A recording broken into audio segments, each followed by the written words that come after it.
Budget Workshop for the City of St. Pete Beach. Today is Monday, July 24th, 2023. It is 10 a.m. Let's stand for the Pledge of Allegiance. I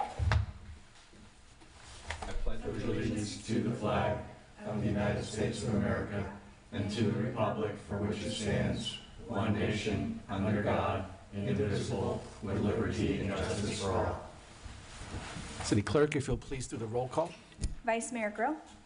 Here. Commissioner Frislowski. Here. Commissioner Marone. Here. Commissioner Gauss. Here. Mayor Petrilla. Here. We have a quorum. Thank you. All right, Sheila, you're up. Or City managers just come.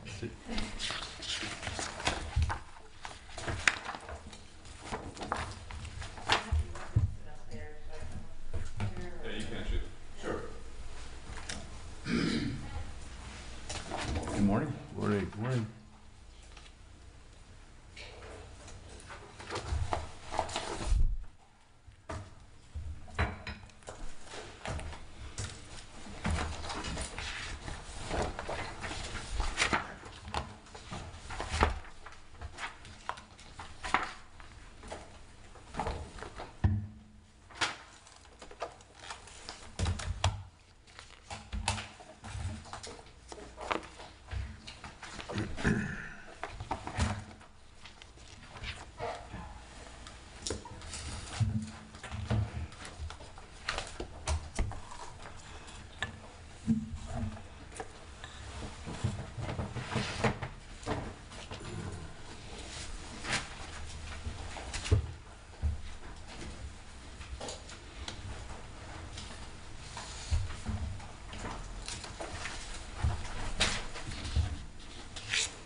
So before we start, I see we have books.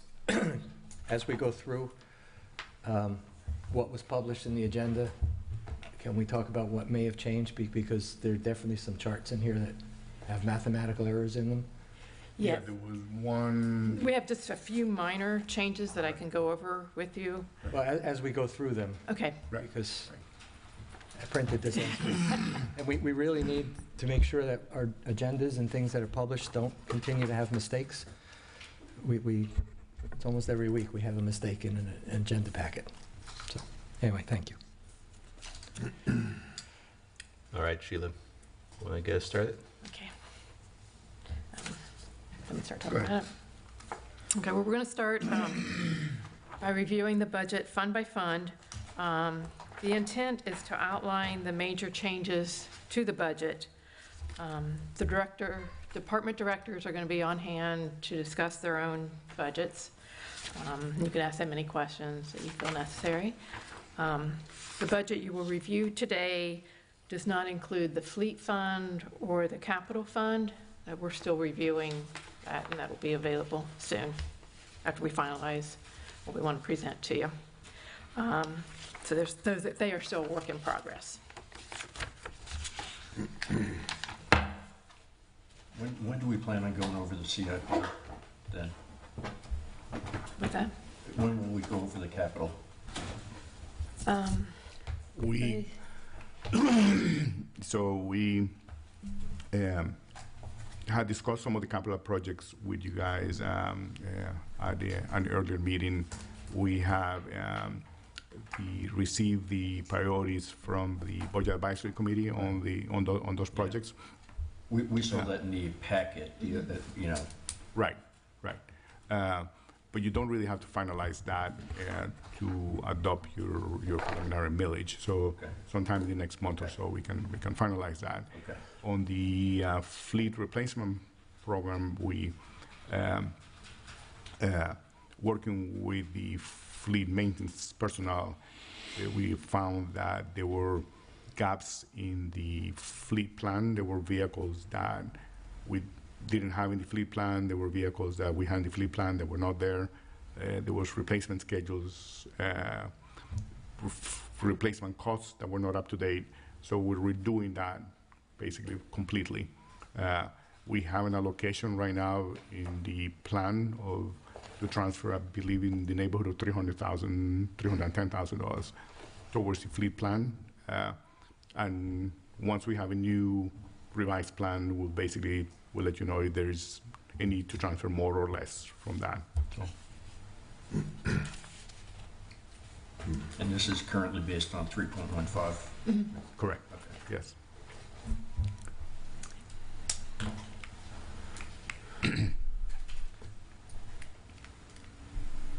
Okay, so we're going to start by discussing the budget calendar just in general. The department directors are asked for their input on the discretionary items. We've met with the budget committee to scrutinize the capital projects. This allowed us to put together the proposed budget. We incorporate into the annual budget process the 5-year CIP plan. The Finance Committee specifically meets in June to review that plan, and they take a close look at all the projects. We meet for several hours and discuss each one. And many metrics are used to help determine the priority ranking of each project. The binder you have has those projects ranked on those factors. Then in July, the final estimate of tax values is received from the county and incorporated into the budget. This year, we have incorporated the related 16% increase in expected tax revenue into the budget. By August 4th, I need to let the property appraiser know the millage rate. This represents the highest rate that we will adopt in September.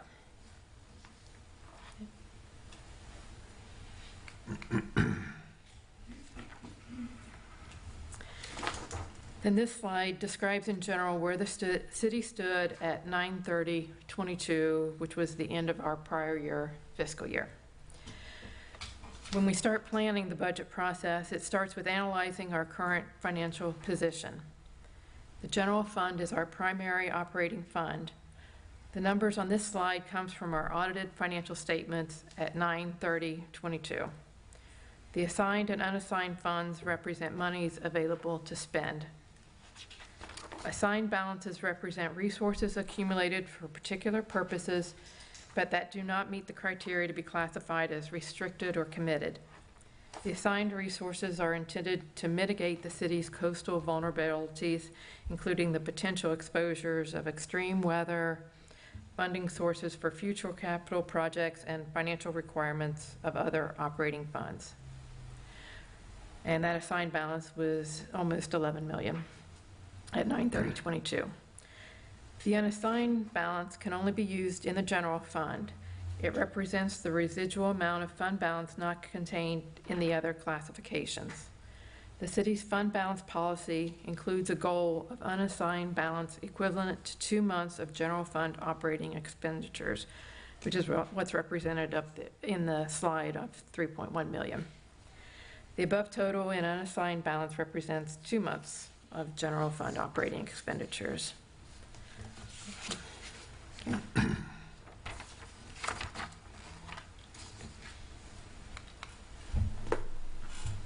And then the next slide just shows the increase over the last 10 years of just how prudent the city has been with their fiscal responsibility and the increase in the assigned and unassigned balances.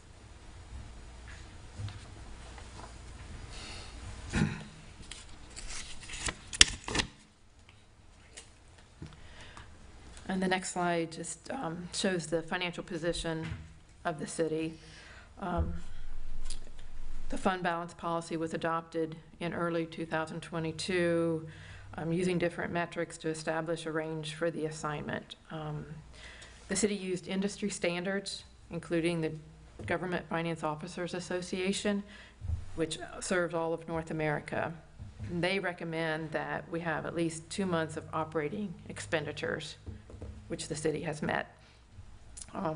For St. Pete Beach, in addition to the balances that we maintain for the sake of emergencies, sea level rise, et cetera, we also want to have some additional liquidity in case we want to purchase property or the market declines. So now we have a working parameter of 42 to 51% of general fund expenditures.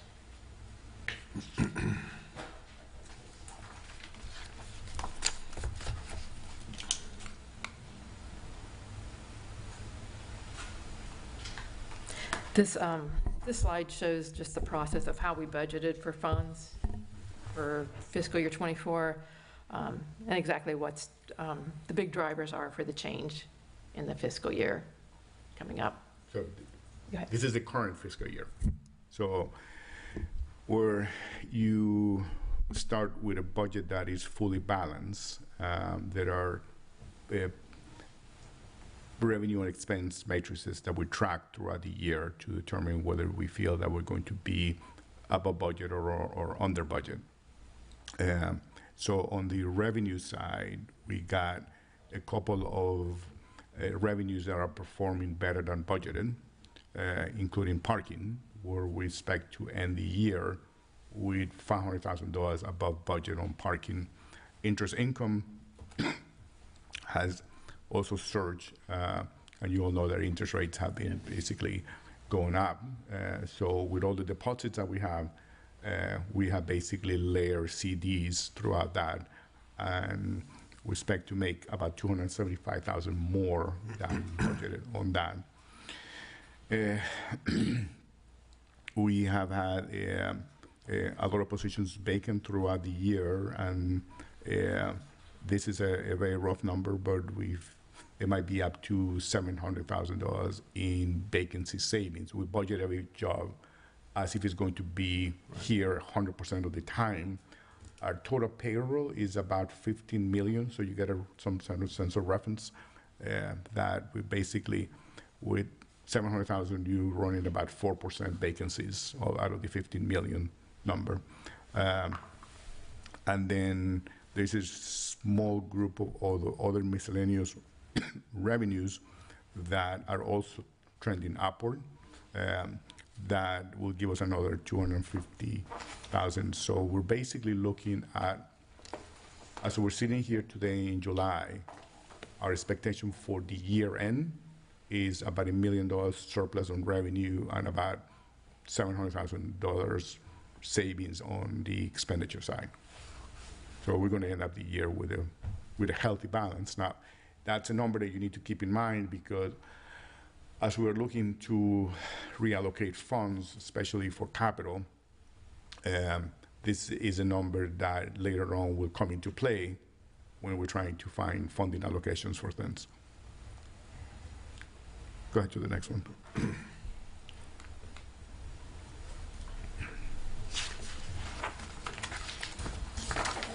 You to talk about this one, or this slide just pretty much ties everything together. The fund balance policy defines when and where you can plan for additional expenses. Right. Now, if you remember, the last year we committed to do a loan from the general fund to the reclaimed water fund to the tune of about $2 million. That is the difference between the green line and the blue line. Because of the delays in the current year on the repayment system, and the fact that most of the repayment that is going to be going on in the early part of next year is on Gulfway, there are really not too many reclaimed water laterals along that stretch. So we're recommending that instead of the $2 million transfer to the reclaim, we only do $1 million transfer. I think that'll carry us for at least fiscal year 23 and 24. And later on, I'll tell you where I think that money needs to go. So, but that's kind of the difference between the green and the blue lines. Okay, so here's where the budget challenges are. We have an original estimate of $4 million for fire section 22. We are pushing that up to 5.5 based on the latest estimates that we're getting. And that number, even at 5.5, might be a little low. But I know, Ward, you've been saying this from day one, that 4 was going to be light. Yeah. Currently, we are finalizing an agreement with the architects in terms of the next phase of work. The next phase of what they need to do is put together the packages for the Board of Adjustments. If you remember, the option that the commission selected here was the larger footprint on the fire station, which required variances, and variances on setbacks, variances on FAR, and all of that, because the commission doesn't approve the variances, they got to go to the Board of Adjustments. So even though we are the property owner, we are become the applicant of those variances. So I have asked the architects to give us a work scope that has to come to the commission for approval, to bring the design up to the level that it needs to be completed for variance packages to be prepared. Once the variances are approved, then we'll basically tell them, okay, now that we know exactly what footprint we can be working with, you can go to 100% design, right? And so, but we're not there yet. The original scope that I got from the architects was going to 100% design, and I was concerned that if the variances didn't get approved, then we would have to be redoing drawings. So we're kind of reshaping that. So through the duration of fiscal year 24, we're probably going to just be doing design. Next few months we'll be basically doing the package for the variance application. We'll go through the variance process, then we'll come back and get the approval for the final design component of that. But I think as a working number, 5.5 million is closer to what we're going to need. And it might be higher than that, but my point in telling you the entire process is that we have some time to adjust the numbers, because construction per se will not start until probably fiscal year 25. Who established that $5.5 million number? The architects are saying 5.5 to 6.5. So Okay. I wanted to just bring at least two. Okay. Yeah. And not for here, but it's the same with any project. Are there things are we doing a base design, or are we building a Ferrari design? I mean, and I don't want to get in, and I'm not accusing that here, but Right. we have to challenge ourselves to say, well, obviously we need to do this right. Right.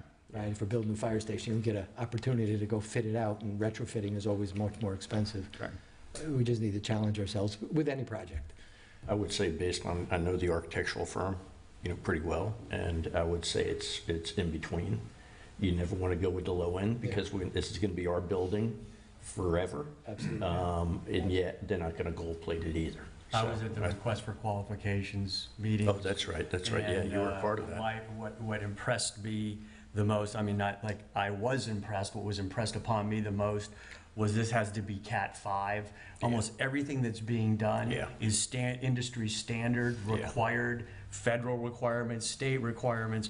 So it's really, the beast has been built based on a framework of compliance more than anything. And so now we have this framework, really, every single piece of it, as you look at it, it's like, well, it's like that because it has to comply with this, because it has to comply with that, because it has to comply with this. All these things I was not aware of until I sat through those meetings. So it seems to me that a lot of the driving factor probably of the cost is just being compliant. Yeah, because when you think about it, 5.56 million is really a very small footprint that we're building in. But like you say, he's got a lot of requirements that he has to be met. So We ever get hit by hurricane, we want our buildings to last. Otherwise, we're in trouble. Well, and they have the apparatus that sucks out all of the fumes when the trucks come back in. They have to be designed in a certain way, so it's where they leave their jackets and all their gear when it comes off to make sure that no carcinogens are passed through the building. It's a lot more high-tech than I thought it was. It's going to be a whole lot better than what we currently have. yes, That's for sure. yeah. The other funding challenge is the Boca Ciega and Gulf Wind projects. We are really in the final stages of getting those projects out the door and out to bid. Boca Ciega has state money in it, so they have had to review all the plans and everything else. We had some environmental issues that we had to figure out there. The state is reviewing the contract documents right now, so we can put that out for bid. Gulfwinds is a little behind that just because we're incorporating the Duke Energy undergrounding that's going to happen on Gulfwinds. But the costs have gone up so much over the last construction costs over the last couple of years that as we now get more reasonable OPCs, we got about $3 million that we need to come out for those projects. So here is where I'm recommending that we reallocate $1 million of the $2 million that was going to go from the general fund to reclaim. We have budgeted another $1 million in fiscal year '24. And then we have ARPA funds that had been programmed for I&I. ARPA is the American Recovery Plan. And we transferred those, $807,000 to basically make the projects completely, fully whole and funded based on the OPC numbers. Those projects will have construction activity during fiscal year '24, and some of it might actually even roll up to fiscal year '25. And just a note on when we get into the capital, you'll see more of that. But the first 2 years of the capital budget are tight, but then the remaining 3 years are not really tight at all. I mean, when you look at the 5-year entirety of the program, assuming that we still transfer about $5 million a year to capital, there is somewhere between $10 and $12 million are going to be available. Now, some of these projects will naturally not follow the schedules as we have programmed. That always happens on capital. And some of them we might have to just push back a little bit more to balance. So what I'm trying to tell you is that you'll have some flexibility as you're looking through the budget process, that in terms of the entire capital projects, that even with the allocation of these additional funds for Fire Station 22, Boca Ciega, and Gulfwinds, in the future years, there is flexibility that you can say, well, I might not do this in fiscal year '25. I need to just move it to '26, and you'll be able to work through that. So are you saying that Boca Ciega and Gulfwinds require an additional $3 million? Yes. Okay. So, I mean, these are two projects that, if I had to estimate by the volume of emails and calls I get about them, have been incredibly unpopular with residents. I don't think I've received a single email or a call or any comments in favor. And I know, to Commissioner Gross' verbiage earlier, we're kind of building a Ferrari here with some of the, especially Boca Ciega Drive, with the width and the expansion of the sidewalks and everything else. Is there something that we can do, again, based on what the residents have said that they've asked for, which is a lower scale of the projects than what was proposed, to keep it within budget? Yes, the answer is you can always readjust the projects to do less.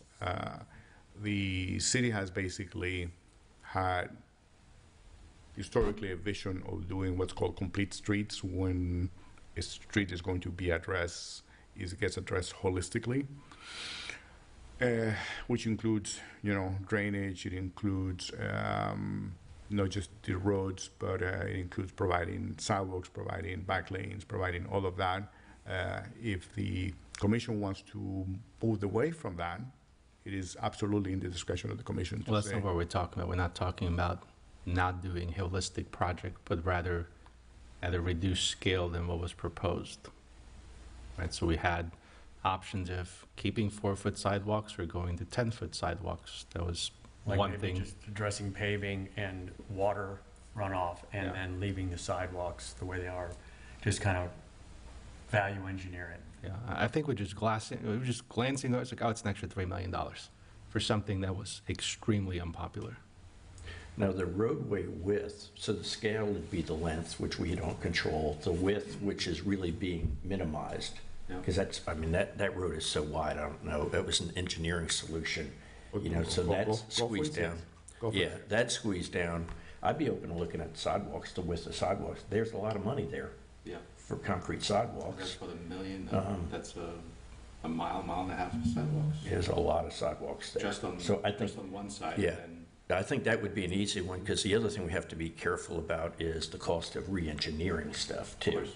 So, but sidewalks is sort of an easy thing. You decrease the width a little bit. I can't remember how wide they are everywhere, but, and that would increase some landscaping, but there's money in landscaping. It's always easy to go cheaper with landscaping, but that is something that people miss when you skimp too much in landscaping. So I think we got to be careful there, but my immediate thought is the width of sidewalks can make a big chunk of money on a road that long. Yeah, I mean, on Gulf Winds Drive, there are people who like the project. There are people who don't like the project as defined. I mean, overall, we need to do something with these two roads. Absolutely. They are in terrible shape. Gulf Winds, I've been saying this for, having discussions with city manager and Public Works, that I don't think Gulf Winds is, in its current shape and form, is going to get us to 20, assuming we got the 3 million, we're not going to get to 25. The road is just, it's going to fall apart. Yeah, Even there's no worse. doubt. It's not in good shape as it is. Same thing with Elysian Yeah. Drive. Yeah. Right. So that's number one. I think number two, and I'll go back, and I just used the fire station because it was first. I think with any of these projects, we ought to just challenge ourselves that we're doing, obviously, what we need to do. Have good buildings, and if it's a building or if it's a road, do what we need to do, meet the objective within budget, because, and do what we need to do. And if we need to spend the money, we spend the money. If we don't need to, we have plenty of other places where we can spend money. We're not short of projects. I think I know on Gulf Winds Drive, I had discussions with Public Works that there are no 10-foot sidewalks on Gulf Winds, there are no 10 foot. on Gulf Winds. Right. Remind me, what is the, I think some are 6, some are 8. 6 to 8. okay. Right. But with just And roughly math, if you're going to do a 10-foot sidewalk, well, if you take it down to 5 feet, which is, your cement prices, which are quite high, just halved. mhm. So can we still achieve our objective, but with something, maybe a smaller footprint, for example? Same thing with whether it's lighting or certain things we need to do, right, the pipes and the utilities. And make sure that we're not sharing, because I think some of those widths were wider because we're sharing the sidewalk, or not. We want to make sure you have a Gulf bike Winds, lane the separate from the sidewalk sidewalk. Sure, yeah. is only on one side. Yeah, there's only sidewalk on the west side of the road. Okay. Right. But as you mentioned, the Gulf Winds has a road width of pavement that is almost designed for like 2 lanes on each direction. Yeah. So part of this work is basically to reconfigure that and pinch the road, because the wider the road, the higher the natural speeds are going Yep. to be on any road. So we can basically look at sidewalk reductions, landscape, some of the other frills on the project, and I think, and to me, I don't know if we need to conclude on this chart and what we're going to do specifically, but as we go through 100% this, right, yes. as we go through this, I think we need to keep in mind when there's cost overruns and the OPCs are being, because of the cost of construction, et cetera, going up, is there room to cut back and try to add budget or as close to budget as we can to still achieve the objective? And again, on the fire station, I mean, that one, I won't speak for my colleagues, but I don't think anyone would disagree that we're not going to cut something out of the fire station that creates a life safety risk for the community. That would just not be, I mean, we're not going to do that. Well, the other thing to consider too is maintenance costs over time, because, there's different ways that, you can do a developer building. They don't care. They flip that building. They don't really care about maintenance in the future. That's not us.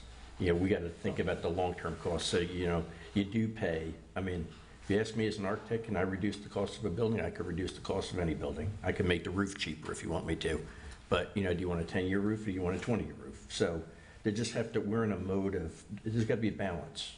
I agree, would love to stay within budget. Here, I don't think there was enough budgeted in the first place. So we're not really over budget. We just didn't budget the right amount of money. I mean, we're getting some funding from the state, which helps out. So it's got to be a balance. This fire station is just gonna cost. It's Yeah. gonna hurt, it's gonna cost. Yeah. And it's, the value engineering it, I think we can probably do it with the architects here, but my guess is by the time they give their advice on what's required, we're gonna be shaving off so little, I'm not sure it's Yeah. worth the exercise. Where if we're looking at Gulf Winds Drive and Bugasiega Drive, it is worth the exercise. Well, let's go through it and see what I'm sure these aren't the only ones where we have some budgetary pressure. No, the construction costs have been unbelievable. Yeah. 2020 was probably 20%, 2021 was 20%, and 2022 is 10%. It's been a very unusual time. Is it material, labor, both? Both. Because we're a victim of our own success. Everybody wants to be in Florida and everybody wants to be in the Tampa Bay area. And so that's, it's all supply and demand. I mean, it's that way across the whole country, but especially in our area. Okay. So in general, the revenues, we have a significant bump in our tax revenue, about $2 million. The public safety fees is the reimbursement that we get from the county for EMS services. That has gone up by 231. A little bit, still an increase that we project on the transportation side, which is parking. License and permits is plan review fees that were estimated to be higher next year, and interest earnings are still. Oops, there's a comma missing there. It's $161,000, not 1161. Yeah, that'd be great. Hey. Yeah, but it's not. I'm sorry. That one was supposed to be a dollar sign. So it's 161,000. License and permits are a negative number? No, I'm sorry. It's a positive number. That should be a positive number. Okay. Yes, it's a positive number. So these are the challenges we see on the revenue side for the general fund? These are the good news, really. Right. So basically, our total revenue has gone up by 12% on the revenue. These are just the big chunks. Yes. Okay. Yes, and these are the big numbers that have changed. So on the EMS fees, the EMS reimbursement, how is that a positive, or is that just Because as positive our against- expenses go up, we qualify for more money from the county. Okay, but it still gives us, it still says the fundamental that our EMS reimbursement, our EMS services are being fully reimbursed by the county. Correct. It Yes. just happens, so our expenses are up, so we get more money, but Correct. So There's it a- becomes there's- more revenue, right? there's an offsetting expense chart, I assume, for Correct. 231. So on the other side, right? Okay. So new services and additions. Law enforcement is one of those things that we need to have a discussion. So in fiscal year 22, and I know that this was brought up by the sheriff the other day, we used to have about $40,000 a year in overtime. That translated to about 700 hours of service, where they were basically putting two patrol officers on overtime on the beach between 11 a.m. and 6 p.m. during the March through August season. 2 years ago, we flipped that into having another community police officer. So the community police officer is about 2,000 hours a year. So we replaced the 700 with 2,000 hours. One of the concerns was the people that were coming here on overtime were changing from week to week, and they were really not familiar with the city's regulations and ordinances. And you have seen that people complain that the officers don't know that we have no dogs on the beach, that we do have no fire on the beach, no barbecue, no grilling. There are a lot of specific ordinances that the city didn't have, so that's where we moved to CPO. The Budget Advisory Committee recommended that we added another CPO. Each CPO is about 100,000 plus a year. And the sheriff made a recommendation at the meeting last week that we put back the overtime. The overtime amount is about 50,000 a year, so we can eliminate the CPO at 100, put the money back in overtime. That gives you a savings. If you wanted to reverse what we did, we can double the amount of overtime that we have. And put 100,000 in overtime, or we can keep the CPO and just put another $50,000 in overtime to augment what we're doing. With the CPO addition, basically the assignments were done in a way that we have 2 CPOs on Saturday and Sunday year round on the beach, as opposed to what we used to have is basically 11 to 6 months out of the year on the beach. I think realistically what has happened is that the CPOs are getting pulled into other activities, just other than just beach. Yep. So the original intent really is not being followed in terms of having just them being assigned to the beach, because when another call comes in, they get dispatched out of the beach, and then we kind of lose them from having a presence on the beach. And I think, like in everything in life, it has to do also with the people that you get on the assignments. When we had Patrick and Rita on the beach, they were just there, constant present. Everybody knew who they were, and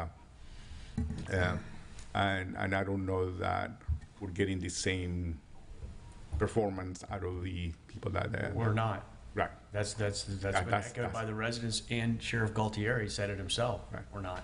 But I think on this one, and I know this is a budget review, not a law enforcement review, I think we've all heard, and we've had discussions, we've had residents come at commission meetings to tell us, whatever we're doing ain't working. The behavior on the beach is such that it's diminishing our time on the beach, and for whatever reason. The comment was made in the town hall meeting that the city cut back on its expenditures, therefore we have less people, and the model changed. I think we need to sit down and understand, what we need to do to have the appropriate level of enforcement as we expect as a city, and that we're purchasing from I call it purchasing from the supplier. Right. And we need the supplier also to tell us what they think is appropriate. They are the subject matter experts in this area, to tell us this is what we think you need to do that. And then, of course, it's a money discussion, of course, because but adding another CPO or not a CPO, what we know is what's happened today isn't working. And the comment that was made, well, it's the city cut the money. Interesting point. But you got to rely on the SME to say, this is the subject matter expert to tell you that, hey, if you do that, this is what we're going to take away. I don't know if those discussions happen, because all I know is, as we all have received phone calls and emails, and residents, as I said, residents coming in saying, it ain't working, I don't like it, it isn't what the beach used to be, you really got to go fix this. And, our law enforcement team works very hard. I'm not saying that people are slacking off, so maybe is it a model problem? Well, I think that the sheriff said it was a model problem, but for the purposes of the budget, I think we should anticipate we're going to be spending more. Absolutely. I think everyone echoed the sentiment, we need more law enforcement. No one said we need less or we can stretch our money. Yeah. We Right. need to come up with Right. some more money and expect that we're going to be paying more for law enforcement going forward. obviously we'll rely on the sheriff and the folks that have been out here to instruct us on the model that they think is best for us, but it's gonna cost us more money. Yep. Flat out, he said it the other day, and so I think we should just anticipate it in the budget. How we calculate that, I defer to the experts in the room. Yeah, and So I met with the sheriff last week, and I asked him that question. It's like, look, you're the expert, you've been doing this for a long time. If you were in our position, what would you do, and what do you think the cost would be? And he estimated that he could address most of the issues with about $200,000 a year increase. But that was one of his suggestions. It was to go back to as needed basis, keep the current staffing where it is. That was his recommendation. And I asked him if he could come back to the commission and speak to all of us and give us an idea of what his subject matter expertise is, and say, look, if you were giving this problem, how would you fix it and how much would it cost? I think we've got the contract negotiations coming up very shortly on that. Correct. So that might be a great opportunity to speak with him. And then he also sent an email, I'm not sure if you all received it, but he's going to start stationing additional deputies in the next couple of days and not charge us for that. So we're greatly appreciative for that. So Dolphin Village, yeah. So if he thinks that it's 200, then it's, maybe our budget needs to be another 250. I just think that this is one of those areas where we can't save money on. I hate to say it. Right. I hate to just throw money at overtime and extra, it's got to be right. It's got to make sense, but it's going to cost us money. yeah, it came out to $65 an hour. And so if he said, look, we need 2 deputies at Dolphin Village for 4 hours, 2 days this week, that's going to be 16 hours at $65, and that's it. And if we don't need them, then we don't pay. So it's a very flexible model where we're not having to bring on an additional full-time person, pay for benefits, pension, insurance, everything else, equipment, but rather it's just as needed basis. We have a big event coming up. We say we need 3 deputies for 4 hours. Well, we'd hope also that over time, by these actions, the need for increased law enforcement will go down because Absolutely. the environment has changed. I mean, I think the Dolphin Village one is a particular one. We've all seen the emails, a particular issue that seems to be going in the right direction and improving.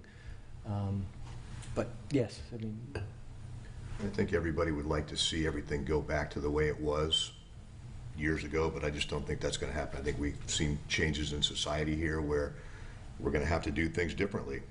I mean, just the way folks are. And I think one big thing, though, would be definitely to try to get the Sunrunner to not be free anymore. I think that would be a big step, and whatever we have to do to lobby for that.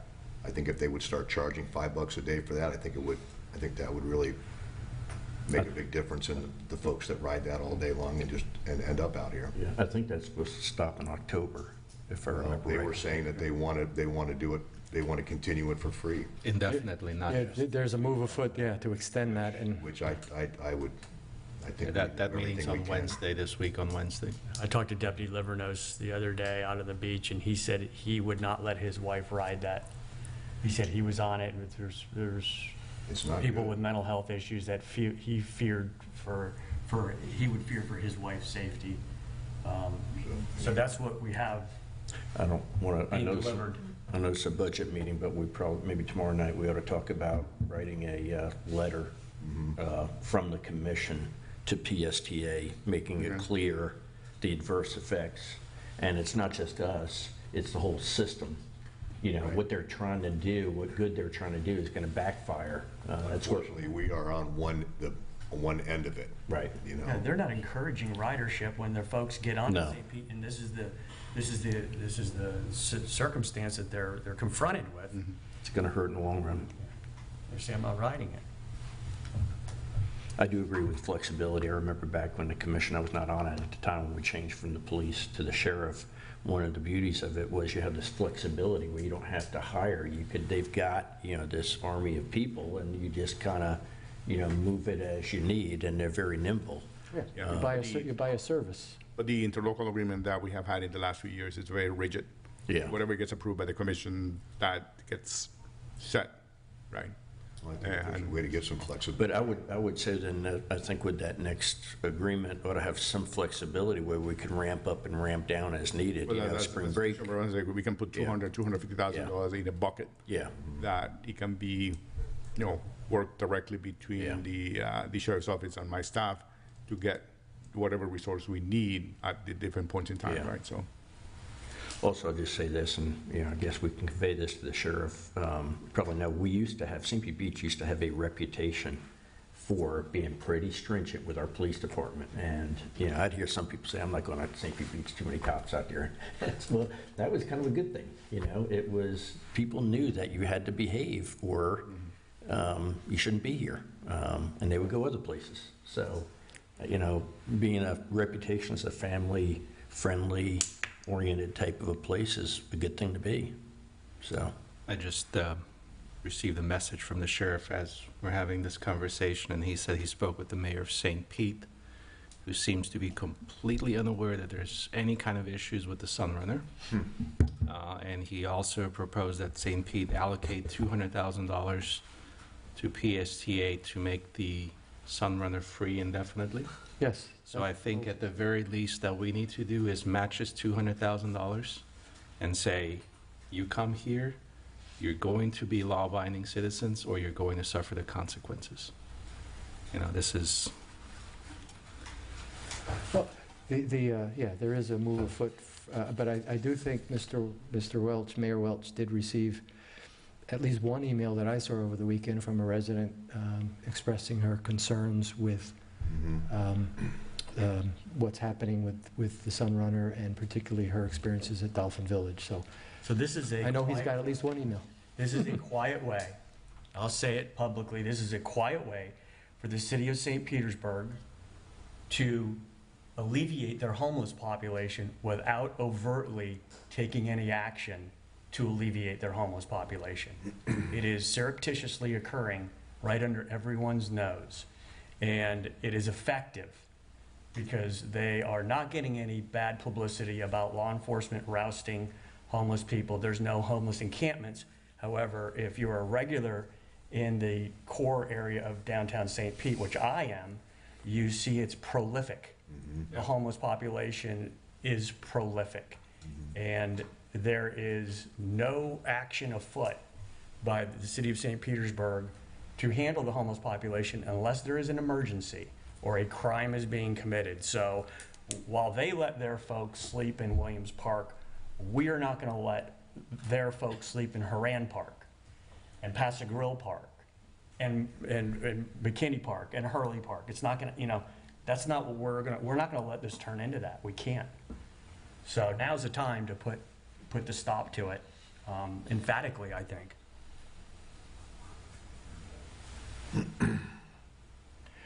Okay, so in this chart, we need to put, from a budget, we need to put more money into law enforcement. We all agree. so I heard somewhere between 200 and 250, so we'll try to incorporate that into the numbers. and as far as the budget committee's recommendation of a CPO, I would, with all due respect, like to hear from you the guys expert. get to make. I only put it here because it's their recommendation, and the guys don't have to follow the recommendation. Yeah. I think they agree that more resources were needed. right. I think that's the way I that's what read their that, message too. was, Yeah. and Yeah. they're not trying to give a specific solution. I think they were saying, we hear also the concern that, a new CPO is another $120,000. So, so it's, But let's, if you're but going let's, to 200, 250. let's budget the money, and as the renegotiation and those discussions, we'll see how the best way to spend the money is Right. to get what we need and what we feel we need. The freebie, and we'll discuss that more when we get into the transportation budget, because we're going to go budget by budget. But we do have an expansion there. There is a savings from PSTA because all the service right now has been agreed to get truncated on 75th Avenue. At that meeting tomorrow, PSTA is also discussing the complete elimination of the card service. And if that happens, then there is additional savings to us to the tune of, I think, is another $80,000 or so. On top of this 80. On top of that 80, yeah. So that's going to be happening. So, But just keep in mind that that savings is offset by the Sunrunner and whatever we don't pay non-tangible, for the Sunrun. whatever non-tangible costs Yes, that may non-tangible bring with costs to it. the Sunrun, Because yes, yeah. the reason they're looking to eliminate the CAT service is to say, oh, well, no one's using the CAT now that we have the Sunrunner. Right. But the reality is, they're just trying to move ridership over from one entity to another because they cover the same routes, Right. essentially. Next one. So the, staffing, and this is just to give you a general discussion on staffing. We're going to get into this, into the specific, department by department changes. But give me 1 second. So we are looking at an addition of a person in finance and human resources to assist with recruitment and payroll activities. As Sheila has moved more into the CFO role, finance director role, there's some backfilling of some activities that need to be complemented. So we're going to have a discussion on that. The public information officer, do we keep that as a part-time person? Do we keep it as a part-time contracted person? Or do you want to consider it a full-time communications director in the city? Discussion of replacing the, or refilling the assistant city manager job, or I'll talk to you about my concept of having a senior projects and grants person to be in that role. The addition of 3 firefighter paramedics for fire section 23, the addition of a deputy fire chief to assist with administrative functions in the fire department, addition of a part-time library staff person to assist with new programs for disabled users, the addition of a public works fleet personnel to assist with fleet management capability, and we do have a fire union contract wage reopener that has yet to be negotiated. We're going to be having a shade session of that in the next few weeks to discuss the union's proposals and counter proposals on behalf of the city. So we don't have a number yet for what the race for firefighters is going to be as of October 1, 2023. So that's still an open issue there. Okay, flip that. So in general, when you look at operating revenue versus operating expense, we have a $6.1 million surplus in operating revenue versus operating expense. We are basically, of that 6.1, putting $5 million into capital, $750,000 in resiliency fund for seawalls, the transfer to the fleet replacement program 304, and leaves us an operating surplus of $72,000 right now. As we discuss through the budget, if we add in the money for police, that will come out of the 72. We might need to then reduce the transfer to capital back to $4.5 million, which is what we had last year, and that'll give us a little bit of flexibility in terms of what we do. And the $2 million for the Reclaimed Water Fund reduced to $1 million, and I already kind of discussed that in the prior slide. Next. But the proposal is to put it in the Gulf Winds Boulevard? Gulf Winds Boca Ciega projects. Right. This is just an overall chart that shows you the different revenue sources that we have, and ad valorem is still about half of the revenue for the city. However, transportation is really become a very significant revenue source. I mean, when you basically take into account 15% of your revenue is now coming from parking revenues, which are more than Equivalent to a third of the ad valorem, which is Yeah, it's huge. Definitely changed over time, Right. in a good way. In a good way, yeah. We have more than double the amount of parking revenue that we get over the last 4.5 years. And yes, we have had some fee increases, but the fee increases are not near double. Fee increases have been like 35%. The rest is just better collection, better tracking, more enforcement. So that's a very positive one. What's an example of a public safety fee? Public safety fee is the money that you get from the EMS reimbursement from the county. That's an EMS number. Yeah, so it's EMS. considered public safety. Public safety, sorry, okay. Yes. I was thinking of Yes. sheriff's service, okay. And where do, like, special magistrate fees fall into? The special magistrate fees, I think that's near, well, permits and fees. Is that the It's one of those, it's one of those One of those small really small slivers of, really small ones? yeah, It's one of those yeah. ones over there. The green, the two I orange think ones. there's a chart in here somewhere.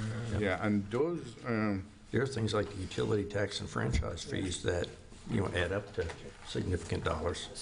Permits and fees. Permits. 2%. yeah, if you go back to fiscal year 20, and before, we used to make in the 25 to 50 range in fines. We're now in the 90 to 100,000 range in fines collected through special masters imposed fines. That's on page 6 of your notebooks. Yeah.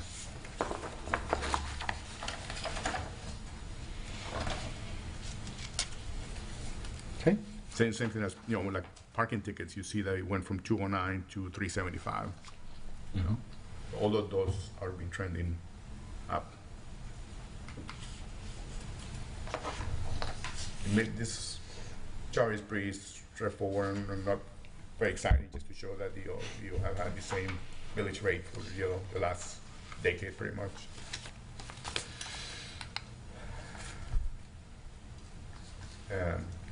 This is a very technical chart. Basically, it tells you the levels of approval that you need for the different millage rates. These are not to set the proposed millage rate. These are for the final adoption of the millage, but you'll need basically supermajority for anything above 2.93. So the proposed millage rate of 3.15 will require a supermajority, which needs 4 votes. And simple majority is set at 2.93, and the rollback rate is 2.76.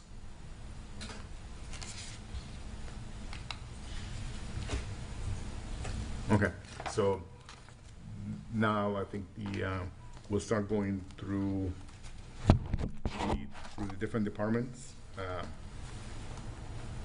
So if you go back to your books,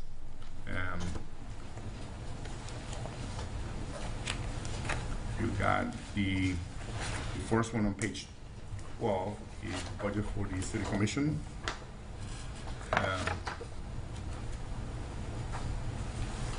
That budget really has no significant changes. There is a little bit more money for the publications and memberships. That's probably the most significant change in that budget. Yeah, so I prepared your budget just based on the expected increase in your memberships for different organizations like Florida League of Cities, and I think Big C also has, then you have the Mayor's Council. So various things that I just know about over the years, as well as information that I've already received from them indicating any proposed increases for the next year. Other than that, I just kind of included some basic increases just on the economy for different traveling that you may do, hotel stays for your annual conferences, things of that nature, which just based on my own knowledge. Okay, thanks. Because I did see publications membership shot up. Now I know why. Amber, since you got the microphone, the next one is city clerk anyway. Do you want me to stand for you guys or just talk? You're fine. I'm okay there. So the first page indicates the full-time positions, no change there, it's still just the three of us. And in my budget for fiscal year '24, I have prepared some basic increases, again, just based on the economy, different types of information I've received from the Florida Association of City Clerks, the Pinellas County Clerks Organization, and their membership dues, slight increases there, some travel and training. In regard to the other expenses line, you'll see phase 3 for the co-file digitization of the historical records that are located in the clerk's office. They're bound. So this company has been completed two phases so far. If you recall, back in July of 2021, I had started the first phase, came forward to the commission. They co-file as a sole source company through the state of Florida. They specialize in this. They come on site, they collect the books, take them, because they're sewn in. These are not easily like 3-ring binders just pop out, right? They're sewn in, so they are very careful in preserving the integrity and digitizing the record for us so that we have a backup, because if something were to happen, we would no longer have these records. So we've completed phase 1 and 2. Phase 2, I just got the books returned last week to my office, and I should get over the digitized version sometime in the next month or so I can put that into our digital database, Laserfish. They will pick up the third phase in October, November to begin the next digitization. Originally, they had estimated $200,000, but I'm looking at maybe 125 altogether. I think after this phase 3, based on the vendor and I's discussion, it looks like maybe one more phase and maybe a half after that. So I'll know more, obviously. So that's what that budget is, still just $25,000. He comes in, he calculates what he thinks and takes that many books. So we do keep within that $25,000 budget.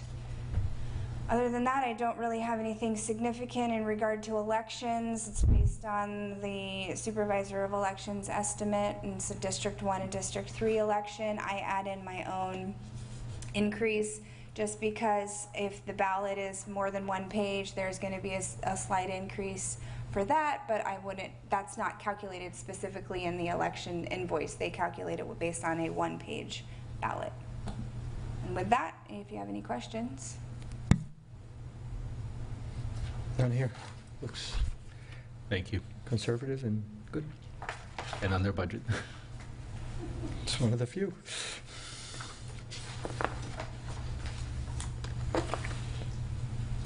Okay, the next one is the city manager's office. And there are two significant items I want to talk to the commission about. So one is the public information officer that we have had in fiscal year '23. We had that as a part-time employee. Before we added that in, I think we started doing this in 2020. We created the PIO role that didn't exist in the city before, and that was basically a contracted services. It's been the same person since the very beginning, but she has been a contracted employee, then a full-time employee, then she wanted to go back to contracted employee, and now she would like to be an employee, but she would like to be full-time. One of the challenges is that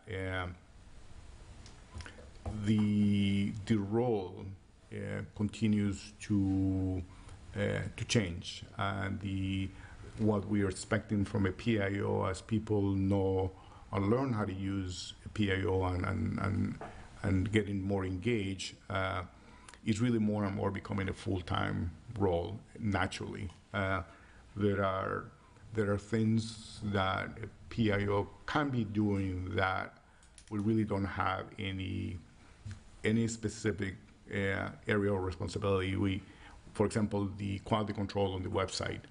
Each department is supposed to be maintaining their piece of the website, but there's nobody who's actually making sure that every posting is up to date, and that all the messages that we're doing with the website are up to date. So we have $40,000 allocated right now in the budget for a contracted person, but I think we're almost at a stage where organizationally we have grown to value and respect what a PIO brings to the table.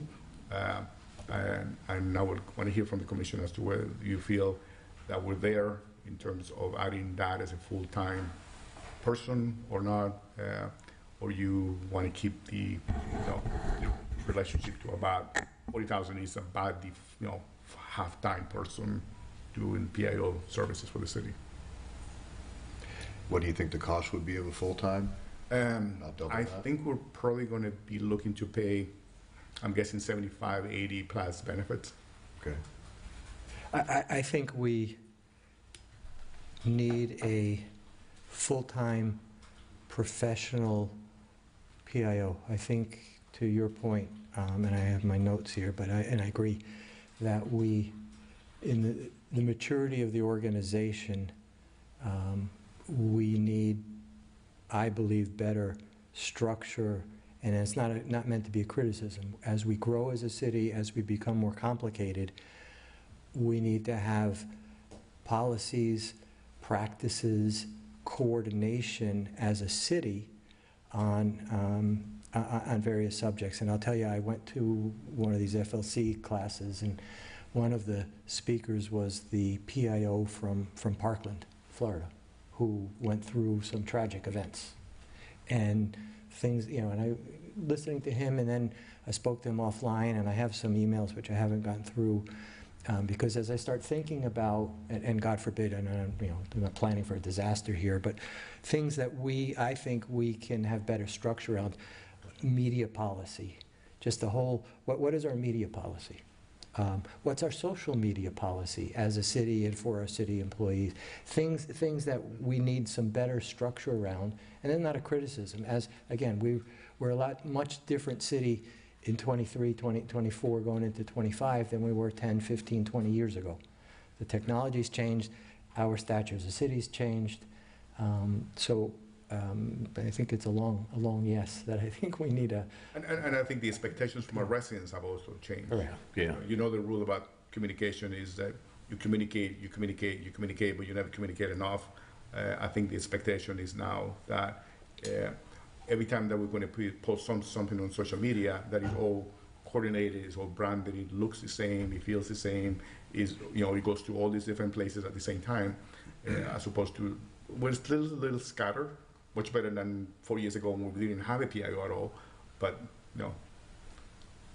Yeah. I don't know, I didn't want to. Yeah, no, I agree. I think communication's the key to it. So I think there's an expectation of it. I think it's been good here over the last few years, but we can always ramp it up and do more.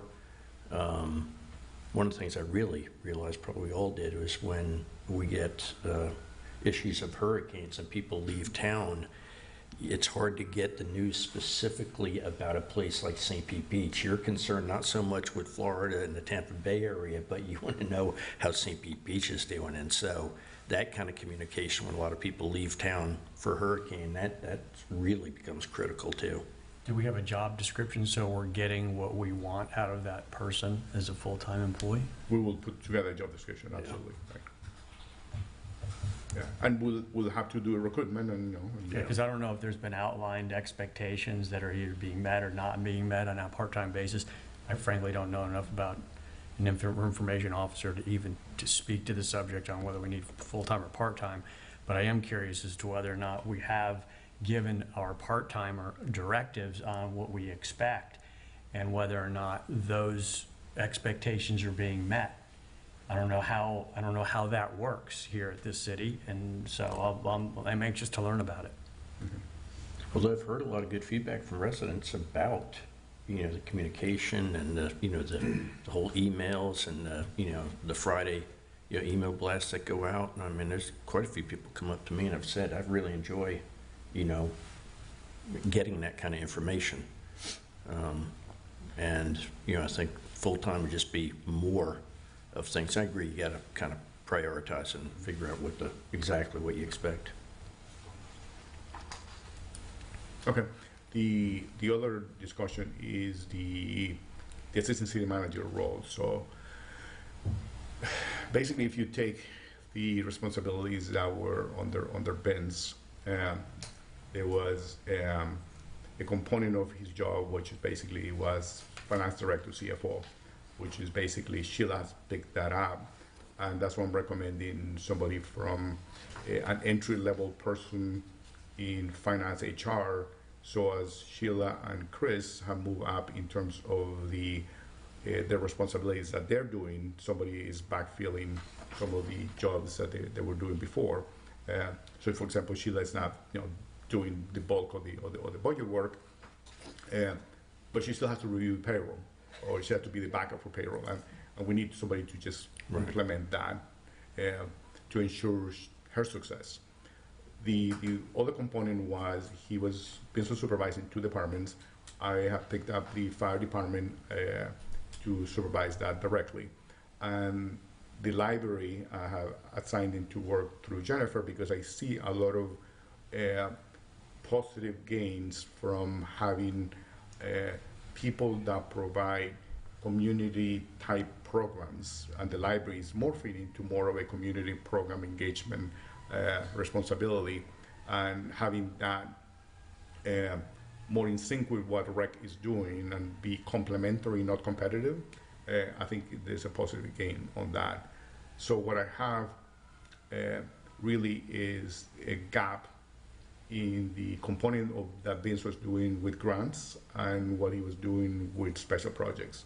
So he was basically, when I needed to do a study on this, study on that, I mean, he basically did that component. That can be filled by either what I call a senior administrative professional, somebody in the $80,000 to $100,000 a year job that can basically pick up grants and special projects, or have basically a full-time assistant city manager. And I just want to have that discussion with the commission in terms of where you see that. To me, the need is more on the grants and special projects, but an assistant city manager could also do that. So want to just to bring that up, and we can budget either way. You said finance and HR. Yeah, because Is that it's one person that will basically do the kind of the entry-level transactions for both. Okay, I understand.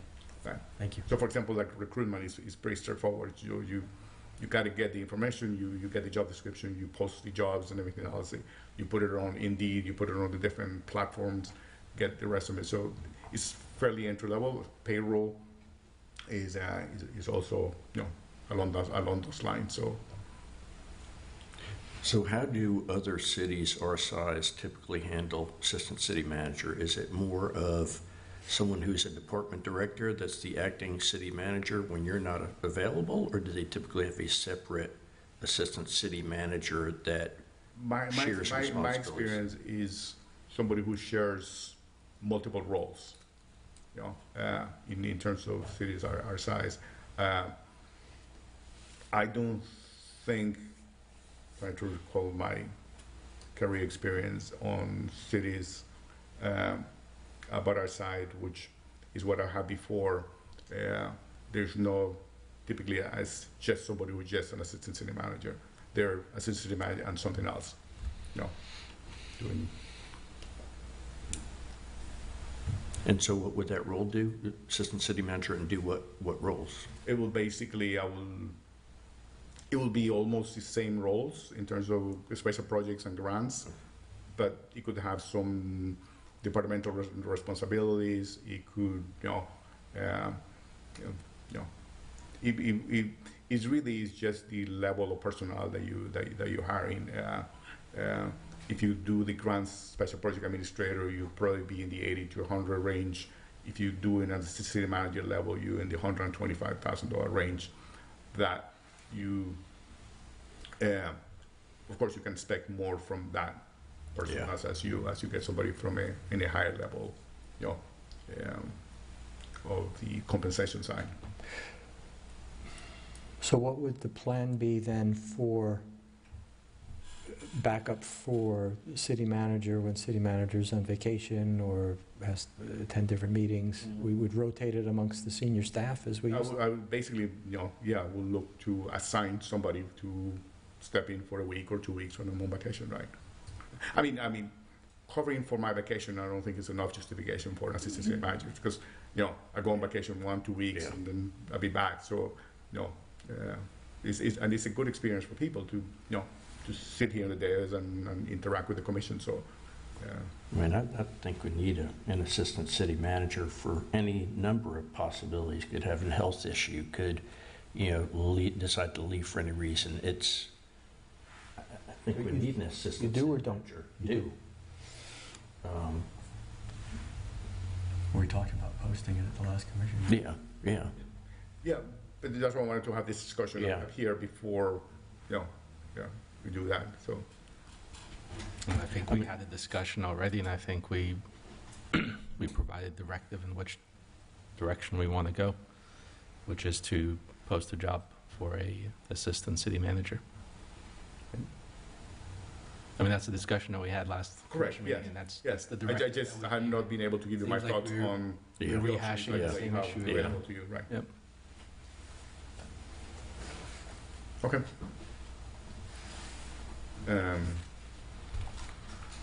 And I think, On slide 19, or page 19, at least in the one that I downloaded that came with the agenda, can you talk about what's happening with the intern? We went from 1 to, we're coming down half a head count.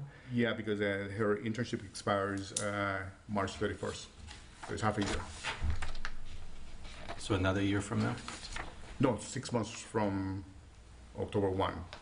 So March 31st is the expiration date. In the future, like Yeah. next March? Yes. Yeah, that's what I'm Yes. saying, another, March 24. another year. Is, from the budget point of view, 6 months from Yeah, the from- beginning of the budget, right? Okay. That was a change from the original year Okay. insurance.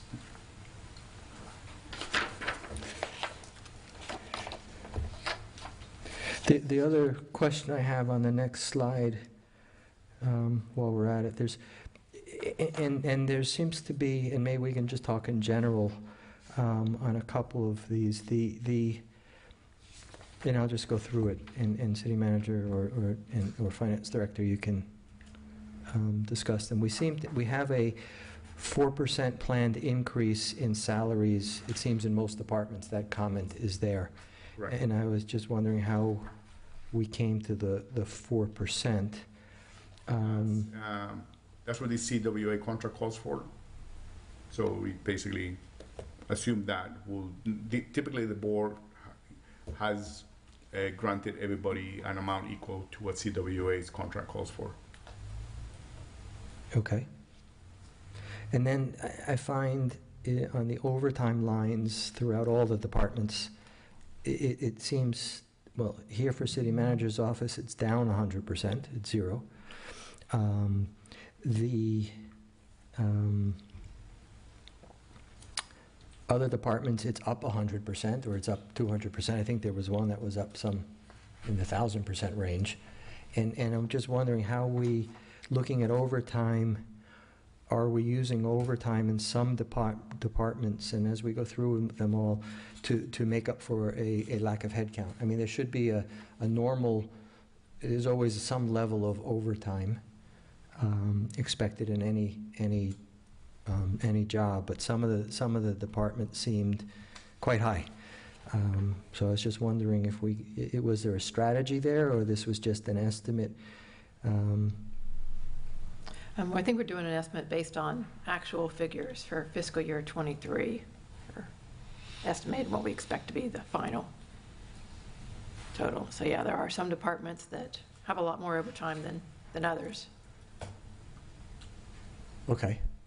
I mean, we'll go through it then when we get to the individuals, because, Right, when I yeah. see 600% increases, it also could be a budgeting problem, but it also doesn't say what percentage of, what rate is that? And is that indicative of a headcount program where we should be investing more money in that area because people are working overtime? Look, we need to pay people for their overtime, and I'm sure people like overtime pay, but if someone's working, I'll make it up, 80 hours a week consistently, that's a problem. And is that hiding a shortfall in headcount? I can't tell. So that's, Yeah, so we'll deal with that on a department by department basis.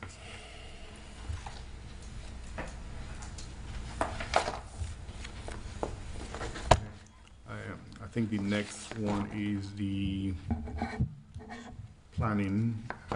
Let me just jump to the city attorney first, if you don't mind, then, because we got Matthew here, and then maybe he can go back to his office. And the city attorney's request is basically the same as in the last year, at $520,000.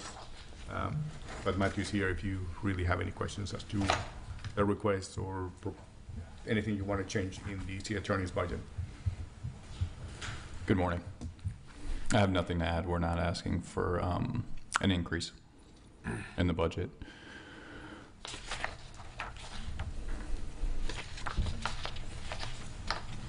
Okay. all right?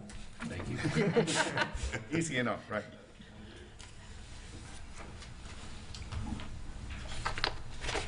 Okay, and then on the planning side,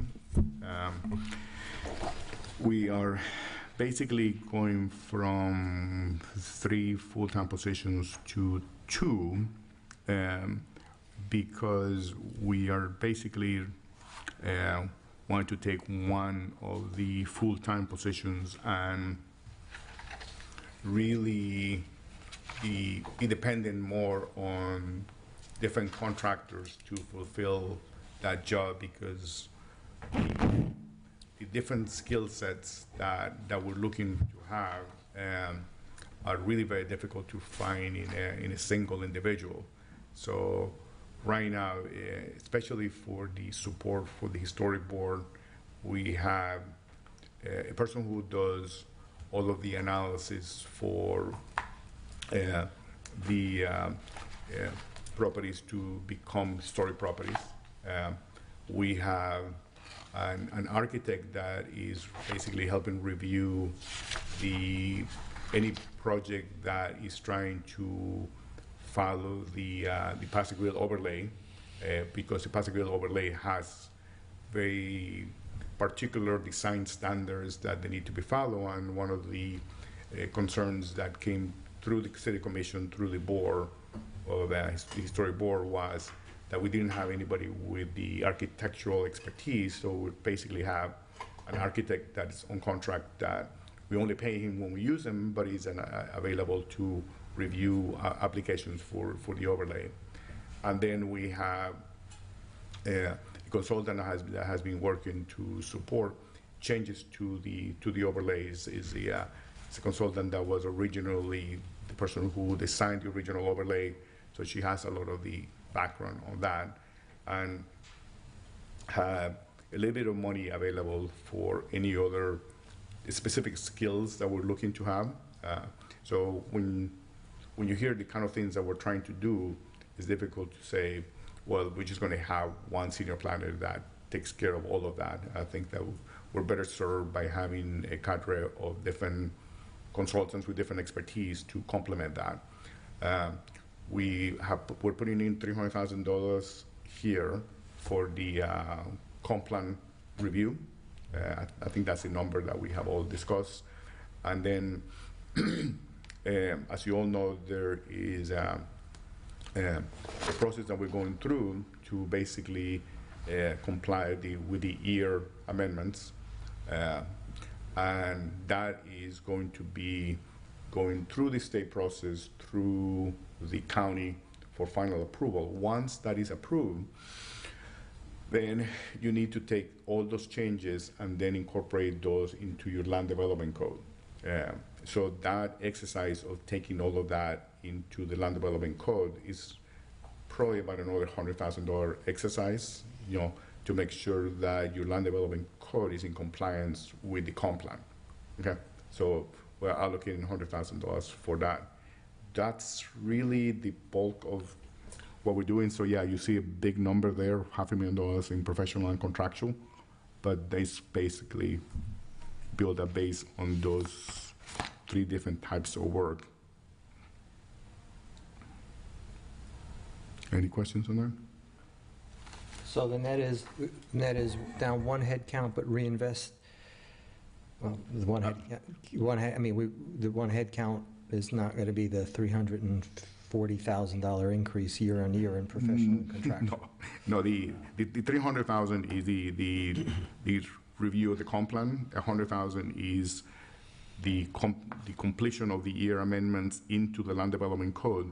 Only $75,000 really is for professional services. Okay. All the 3 different activities that I talked about, and I put $25,000 in planning service contingency because there's always something else that could happen with the 300 or with the 100 or any other, plan activity that we may need support on. Okay. That's all on page 23. Yes. Yeah, no, I read it. Okay.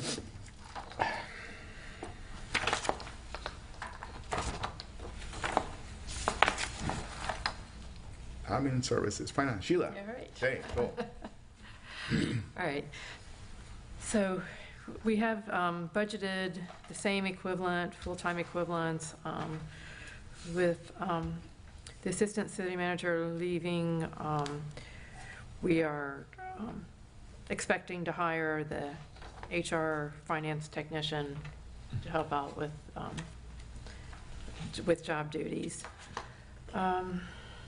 So with right now, I have built in a little bit of overtime because we don't have that position filled yet for the upcoming year. But if that position gets filled at the beginning of the fiscal year, then I don't expect to use much of the budgeted overtime. One of the areas that I have increased the cost is in accounting and auditing services.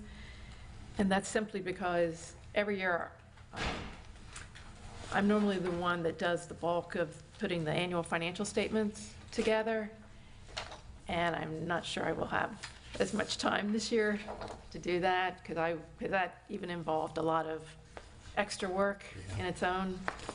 So I've budgeted to get some help in that respect under professional services.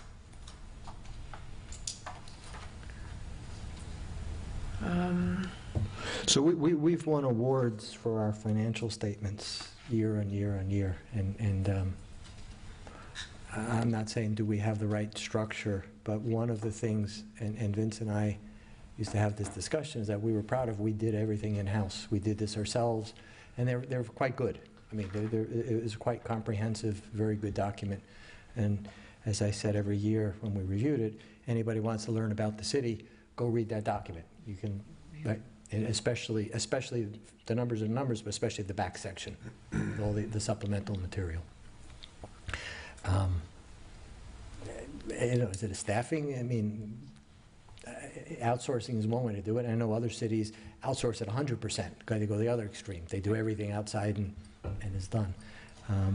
I just want to make sure, and it really is I look to the city manager to figure out from a staffing standpoint that we have the right staffing in place to make sure that we can continue to deliver the quality document that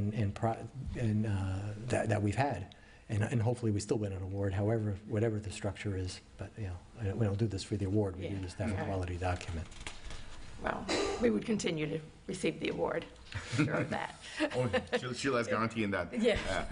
But you got to realize that everything that you do for the first time takes longer when you do it for the first time, right? So I am conscious of that, and I know that there are things that Sheila's having to grow into it, that this year is going to take her longer to complete than before. And we don't have the HR finance person on board to come and backfill some of these efforts. So I think for this year, I think her strategy is 100% correct. That this is one piece that she could get some help on, that it will get her, to the right finish line, and then as the dexterity in some of the new activities increases and the other person is on board, that they can be revisited into the following year to see if we really need that, or are we now at the right staffing level that we can just continue to do that in-house. Okay.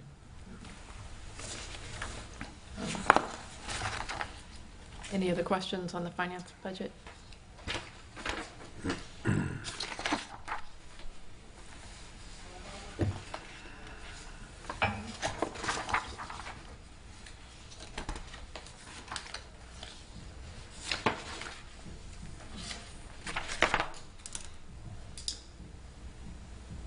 Okay,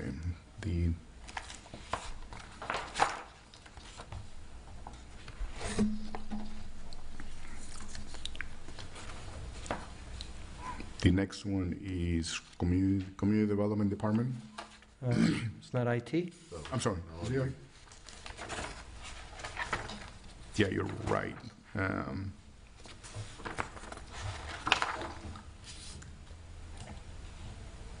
Okay. Let me get Candice to come down. Conceptually here, we've got basically a huge increase year on year. We're almost doubling our IT spend. Yes.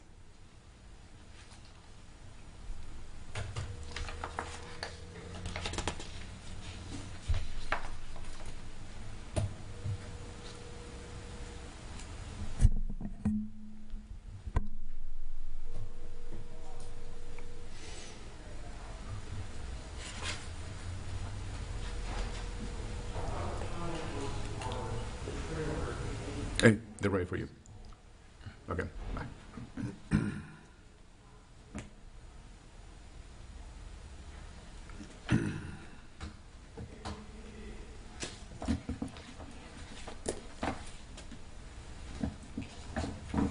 It's just because we're doubling the number of employees? Well, we're adding one additional employee in IT. So from 1 to 2, No, from 2 to 3. 2 to 3. Right. Yeah, and Candice will explain what the role of that employee is going to be. So what's the difference between the employee and the contractual? 'Cause that's up. Huge. Right. Did you see page 31? Yeah. Okay. Candace, then. Well, I think it's 30 in the book, 31 in what was published. Oh, okay. The question is, what is the increase? The professional contractual See line, the increase from 60 to 260,000. Yeah. it's just across the board. I mean, telephone's up 200%, 80% or I'm sorry, 81%, travel and training 200%, membership 650%. I mean, did we not spend any money last year? Is that the thing? Or is this a budgeting problem from '23?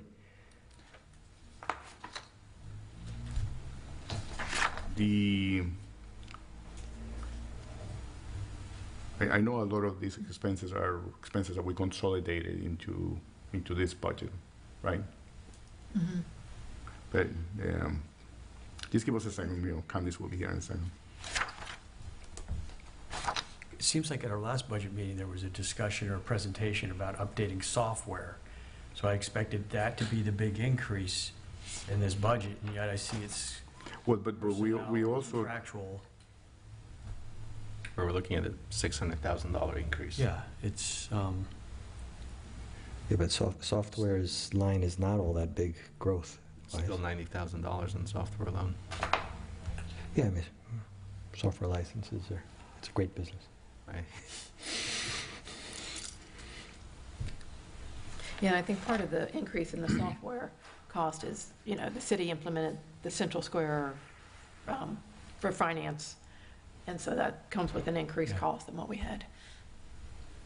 Shall we? see, that's not as big as. Shall we move to the library and then come back to IT? Sure. Yes, Yeah. we Why have. don't we do that? That's in the here. Yeah. Go ahead, Bettina.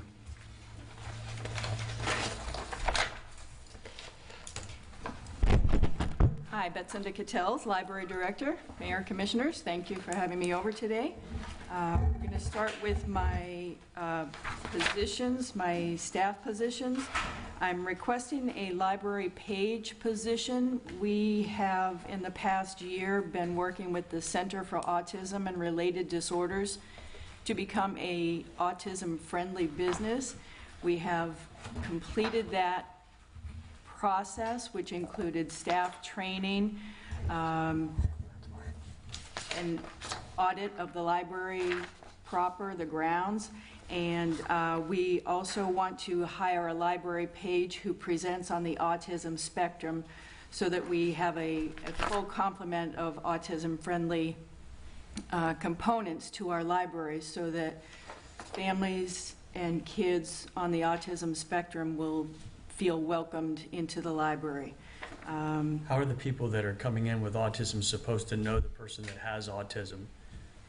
I think there are, when people present with autism, there are benefits and detractions that come with their diagnoses. Some of the benefits are that they are very well suited to library work. They like things in a proper order. They like things calm and quiet. When it doesn't present well, they can also be sometimes difficult to handle in that they don't respond in the way that we expect them to respond. And so if we have both components, both the positive component by somebody working there who is on the autism spectrum and visitors who aren't presenting as well, we're going to have an overall picture.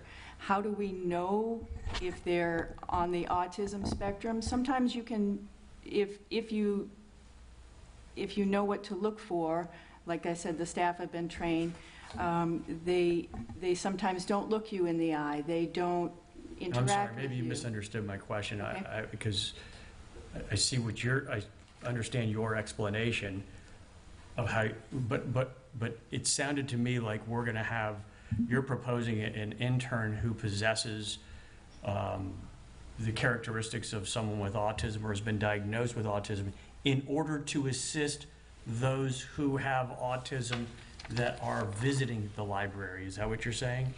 Both. We want folks who come into the library to be exposed to folks with autism so they're less nervous and less shy around them. How do they know that person has autism? Chances are by speaking with them.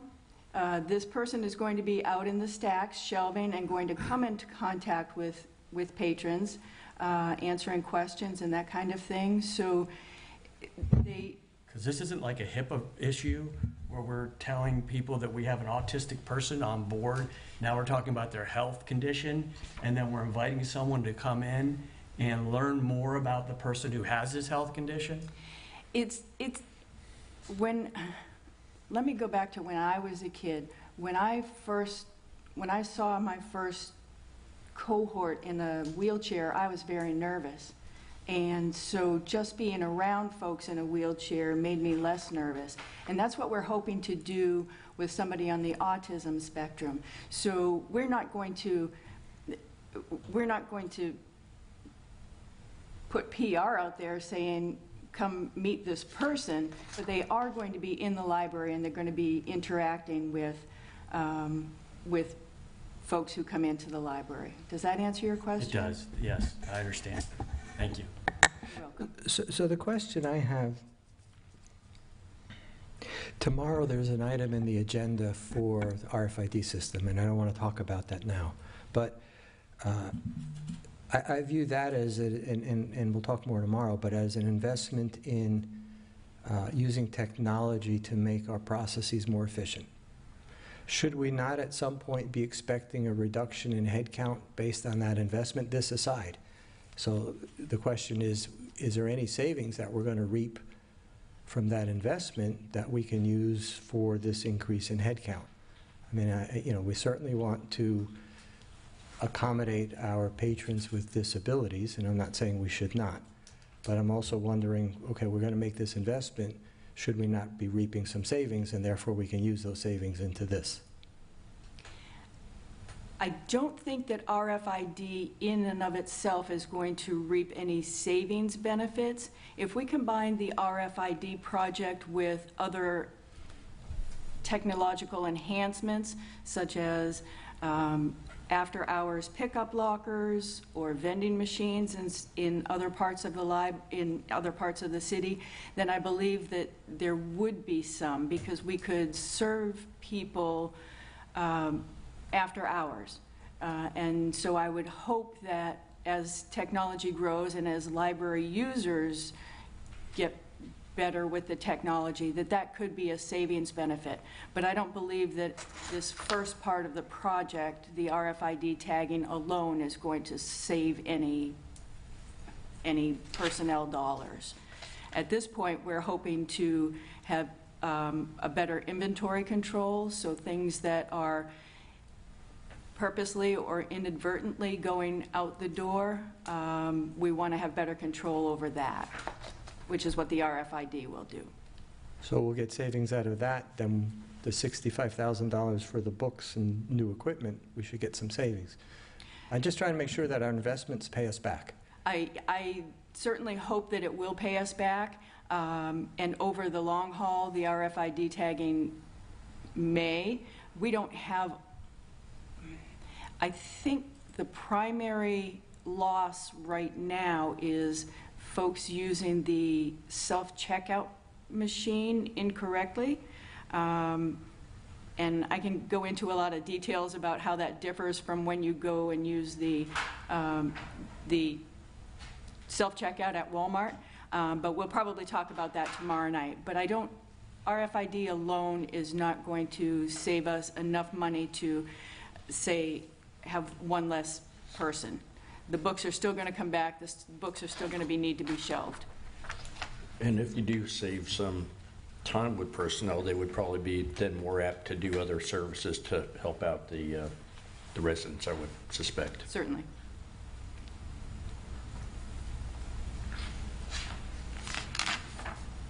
Shall I go on to the other part of my budget? Sure. Okay. There isn't much change from year to year over the budget requests for the library. We have this year asked for an increase in contractual instructors. We find that now that people are ready to come back and attend programs, we would like to increase the quality of our programs. And so contractual instructors will help us do that a little better. The travel and training budget has gone up just a little bit. Obviously, nobody was traveling much during COVID, so we would like to start attending some of those National Library Association conferences. Equipment rental, we do have another printer that we are leasing now, so that's gone up a little bit.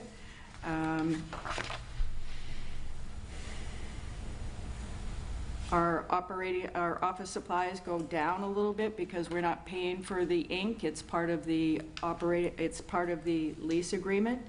And that's about it for me. Not too much change from year to year. Happy to answer any questions. I have two, and it not directly related to library, but they're in the details on my page 35, which is Lord knows what it is in the book. Direct maintenance, the library building repairs and outsourced custodial services. Do we have a master contract at the city level for custodial services? Or is this a separate contract? It's a separate contract, and one of the things that we're looking at is creating a citywide custodial services contract. Because What are we paying for that now annually? I think you were doing yours, right? And I think everybody else is being cleaned by in-house personnel. But What's the we're contract? looking at What's the cleaning contract for the? Yeah, there's one that we saw at the state level that I think is 2 cents per square foot. 2 cents per square foot per cycle. Oh. So rec, So if you have 1,000 square feet, Yeah. then this, it's $20 per. so rec center does their own thing? Is that different contract, or are we using? No, that we're using in-house personnel, but we're really having, a recruitment issue with that entry-level position. This is a perfect outsourced service, Yes, in my right. experience. Yeah, so we found this contract at the state level. We're still searching through this, but it will move all of the janitorial to that state contract. I think the rates are pretty reasonable. Okay. At 2 cents, and we can control the number of cycles that we use and all of that, and right. Same thing for in the beach cleaning, the public ones, is another company, or? Yeah, and for example, we're going to be taking over the counties, cleaning the county park and all that state contract, and take care of all of that. So. And today, who's doing Upham and Paso Grill? The vendors are doing that, Okay. but we're looking at removing that from the vendor, making an adjustment in their contracts when they come back in. So we have one Okay. company that will look at the entire janitorial services. And the other item, thank you for that. The other item, because in my experience, there's savings to be reaped by pulling it together, and the whole recruiting, et cetera. The other item, and I see it here in the credit card processing fees, and then as I looked in the other departments, I mean, the library is the smallest one, but at a city level, we've got $333,000 in credit card processing fees. That's a lot of money. Library, I know, is 1,000. Rec centers got recreation and aquatics, there's 12,000, and community development is 320,000. Do we have this looking at a citywide? Are we negotiating this? I mean, that's a lot of money. I mean, I will tell you, my mobile phone provider just told me that they'll charge me more money by using a credit card if I don't switch to a debit card. They're all doing it now. They're all doing, everyone's doing it. It's everywhere. Right. $333,000. I mean, we know we've got places to spend, right? When I mention a number, I'm sure everybody in their head goes, oh, I could spend it here, I could spend it there.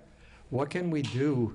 I mean, it's just a crazy amount of money. I'm sorry. I mean, I know it is what the industry is, but it's a crazy amount of money. Well, even FDOT, if you renew your registration online, they charge you a $2 convenience fee. Yeah. And so the question is, are we not passing on that expense? Are we not charging a convenience fee if you pay your ticket by credit card? Or I think some of them are, in rec you do, but for example, a lot of our parking meters are basically now credit card. And you have a lot of small transactions, $2,000. 1 hour, 2 hours, so, it could be, $8 or $9. how much of that is the parking meters out at $300,000+? I would say the bulk of it. Yeah, I would say the bulk of it is the parking. It's Right. definitely the bulk So of it. that increase that we saw of $500,000 in parking revenue is then offset by $300,000 in credit card fees? No, the $4.5 million that you get in parking revenues get offset. No, I'm saying the increase, right? So But it's been that way every year, though. It's Yeah. not a new. Yeah, it's not. It's not new. It's just growing to a point where it's. Yeah. Correct, yeah. It's. Yeah, you're looking at apples and oranges there. Yeah. So can we look at, I mean, Yeah. can we look at that? I mean, I think there's some fee involved, and how can are we being the most efficient in the way we're doing this, whether we pass on a convenience fee? I don't know if the machines are smart enough, if it's the bulk of parking, if the machines are smart enough to differentiate between a debit or a credit card when people go to pay, that it puts it in, but it's a lot of money to be sucking up at a city level.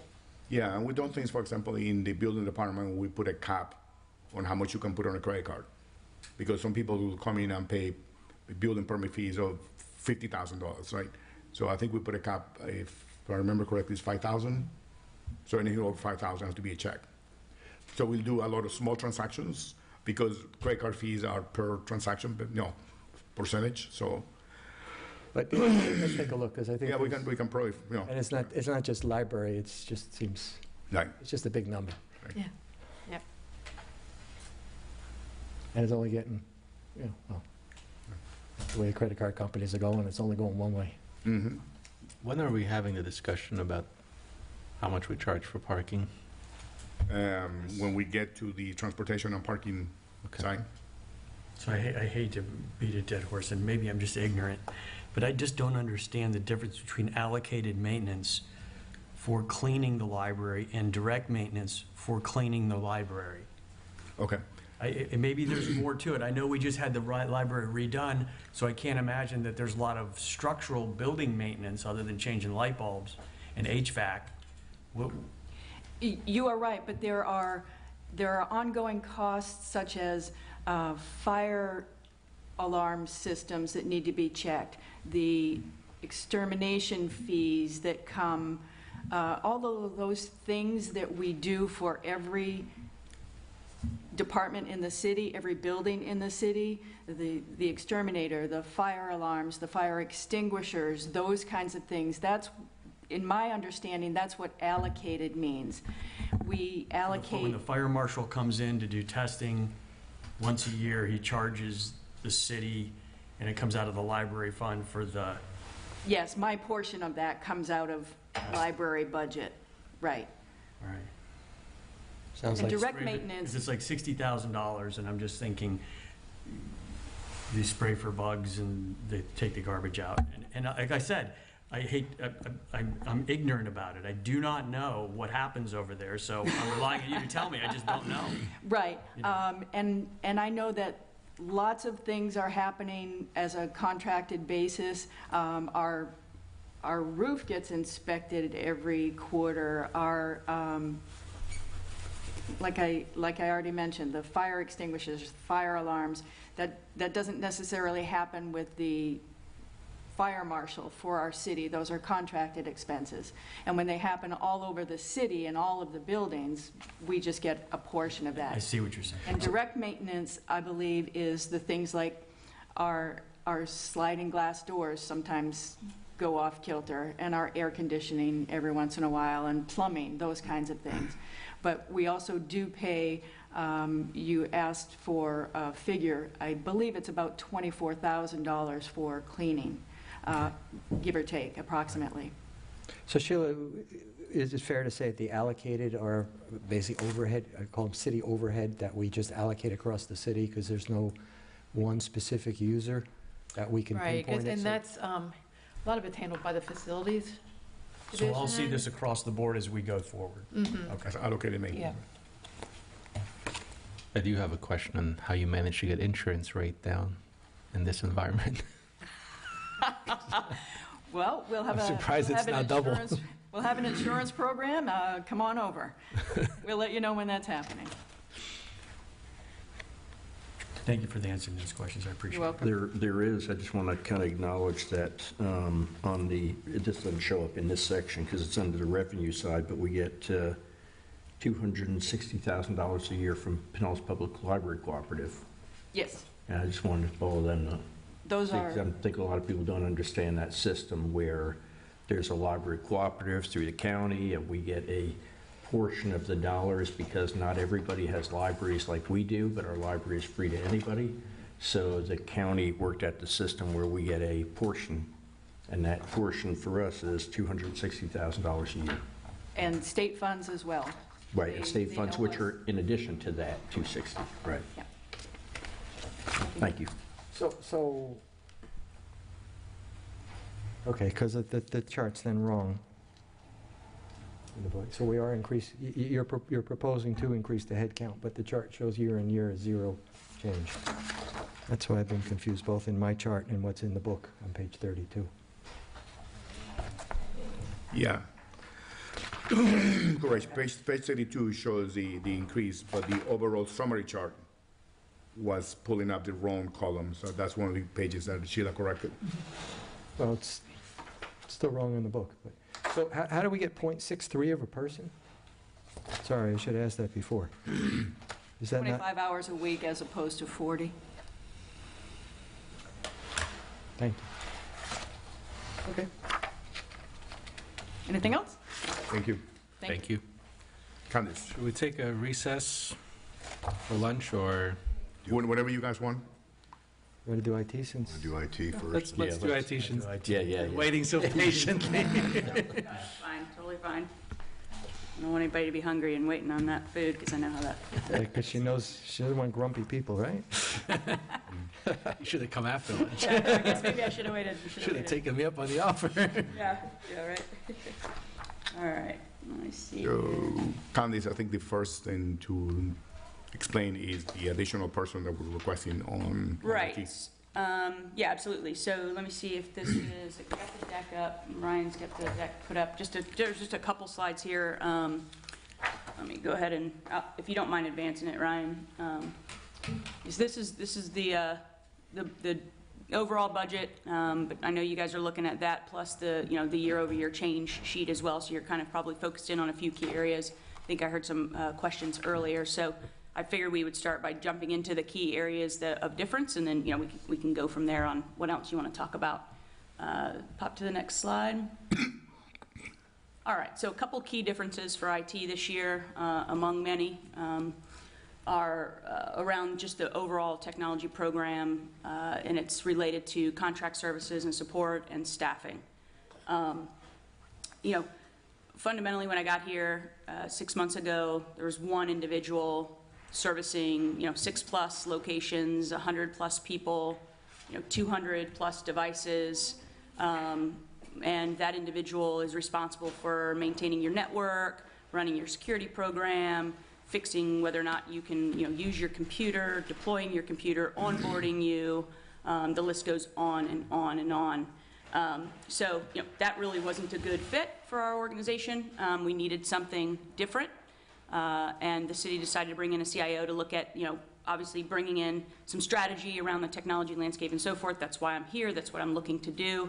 I also jump in and do day-to-day support on a pretty consistent basis to back Ryan up. Most of you probably know Ryan, and do some application support and analysis. I do quite a bit of support work in finance enterprise, which we onboarded last year. So there's just a lot of ongoing need in the support arena.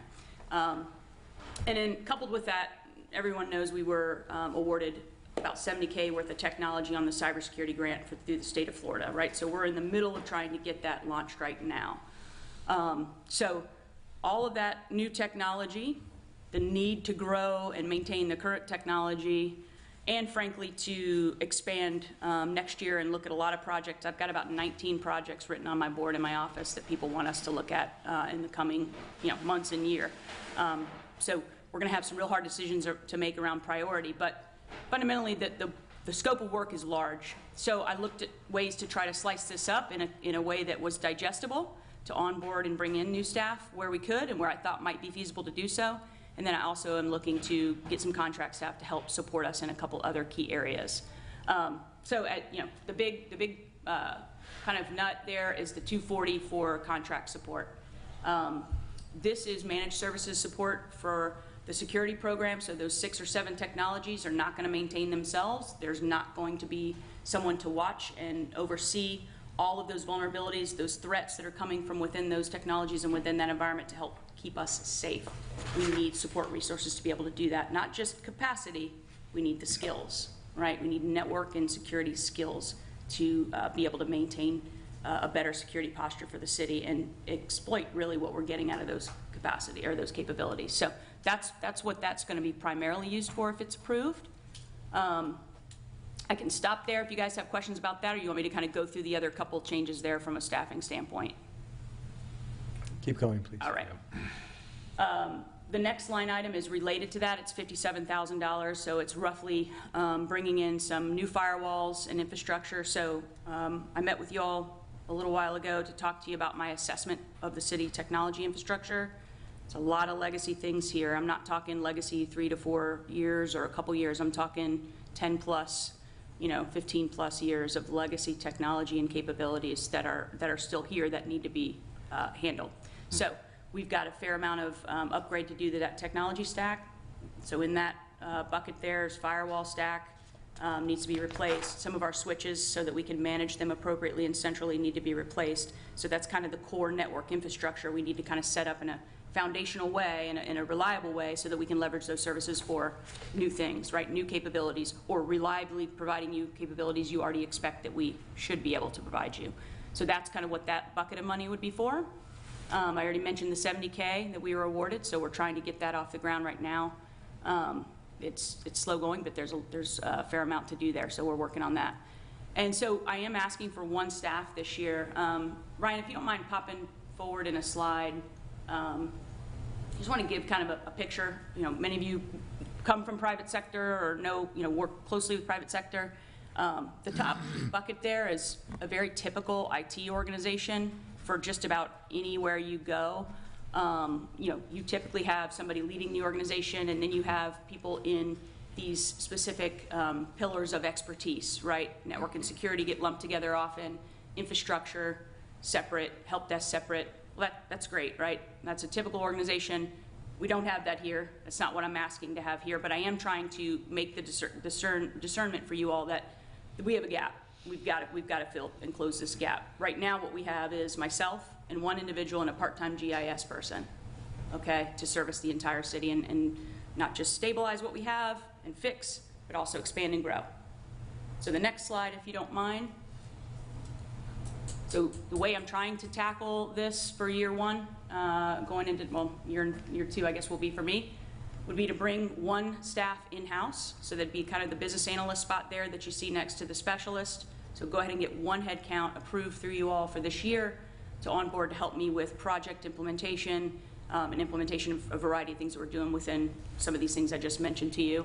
And then contractually, the bucket there of network security operations, maybe some IT support if I need additional augmentation of Ryan and myself to help facilitate that, and then maintain my GIS support, which we already do through contract right now. So that bucket of support there, that 240 plus there's a little additional in there for the GIS person, so I think it's around 260 really is the total number.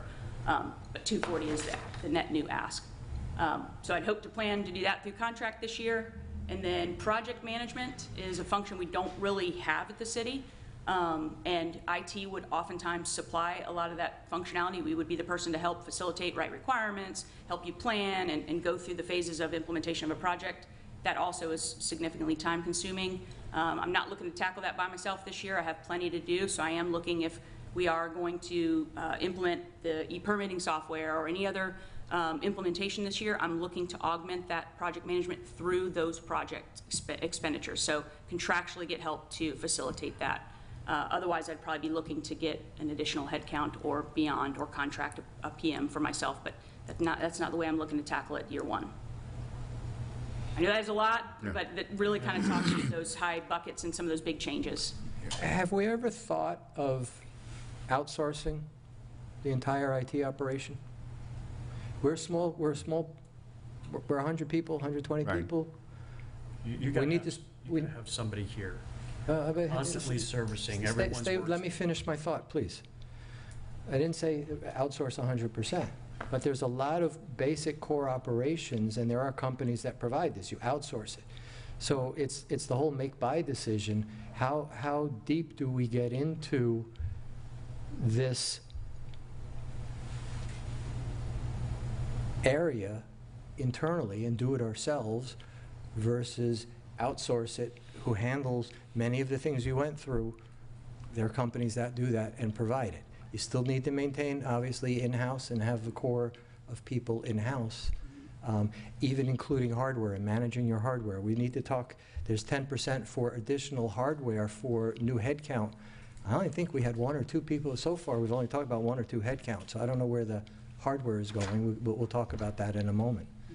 But just strategically, Yeah, so because it's these are all strategically- good projects, these are all, I think your vision is not inconsistent with what we have here. Most of the resources are being contracted out, okay?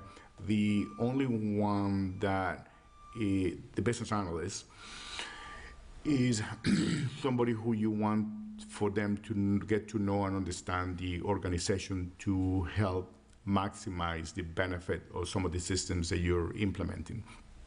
One lesson we learned with Central Square, the implementation of that system, is that it's really very taxing on the departments that are trying to implement the new system because you still got your everyday job to do, okay?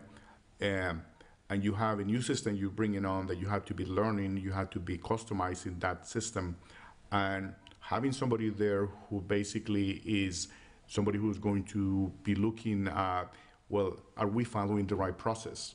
You know, because one thing is to just automate what you were doing before versus, you know, trying to maximize what you can do. It's going to be a great benefit in order to maximize the utility of the software that you are purchasing. Same thing is going to happen when we implement the permitting software. There is going to be many different points of contact, connections that are going to be done that is going to increase the productivity of the system. And I just give you one example of something that Candice has, you know, jumped in, that if we had a business analyst, it would have been done from the get-go. We have two different systems. We have Cyclic Fix, and you had a system called Asset Essentials, which is our work order management system. Well, those two systems were not talking to each other. So complaint will come in Cyclic Fix, somebody will look at it and say, oh, I need to create a work order for that. Okay, now we're looking at having those two systems connect, the information be directly going from one system to the other, and when its work is completed, going back to notifying the customer of that. You eliminate data entry errors because somebody can put the address incorrectly. You eliminate the data entry duplications. So in looking at these little different systems holistically and being able to say, well, there is a point of opportunity here that we can maximize and improve. Eventually gives you a more efficient and productive organization by being able to do some of that. So that's why in our mind, the business analyst is somebody should be an employee because it's knowledge that you're going to learn and acquire. Some of the other support systems, I think absolutely agree with you. We can't afford the different skill sets that we need to have 4 or 5 different people. So contracting that out is the best option. So, But I'm also talking about the hardware, the software, the whole infrastructure. I mean, as a small organization, at a certain point, it's going to become unaffordable to continue to buy servers and buy a new server and a better server, and software costs. Software costs go up. We might be mixing a couple topics, right? So the infrastructure that we have that I'm talking about upgrading, we have to have. So that's basic core network infrastructure. As far as server infrastructure, we have a very small footprint here, and the intent is to maintain that or become smaller. So there's no intent to expand the size or even complexity per se of the footprint in-house. And, you know, kind of coupled with what Alex is saying, that's exactly what we're doing, right? I mean, we're already going to have managed service providers for some of these 6 capabilities. They are offering a service provider to oversee and help facilitate, you know, watching some of these vulnerabilities and these platforms. But we still need resources to help us holistically look at the city's vulnerabilities and threats. That too, I'm asking is a contract. So really only asking for net 1 change. Don't have intent to build out an army or a, you know, significantly sized organization, because I agree with you. We're not that large, and we are not in a position, nor do I want to be in a position where I'm trying to compete, frankly, with you know, the private sector to try to hire a network and security person. We won't get them. You know, so I understand. I come from private industry. I know those challenges that they face on a day-to-day basis trying to staff. We're gonna have that almost tenfold. So I'm trying to ensure that I'm maintaining some balance between contract versus, you know, on-site staff. So that's why we kept the request at 1, and the rest of it is contract. As far as contracting out help desk, maybe like kind of what you're maybe really more getting at is, could we contract somebody to do all the help desk and support stuff? We could, and we might. Over time, we might consider doing something like that. I will tell you my experience in having those kinds of services. They're not always, the grass is greener in terms of what they offer and provide. I've worked directly with many, and I know a neighboring community that's struggling right now because of that same issue, right? Where they have somebody on site, so they've got a person that's there to, you know, touch the keyboard, but they can't help you and facilitate any real resolution to your issue. they got to reach out to someone else, and that person comes in once a week. That's not going to work here. So I'm trying to balance the, you know, the needs and maintain the environment and also mature what we have in place. So right now, we have outside IT so that you can put in a ticket and get something fixed if we can't fix it in-house. No, so I was giving the example that there is other communities that are doing that, and it's not working out very well for them. And I've also worked with many managed service providers. I've been in IT for 20+ years, so I've worked with almost every service provider in this market. My experience has not been good outside of the city. So that's why we maintain most of that in-house today. But to your point, there are opportunities to standardize and then potentially operationalize some of that and, you know, outsource it. I don't know that I feel like we're there yet, but I would love nothing more than to, you know, outsource the day-to-day standardized things and let us focus on the more important things, the strategic things that the city cares about us spending our time and energy on. But I don't know that that's year one for me, personally. In my experience, it can be done. It has to be done right. You're right. If you don't hire the right company and don't have the right model in place, it'll fail miserably. And Yeah, no, I agree. I have seen it done. I'm not a big fan of it for what we have. What it will not do today for you is it's not going to preclude us from having to do these upgrades to the infrastructure of the environment. That, you know, we're talking about 20+ years of legacy technology that if you hire an outsource, you still got to deal with that. Somebody's still got to deal with that. So we're looking at an increase here of can you go back to the chart? $600,000 Go way back. in the budget that you requested. Can we go back 3 charts, please, so we can look at the same chart? Yeah. Thanks, Ryan. Sorry. One more. Yep, go back. Yeah. Yeah, Thank you. Sorry. go ahead. So,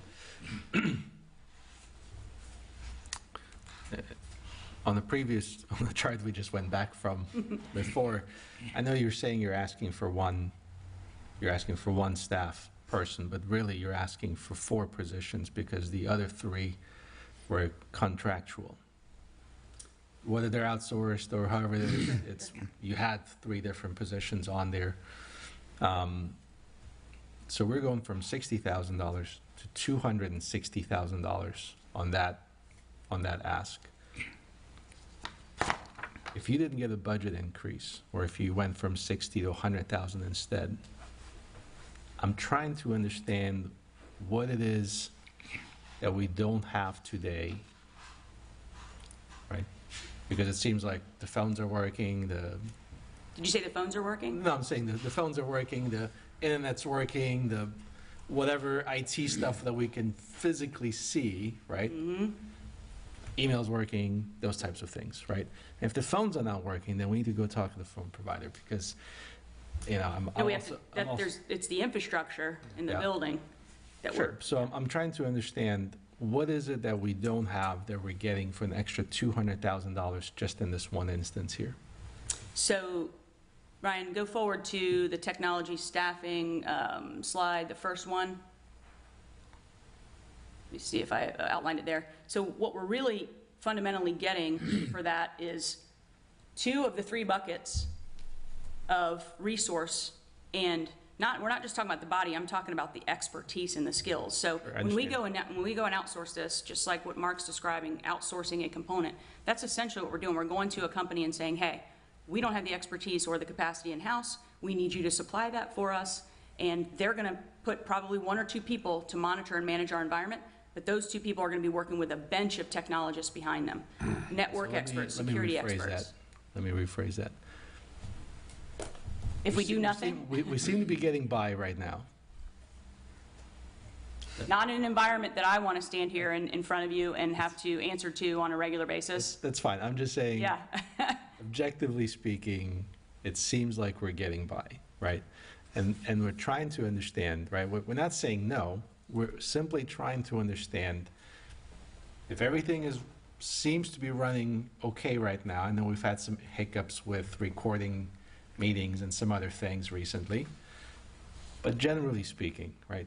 My emails are going through, you know, phones seem to be working. What is it I get it, we're getting 3 more buckets, okay? But what do we get in those buckets that we don't have today, that if we didn't get those buckets, you know, the whole city shuts down? No, but what could happen is we'll turn off all that 70K worth of capability we just earned from the state because we won't be able to manage it and monitor it, right? So we would probably turn that off. The vulnerabilities that we already have today in your environment. So when we're talking about, and I think that's why I'm concerned, this is, I think, how the city has gotten by and why we're in this boat, because we're kind of saying, hey, it runs, it works. We flip the light on and it works. And that can't be the strategy if we want to maintain security, if we want to go out and get any permitting platform that the city can rely on, if you want to do some better services for your residents or improve things for your residents and they involve technology or some sort of digital changes within your environment. Those are all things that we need this kind of foundational, building blocks of what I'm proposing we do this year. So you're going to be much more vulnerable to attacks that, you have today, but to me, I don't want to stand behind that in front of any one of you or anyone else for that matter and try to justify why I don't have these security controls in place. So that's a big part of it, and that's why this is a big change for us. We've got to fix the security gaps that we have. In my personal opinion, I don't want to be the person standing here unless I am working towards maturing that and securing that for the city in a better, much more better way. Or So if asking for ransom because our software has been hacked, No, I mean, look, it's, which happens. if somebody's asking $700,000 for a seawall project because we need to, fix the flooding in down Cesar Place, it's easy because everyone can see, oh, it's a seawall. We just spent $700,000, we put a seawall up, right? I'm trying to understand what is it we're getting for $600,000 in this scenario. So if we're talking improved security, if we just focused on improving security, what's that component costing us out of this additional $600,000 that we're asking for? So that is really a big portion of the 240. So the contract services that we're talking about, the managed services provider to own, maintain, and support the environment, the security infrastructure that we're bringing in, that's 240 of it right there, right? So just to improve network security, we're talking to... Not just to improve it, this is ongoing maintenance and support. Again, I want to make sure that you all understand, when we implement these things, they aren't just a one and done. You do not turn on a security platform and walk away from it. You have to turn on the security platform. You have to continually fine tune it. You got to configure it, maintain it. You got to watch all the alerts. Someone's got to go out there and look at proactively what the threats are for city governments and things like that, and then fold security controls and implement security controls back into the environment. So it's an ongoing maintenance and support. That's what that 240 is. So that's the 240. And then Yes. out of the software and hardware, the additional $100,000 for those two items, how much of that Yeah. is for security? Very little. So the software and hardware buckets are buckets that we've had year over year. I think the increase, Ryan, if you don't mind, go down or back up to the this slide. So the buckets for hardware and software is going up about 30K-ish on the whole. And that's due to some new requests, a few new asks that are coming into my department to consider. So I'm saying, hey, let's bake in the cost for those. We can decide if those are part of the projects that, do get implemented this year, and that would be the estimate cost associated with bringing those on board. So that's the only change in software. The hardware budget, yes, I did put in for one printer replacement. If we swap out one of the big, large printers in the environment, we got a lot of old technology there too. Printers that don't even have color, believe it or not. So that's one component of that. And then the 10% was just accounting for looking at the trend this year and what happened with headcount ads and making sure we had a little bit of buffer. Because what I've seen last year and going into this year is these things were not budgeted for, right? So I'm bringing you what I think the actual components of what we're really going to need in terms of spend. I see a lot of buckets that we're having to go back and refactor, frankly. So on this slide, you have 240, and then what's the 57,000 for? Because you said that none of the technology stuff is for network security, but that's what this... No, sorry. The software budget, so I pulled that out in special because I wanted you to see that it is a net new ask. Those are CIP components, the 57.2, I think, that we have for bringing in new network infrastructure. So that component is part of security. That's kind of why I rolled it up there under the same bullets as security. So 240 is all the staffing in the contract support management. 57 is to upgrade and replace the technology within the environment, and then the 70K, which, you know, we've already talked about. Yeah, and the 57.2 is on the, you'll see that on their equipment line item. Yeah, let me separate line make sure item. I'm looking at the same thing that you guys are. So out of that, okay, so if you're saying it's going to cost $200,000 roughly to get us to where you feel comfortable that we should be at, and part of that is ongoing service, maintenance, and so on, how much of this increase are you looking to carry forward to next year? Right, so is this a... Yeah, is this the new run rate? Well, is this this is what's going to cost to get us current, and then next year the budget's going to be $800,000, $900,000? Gotcha. Or is next year going to be 1.3, 1.4, 1.5? I would anticipate that it's going to be a smaller increase going forward, So right? you're still anticipating an increase? We're still going to have, so you have one of two options once we get the technology implemented and the security controls in place. We can maintain that, which we will need to do in some capacity. You might, you know, I might come to you next year and say, I'd rather try to bring it in-house, it's going to be cheaper. Probably not, but I'm always going to need some capacity to maintain the security posture that we're building into the environment for the city going forward. But I don't anticipate it to materially grow and grow and grow on you, right? There should be a level of maintenance, just like any other thing. When you put in a new piece of software or you put in hardware, you know, you've got a little bit of support and maintenance that goes with that over its life cycle. Well, that was This the would be question similar. is, how much of this money is software, hardware we need to get current, versus how much of that is ongoing maintenance that we need to carry forward and maintain every year thereafter? So let's look at the bucket. If it's, you know, if that $200,000, $100,000 is just what we need to get current, and then the service is 100, then I would expect next year not to have that $100,000 that we spent on technology services to get up to today. But you're telling me that not only do we have to carry that forward, and then also project an increase for next year of another 10%, so now we're looking at 1.3 million next year. Yeah, we may be talking past each other, and that's my apologies if the Yeah. materials aren't clear. So the software budget is completely separate from anything that I'm proposing to try to do to bring in a managed services or to improve the security posture I and all don't of know that. what stuff is called, so this is not my That's world. fair. No, If you I'm wanna have a trying to chat- find ways, you know, to kind of But as share. And it's, So that- the, that's the 200. the 57,000 is one time, right? Yeah, That the is just, 57,000 is we're one time. buying some infrastructure, and that's a one time. One time, there's still a life cycle to it, but it's not going to be next year. I'm going to be coming back and Right. asking for more money. I believe the 240, just to answer your question, the 240 remains.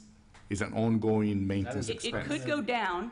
I don't anticipate it would go up, if that makes sense. But most of that 240, It will you're likely be expected to an see it ongoing next year. It's an expenditure. ongoing maintenance expense. From a contract support, managed services provider. And sorry, I'll assume it's going to go up because, you know, It's not outsourced going down. services go up. Right.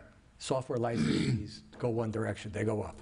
Well, it kind of depends on, so in this bucket, because most of it is maintaining the implementation, you know, some of it's going to be helping us get these things off the ground and then maintaining it going forward. I would hope that it could be stabilized or I don't want to dare say go down and then next year them not, but I don't expect them to go up too much, if at all, next year. So, and then maybe this will answer the mayor's question, but in the capital plan at the back, we have in the IT improvements in fiscal year '24, there's an ask of $365,700 in IT improvements. The finance board prioritized it at number 18 on the list.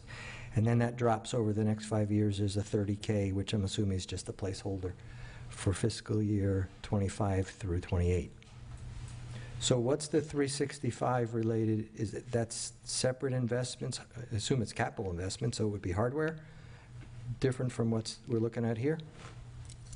Yeah, so one of the things that we put in the capital plan, and you know, you'll have to forgive me too, because, you know, your version and how you guys work from a capital and operating and things are a little bit different than where I come from, but there's really two buckets of hardware for us. Actually, there's really three, to make it even more confusing for you. There is a bucket of network redesign configuration in the CIP that we brought forward to you.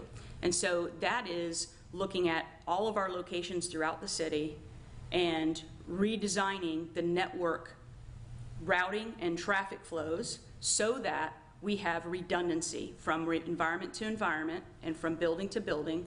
And if one circuit goes down, the internet goes down, somebody cuts a line, we have a failover capability to keep that building up and running, right? So there is a bucket of money that we included to plan, redesign, augment where we need to, a little bit of infrastructure at some of the locations, not necessarily at City Hall, to make sure that that's a reliable service. And you have a primary circuit and a backup circuit.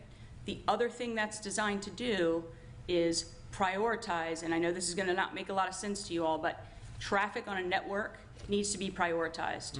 Voice traffic needs to be higher priority than data, and video streaming needs to be, there needs to be what's called a quality of service put on that traffic as well. So those things need to be put in place. We do not have that here. I have been asked to put in a new phone system because ours has had a lot of trouble over its life. I've been asked to replace the systems in this room so that we have a better AV configuration and public streaming service component for the city.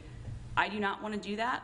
I will not do that actually on my own without some commitment to fix the things, the underlying network and the services that those things rely on, because it's catastrophic, failure for me if I do it without doing it right.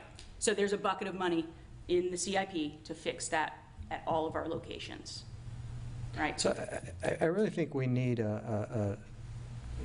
this is a budget discussion, but a technology blueprint and a strategic plan for the next 5 years to understand, because it's somewhat to the mayor's question, these investments, everything you said makes sense to me. Right. We need to do this stuff. You pay for it. If you don't keep systems up over the years, Right. You are where you are. But at least for me, I'd like to understand it better and Yeah. where this I is would love going. that. What is the blueprint? And then we can make the decision on what are the investments that we need. Because, and don't get us wrong, or at least I'll speak for myself. I'm not trying to give you a hard time, but these are big numbers. They're some of the biggest numbers we knew have that. in the package. I knew that. So, of I knew course, that coming in. it kind of perks our interest whether it's before lunch or after lunch. Yeah. No, And we need to help you explain that to your constituents. We get it, because it's a big ask and everything else, and people say, well, what are you getting for this?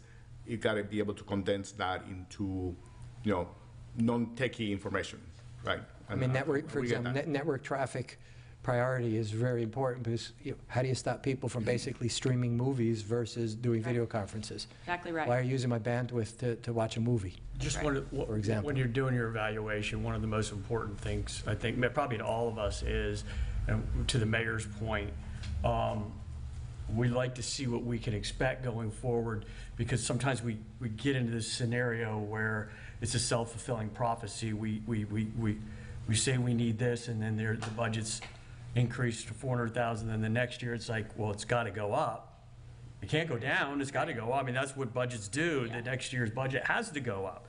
And so we're kind of looking to separate, in my mind, separate those things that are necessary upgrades to get us where we need to be. That those aren't the things that need to be maintained. Yep. But they don't need to be replaced every year.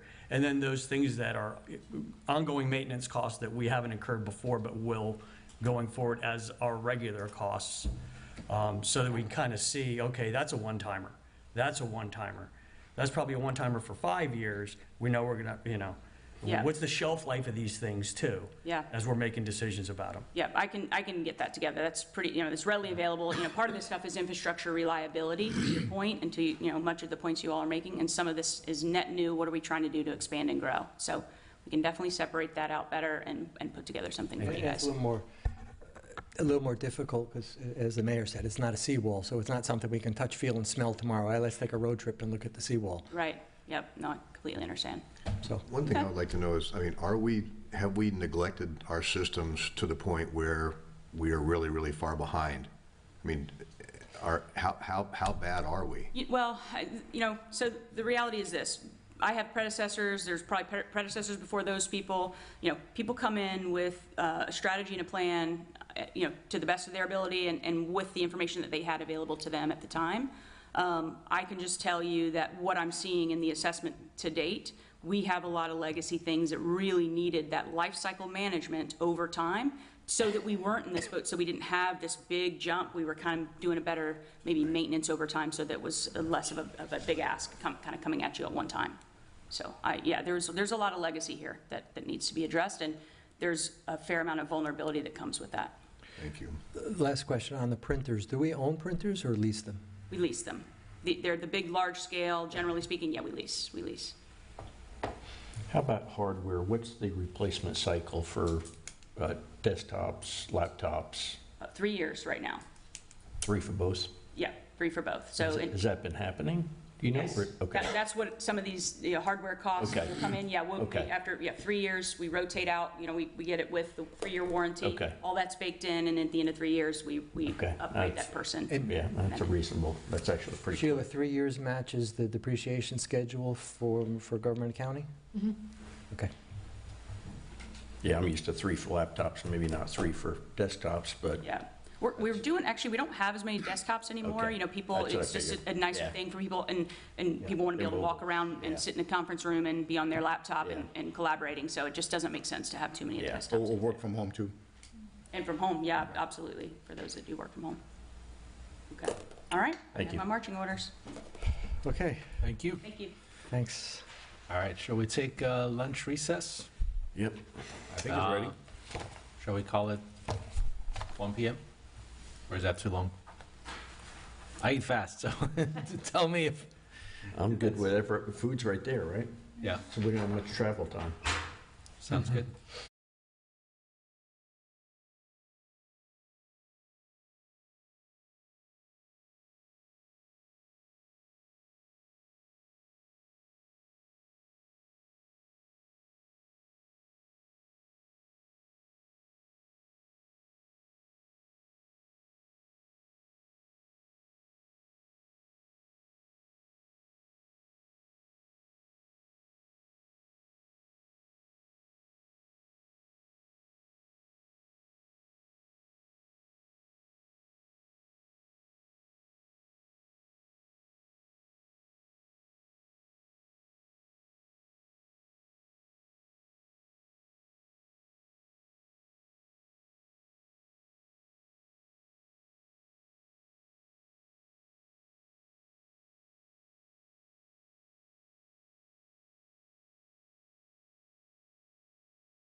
Workshop. Jim, come on.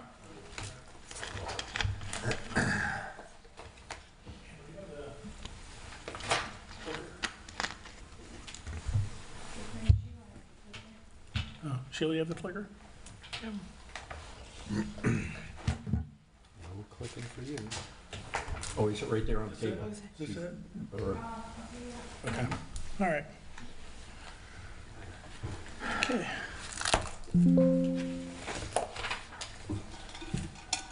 So, with this year's budget, our big ask is we are asking for one firefighter position, which is 3 firefighters, A, B, and C shift, and a deputy chief position.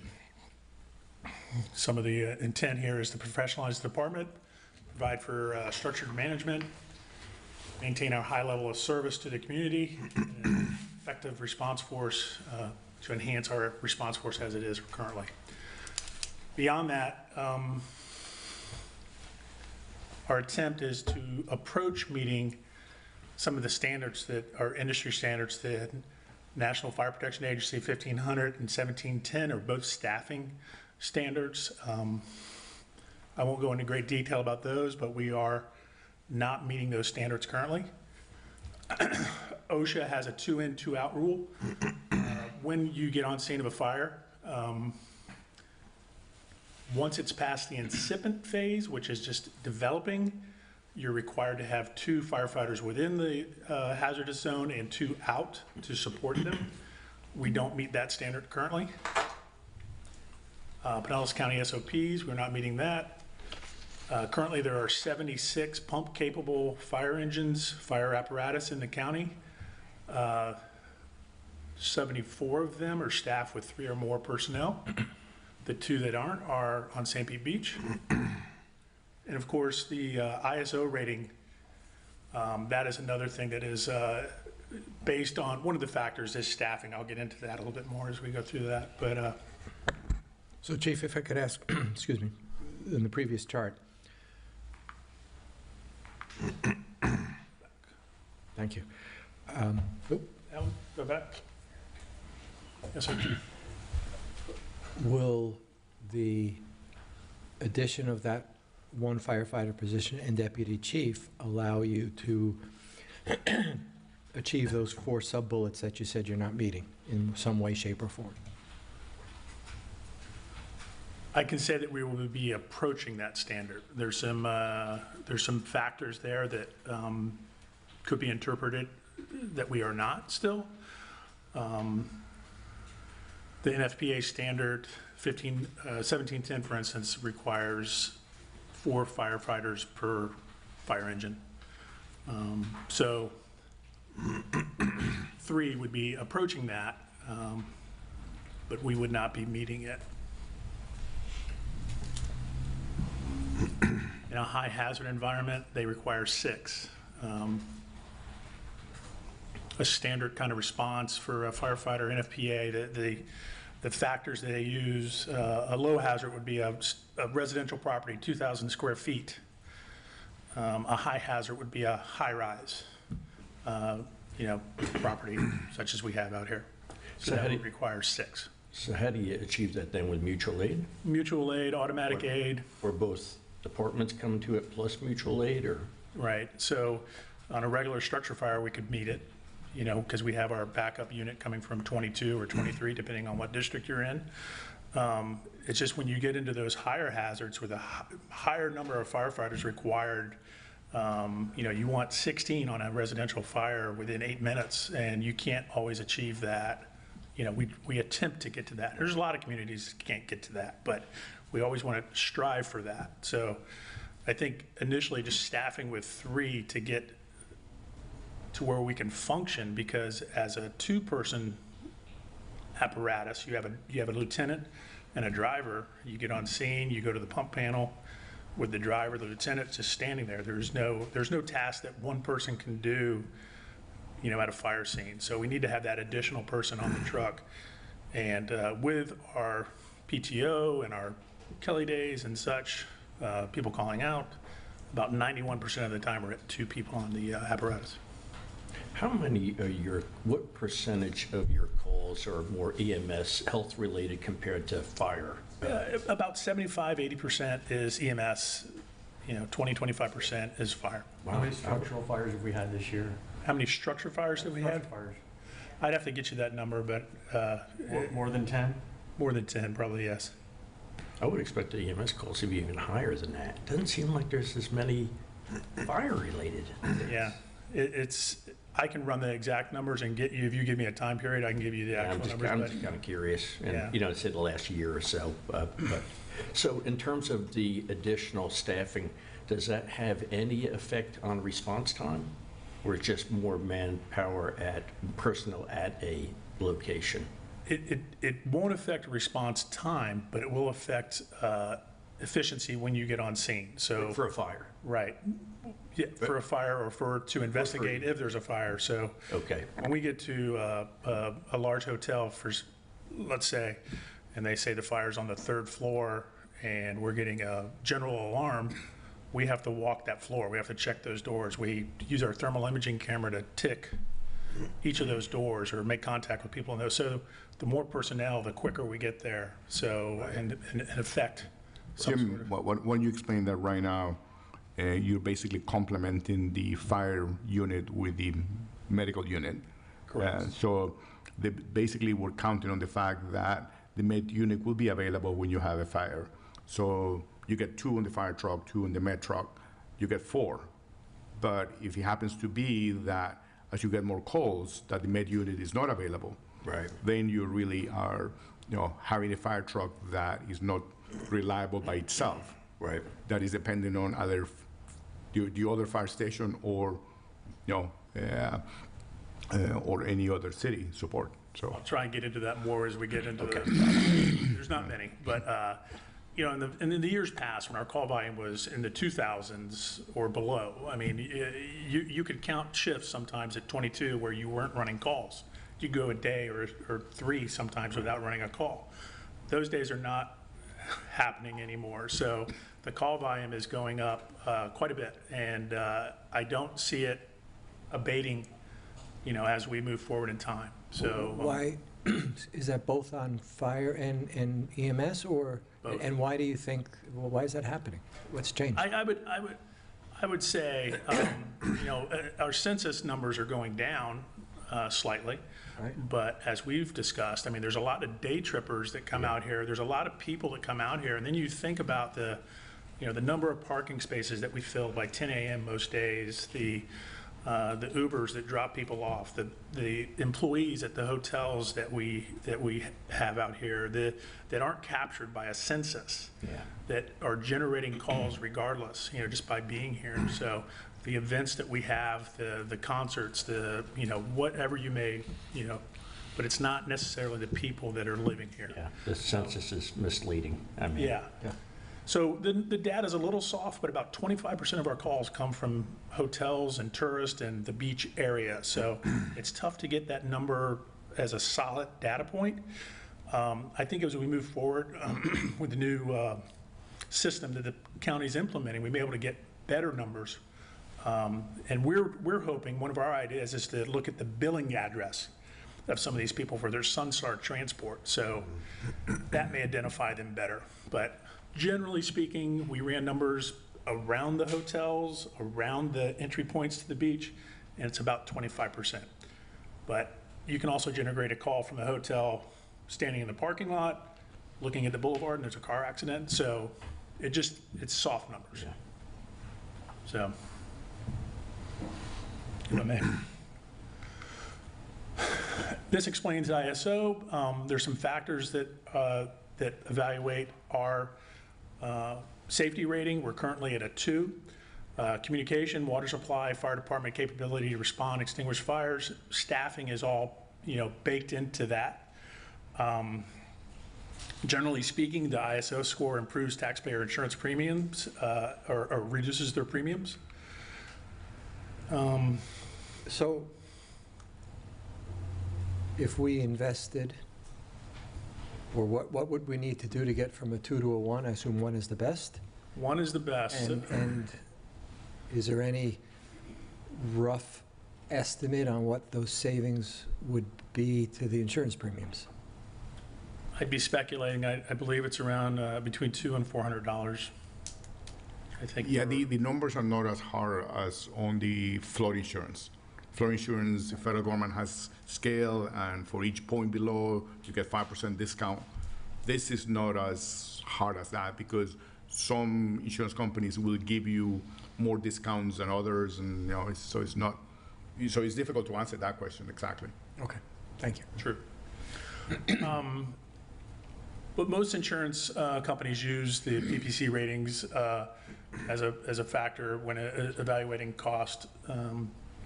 You know, other factors are type of construction, the age of the occupancy, fire protection, the sprinkler systems that are in these buildings that, you know, the prevention officer, Kelly, our fire marshal, our fire inspector, they push that envelope to get these places sprinklered.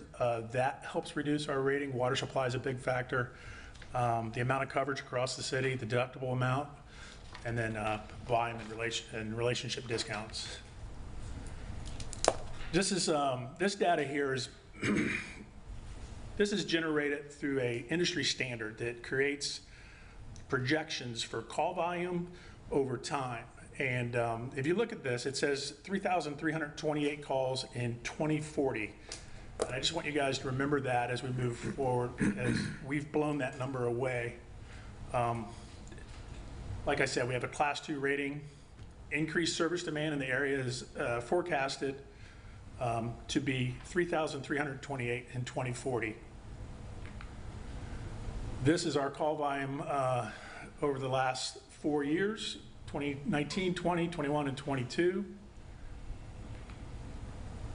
These are the percentages of changes over those 4 years. You can see the growth, 11% January, you know, net, and down the line. I'm gonna go back. Yeah. But those numbers, that number, the 3328, we are on pace this year to run over 4,000 calls. So we're blowing the projections away, which are based on normal residential towns and cities where we're a tourist community. And I think, as we've discussed, I think those day trippers and things are making those numbers expand. So. Are we seeing the same consistent rise with our friends going north? Yes. Beach? Yeah. Same? Yeah, 2022 was a banner year as far as call volume. This year, we're about 3%, but still ahead of the curve. Usually 2% is usually what we expect, but 3% is where we're at currently.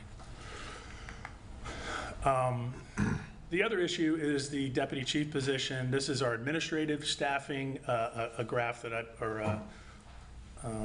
the graphic I put up here. The St. Pete Beach has one administrative staffing, which is my position as sworn officer, as compared to other cities, Gulfport, South Pasadena. As you can see, the amount of administrative staffing for each of those cities is greater, unless it's a one station like Madeira Beach. I'm sorry, can you go back to that chart? Okay. So administrative staffing, administrative support is the same is different from staffing? Administrative support is like a secretary or a administrative assistant. Okay. All right. Thanks. This is the operational staffing structure currently, where we have typically Truck 23 has 3, a minimum of 2. As you go down the line, you can see. With the new configuration, I'm asking for upstaffing of 1 on the fire units. So Truck 23 and Squad 22. I'm sorry, for Truck 23, not Squad 22. As illustrated in the previous slide, we have a 2.94 ratio of administrators to operational staff. It's the lowest in the county. And you can see the averages for other municipalities. Let me ask you this. Yes, sir. Chief. I understand the difference between others and ours. with hours being less in some instances, what are you feel like you're missing? You know, sometimes people have more staff, maybe they don't need it. So give me a sense of, from an operational standpoint, what you're feeling as far as the need. I think as a department, we do the best we can. And I think since 08, 09, we've been asked to do more with less. I think we've done that. I think we've shown that we can attempt to meet the standards and attempt to affect, positive outcomes on calls. And I think where I see it is in these two categories: staffing on the apparatus to be able to meet the industry standards that are all around us. I think there's a liability to sending out units with less than appropriate staffing. And I think as far as our administrator, the deputy chief position, I think that there's things that we could expand on. We currently have, outreach programs. We currently, apply for different grants and such, but there's so much more out there that I think we could affect and change in a positive way, strategically plan, and expand our footprint even more so in a way that to make the department better with just a little bit more staffing. Jim, if you expand for Commissioner Moran, because we do have a level of positions that some of the other, cities adjacent to us do not have, which is the district chief level. Okay, so in addition to lieutenant, you got district chiefs that basically, help support the operation, but we also provide a lot of support for our neighboring cities at no cost. And it's an issue that we have tried to address with them. We have tried to address with the county because there are operational situations that require the presence of a DC, and South Pasadena doesn't have one, Treasure Island doesn't have one. So whenever they have, a fire that requires that, we provide that for them. Mm-hmm. So we got 3 DCs, in our ranks that when you saw that chart, they don't show up there, but they provide admin support, but they also provide that level of command that is needed for some of the fires that right now is not being reimbursed. We're trying to go into the county. We even got letters of support from the adjacent fire chiefs saying they're providing this and you guys should help support this. But it is kind of, I think since 2010 more or less, we adopted that model and we've been providing that to everybody. So is that under mutual aid or that's separate from mutual aid? It's part of mutual aid. So the district chief, where the lieutenants operate on the apparatus and they're within the city, the district chief is really borderless. He can go or she can go anywhere in the county, wherever they are needed, depending on the call volume. So there's district chiefs in those areas, but if they're occupied, we may be bumped out of the city. So that position is really a lot to know as far as knowledge and to do. Do we receive, I'm assuming, we do. We receive also inbound support when we need support? We receive more than we give because we function as below, we have a pretty lean staffing model. So, and we have a pretty high risk with the high rises and such that we have to respond to. So, if we go to Palms and Pasadena Hospital, there's a run card that designates how many engines, how many trucks, how many rescues, how many district chiefs, staff, rehabs, whatever, that go to that call just based on the occupancy. So same with everything out here. So we can't provide that with what we have in-house. So we obviously receive more coming from the outside. Our district chief goes outside of the city, but we receive more than we give. Because I'd have to assume our brother and sister cities up as we move north, we're putting up, there's a lot of new construction of high-rises going on. Mm-hmm. Treasure, Madeira, will start feeling the pinch of, well, hopefully not, but as more calls, more complex calls, as you said, larger buildings. Mm-hmm. I would assume the same. I mean, I would assume just with the more population, there's going to be more calls. I haven't run the numbers for those particular cities. I think we ran Pasadena. We outpaced Pasadena quite a bit, and they run a lot of calls due to the fountains. Yeah, so they probably run 8 calls a day there. I guess where I was headed with that is, are we going to get into a problem, and it's really a county problem, where the mutual aid, which is a creative way and helps particularly the smaller cities who don't have the headcount or the structure to support, where that model just doesn't work anymore as it gets more and more complex? I don't think that is where the model is weak. I think as far as the fire side, the model is weak on the EMS side. We can't find enough paramedics. Nobody can nationwide. So Sunstar is running what BLS units, basic life support units, with no medics on it. So we can get a call in our city where there's an ALS need, and we put a paramedic on a Sunstar unit and then ride into the hospital. That takes our unit out of service. And that engine doesn't have the backup, like we did in years past, where they would come and support that with staffing. So that's where, this call volume, this increase in call volume is what is putting the strain on us as far as being able to back ourselves up with our apparatus that we have in the city. So they're just not there. So back to your first chart, where you were asking for the 3 plus the 1, does that get us to the level where we are providing an appropriate level of support? And sorry, this is going to sound like a loaded question. The appropriate level of support for St. Pete Beach on both the fire protection and life safety side of the house?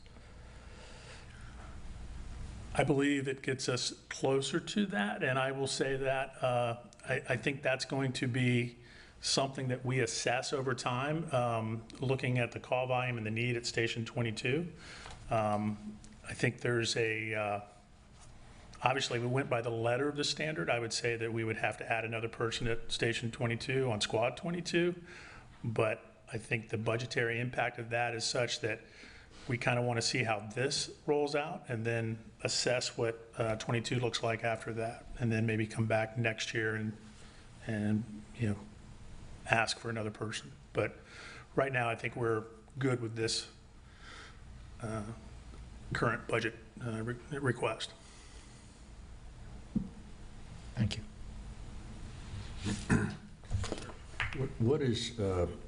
What's the average response time these days? We're pretty good. The county standard is to be 7.5 minutes or less as far as getting on scene, but we're in the low 4s typically. So I won't say we're the fastest in the county, but we're definitely in the top 5, I would say. So, Commissioner Graves? How does our position affect recruitment? I mean, does it make it hard for you guys to recruit people knowing that we are still going to be understaffed?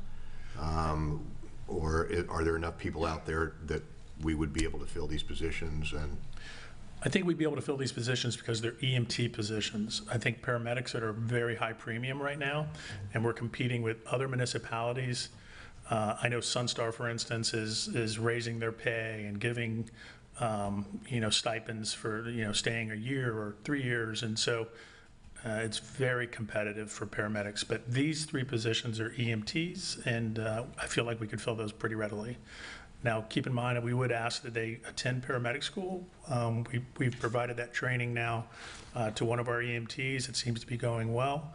There's another EMT in the queue to go again, so we're kind of making them in-house, and hopefully that continues. So. You guys do a good job. I hope I never have to call 911 again, but I've had to for neighbors or friends, and I tell you, every time over the years, they are so professional, so good. Yeah. It's I think of that call that you and I were there that night on the boulevard, and those are the types of calls that the district chief has to be on. You see how many assets are coming to a scene. If there's one patient, it's one thing. If there's 3 or 2, it's definitely it gets bigger quick. And we're so kind of geographically outside, nobody's coming from the west or the south. If we were in the Gulfport, people would be coming from other departments. And so everybody has to cross a bridge. So we have geographic challenges and as well that make this kind of a need in my mind. So.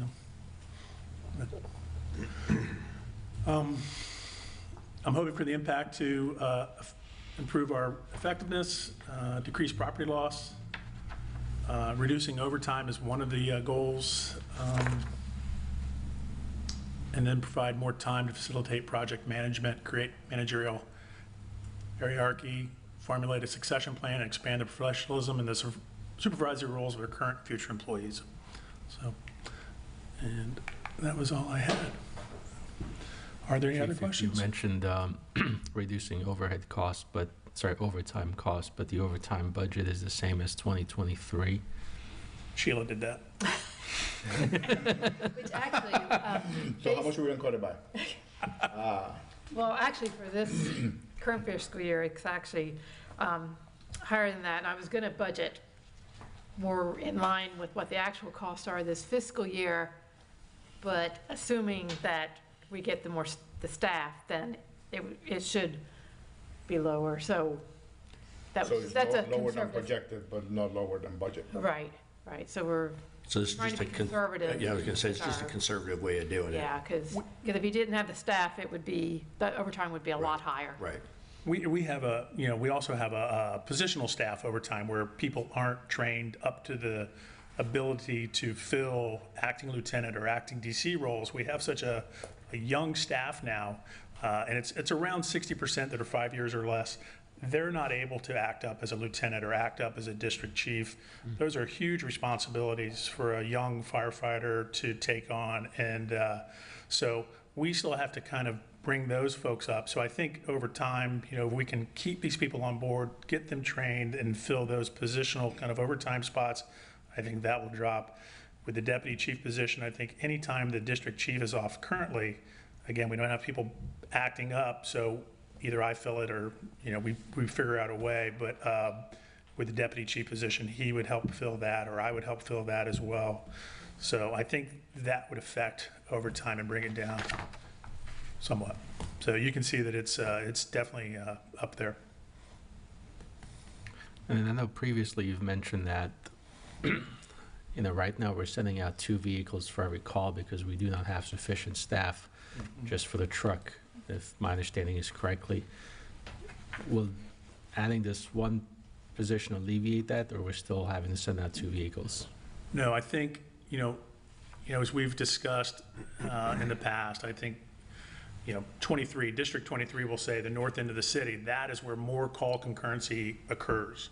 That's where it stretches the rubber band a little bit more, where the truck and the rescue can go out on calls at the same time.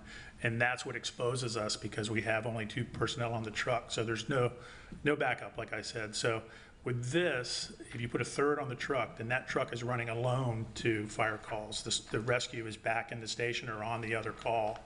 And hopefully with the 3rd person, they mitigate that call quicker, get back in service quicker, and can run calls.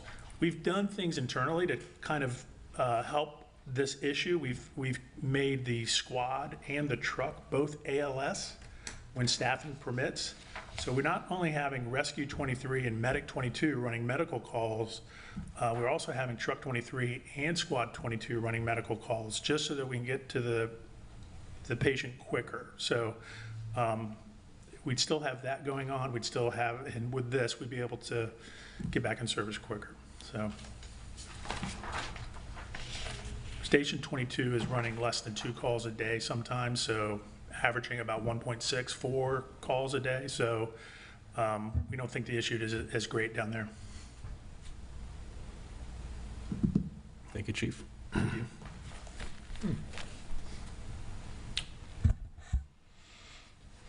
I mean, I'll say this for this particular department, the fact that they're able to run down almost 100%, almost 100% increase in call volume and not have 100% increase in budget over the last, 5, 6, 7, even 10 years is pretty amazing. And not having had a huge increase in staff either. I mean, they're asking for one extra person basically per shift. So that's impressive in itself.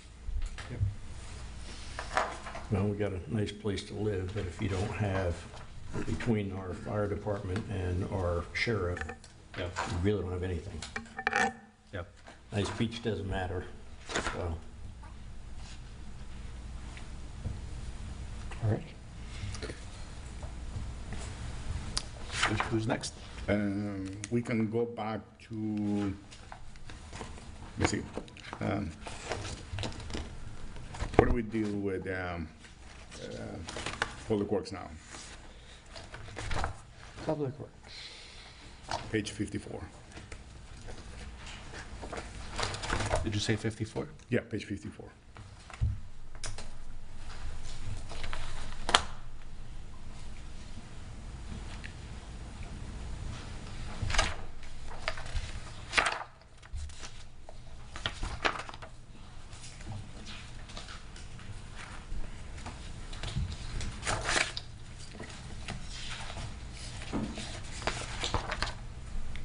Public Works Administration? Yes.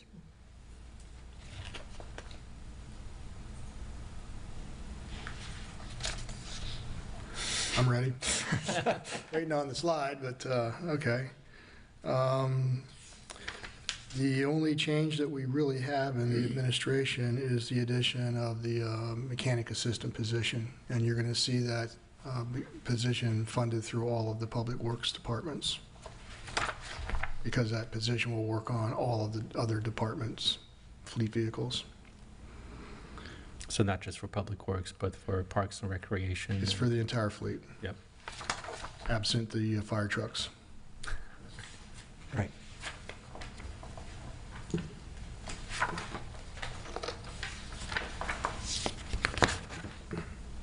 Which shows half a mechanic and half a mechanic assistant, right? Same reason, yes.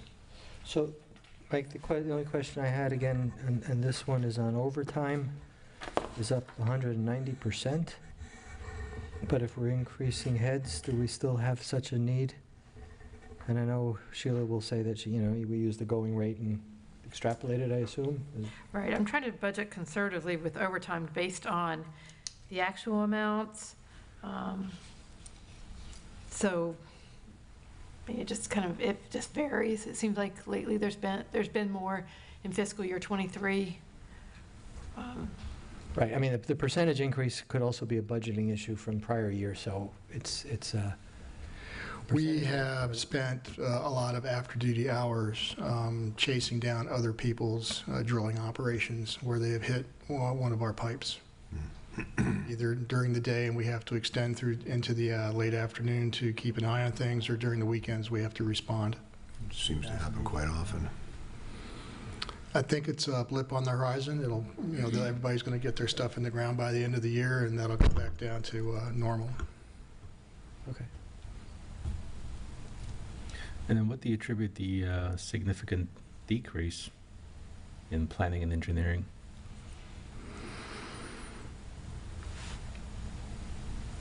I think, Sheila, I just don't think we have to use that. That is the.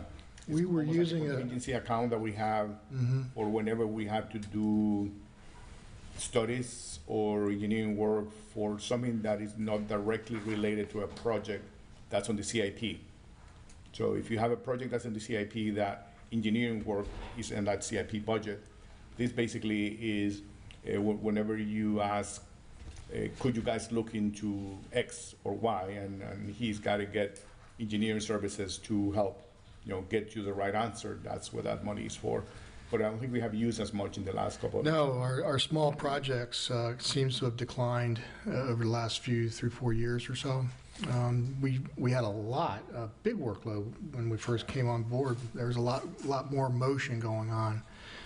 But I think in our long-term capital programming, things have sort of settled down into, we've uncovered a lot of the things that we didn't know were out there to be discovered, I guess is one way of putting it. And so we found ourselves years ago with just a lot of popcorn. It's like, hey, study this, we forgot about that, we need to do this. And they weren't big, $5,000, $15,000, $25,000 projects, but there were more of them.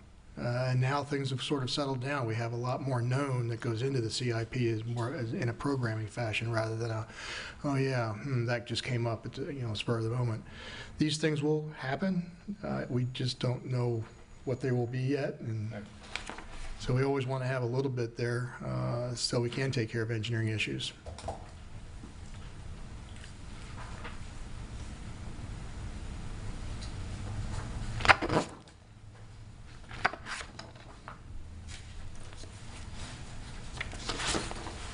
Still waiting on Really all I have. I guess next is streets maintenance. Streets will be up next. Streets is fairly straightforward.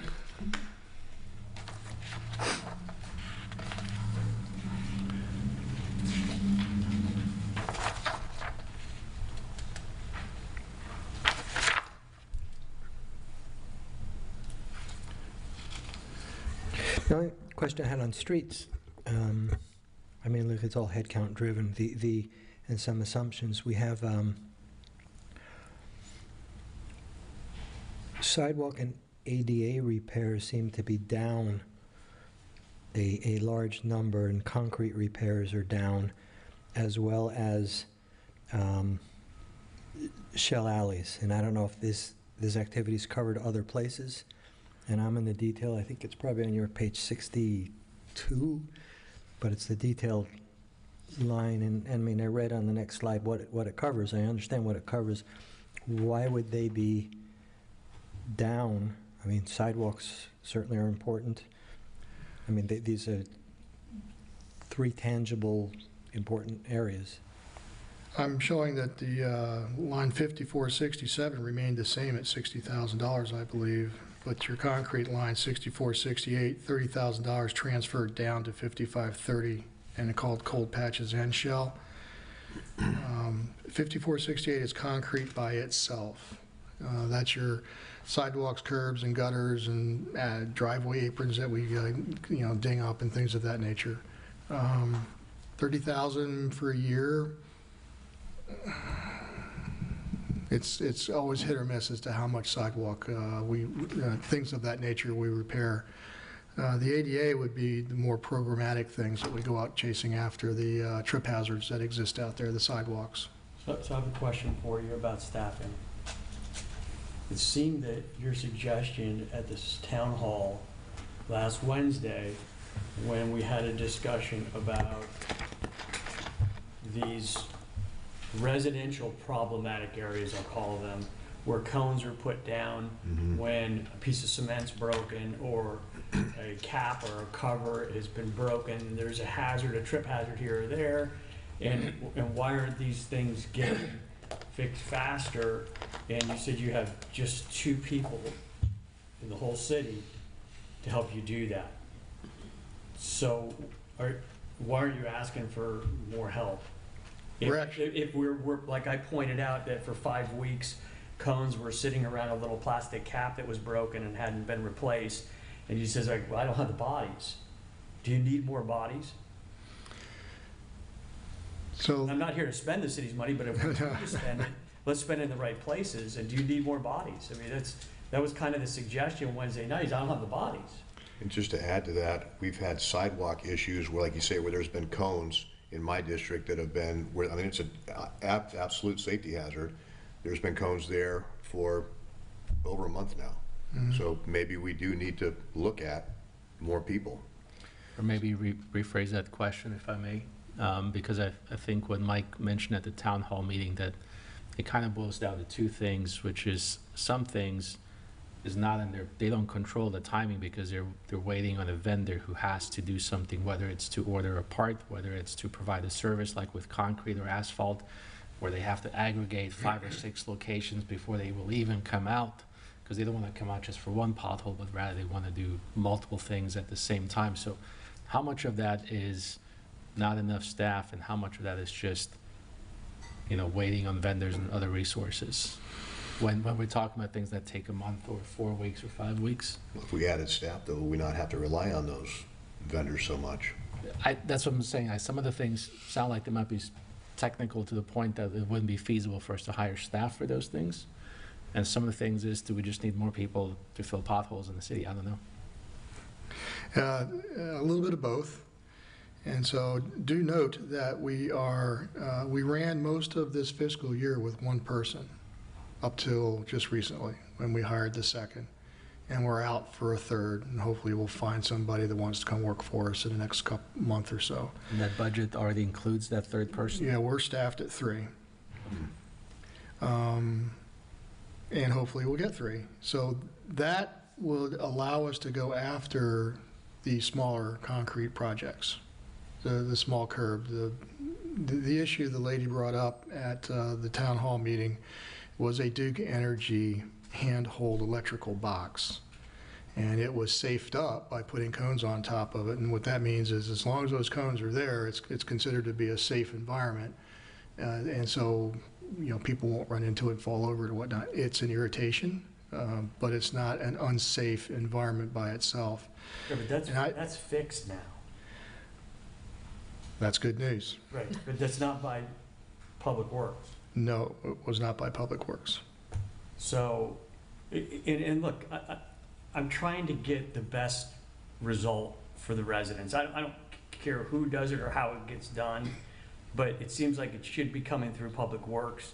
You're in charge of Public Works, so I'm really trying to get a feel, especially when we're going to enter into a next fiscal year, what help you need so we can get you that help. And to my mind, it seems like some of the smaller stuff, and you tell me, because I don't know, that we always need an outside vendor to do all these things. I think the city routinely runs to Home Depot and gets stuff. I mean, I don't know that all these projects are so big that we need to sign contracts with vendors to get them done. There's a lot of the little things. And so I'm trying to figure out a way where, and if it's a budgetary issue, then I guess this is the time to talk about it and what your needs are. But if we're operating in a certain way where the four corners of the budget don't necessitate it because of the way we operate, then it doesn't. And we're really in the latter stages of being able to give you the right answer for that, because the implementation of the work order management system is going to basically track how every employee is being used and the deployment and the needs for small jobs. And in small jobs, there are 2 types, like Mike was saying. There are jobs that our staff can do. There are other jobs that might look small, but basically putting a flag of sidewalk. We don't have the concrete equipment to go and pour that sidewalk. So, what Mike does he aggregates those for cost efficiency purposes. So when he has 5 or 6, then he says, calls the concrete truck, and the company says, come and do this 5 or 6. I don't really see a scenario where we're going to be doing concrete work ourselves. No, the issue with the cover, yes. I mean, there's a lot of other small issues that our own staff can do and handle, and we can probably improve the responsiveness of that. But I think once everything is being put on the work order system and tracked, then he can reassess that against the 3 people that he currently has. It's like, do I have sufficient staff for the small jobs that my staff can handle? And there's certain stuff that we're just going to have to rely on other people, to do because of the equipment that requires. I understand.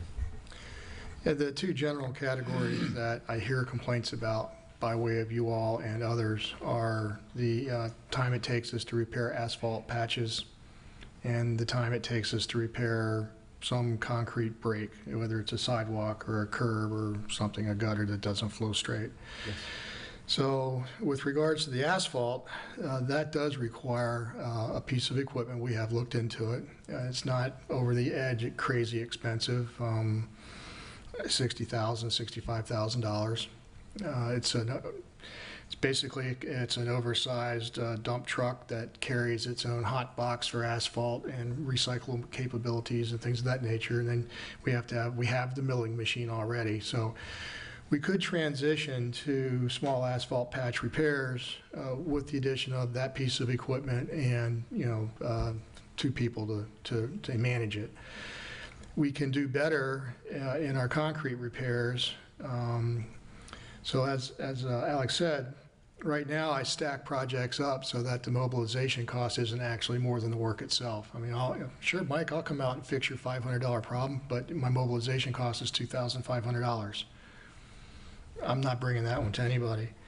But 3 people is good, but usually one's someplace else doing something. And don't forget, we cover the signs and all these other things too. But we could, when I aggregate up a half a dozen or a dozen small concrete projects, we turn those over to our concrete contractor, who's also the person who's going to be, is doing the Shell Alley replacement right now in Pass Grill, and will be doing the Chill Restaurant Parklet after that. And so where do I slip these things in to that particular schedule? Well, maybe it's between the 2, or maybe it's number 3. Are you handling the walkovers too? Because they consistently are becoming affected by our loss of beach from 9th to 1st. As you know, now people stepping off the 6th Avenue one have to take a jump down the last step to get to the beach again. So is that being outsourced too? Because I have folks in my neighborhood saying that we can't even get off of the walkovers now. And I said, well, I don't know who does that. We work with parks on that which has been done so far. But with in-house staff, I mean, we have in-house. So far, it's all been in-house staff. We haven't hired a I contractor. think we fixed 4th and 5th, right? 4th and 5th, I believe, yes. 5th doesn't have a walkover. No, Okay, 4th. I guess, Fourth. is the one that- Fourth was the 4th big. got fixed, Right. 6th is hanging. That was a combination of some tradecraft guys, with handyman capabilities on staff. We can go down to Home Depot, we can buy lumber, we can buy the step downs, things of that nature. So you think with the 3rd one that you're looking for, you have 3's enough? 3 is enough to hold status quo. I'll still use the contractor, I'll still bundle things up. I won't change our operating processes, just at regular staff. If we're interested in looking after some level of improvement in our process or level of service in both asphalt and concrete, then for the asphalt side, you're looking at that piece of equipment, which is, it's a great Tonka toy, and 2 people.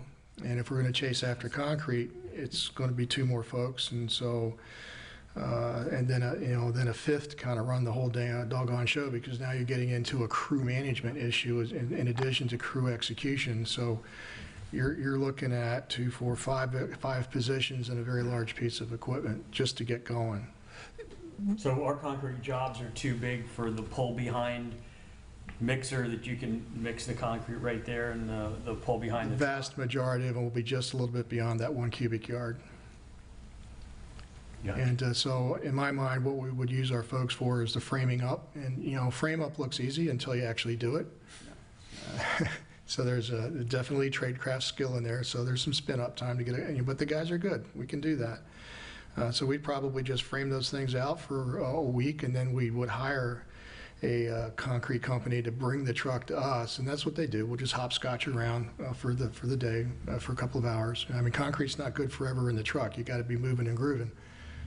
But we could definitely modify how we approach these things if that's the direction you all wish to go. Mike, you and I have talked for as long as I've been sitting here, and then before, about I call it speed of execution. And we all receive a lot of anecdotal feedback. This one takes too long. I think before we go down I'll call bring it in-house path, we need to understand better where are we and what's the cycle time and what's the expectation. Because I've had my share of utility cuts in front of my house, and 1 day is too long. As you know, my Commissioner Grill, it's only been 2 days. Okay. But jokes aside, we need to figure what is a reasonable time frame. And then it comes down to measurements. How many do we have? Because I'll just speak for myself. I rarely do I get a call say, hey, that was great. That was fixed so quick, I didn't even know it happened. I mean, they happen. Oh, it happens a lot. I'm sorry? It happens a lot. So we've got to get, some sort of measurement process in place and establishment of what's a reasonable expectation. I applaud you, and we've talked about it before. I mean, saving money on startup costs. Yeah, unless it's like an absolute emergency, why would you spend $2,500 in mobilization for a $500 job? Mike, what are you doing? You're crazy. Get out of here. Would be the next response. So how do we balance that? Certainly when it's something near and dear to any of us, it's never fast enough, but it's got to be a reasonable, 3 days I know is not reasonable. Is 3 months reasonable? Probably not. And I don't know what the right, and it comes down to, with anything, with more money, buying our own equipment, we could do things in 48 hours. Is that really an expertise that we want to invest our limited investment dollars in? And we've had this discussion with others. Is that where we should invest? What productivity gain are we going to get by bringing it in-house? And I don't know if we're there yet. I agree, and thank you for the question, partially answered by Alex earlier on.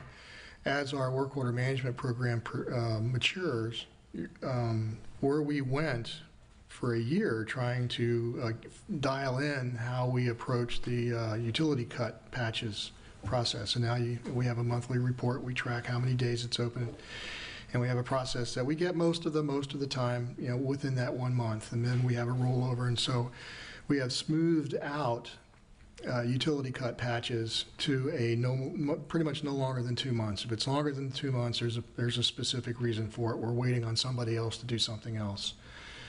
Similar to that report and how we fashioned it and got a hold of that data, it lends itself to both the asphalt repairs and the concrete repairs. There's no reason why we can't list up all these concrete repairs that we have, which we do, and go through the same thinking process. So why do I have this bundle of 12 or 15 concrete repairs while I'm busy waiting on this contractor over here? Well, perhaps the issue, Alex, is we pick up a second contractor. And we've talked about that also.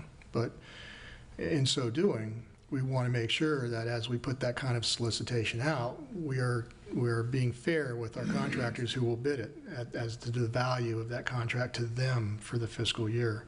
And if we're only going to put 30 or 60 grand in the budget, I'm not so sure we're going to get a whole lot of talent on that one, which if we can't get a contractor to do it, then we're talking, okay, so do we add 3 professional staff one of which is a professional mason we'll be looking for, and run it that way. So we can certainly go back and try to fashion a data report similar to the one that we used and created for the utility cuts and see if we can't get that granularity for you.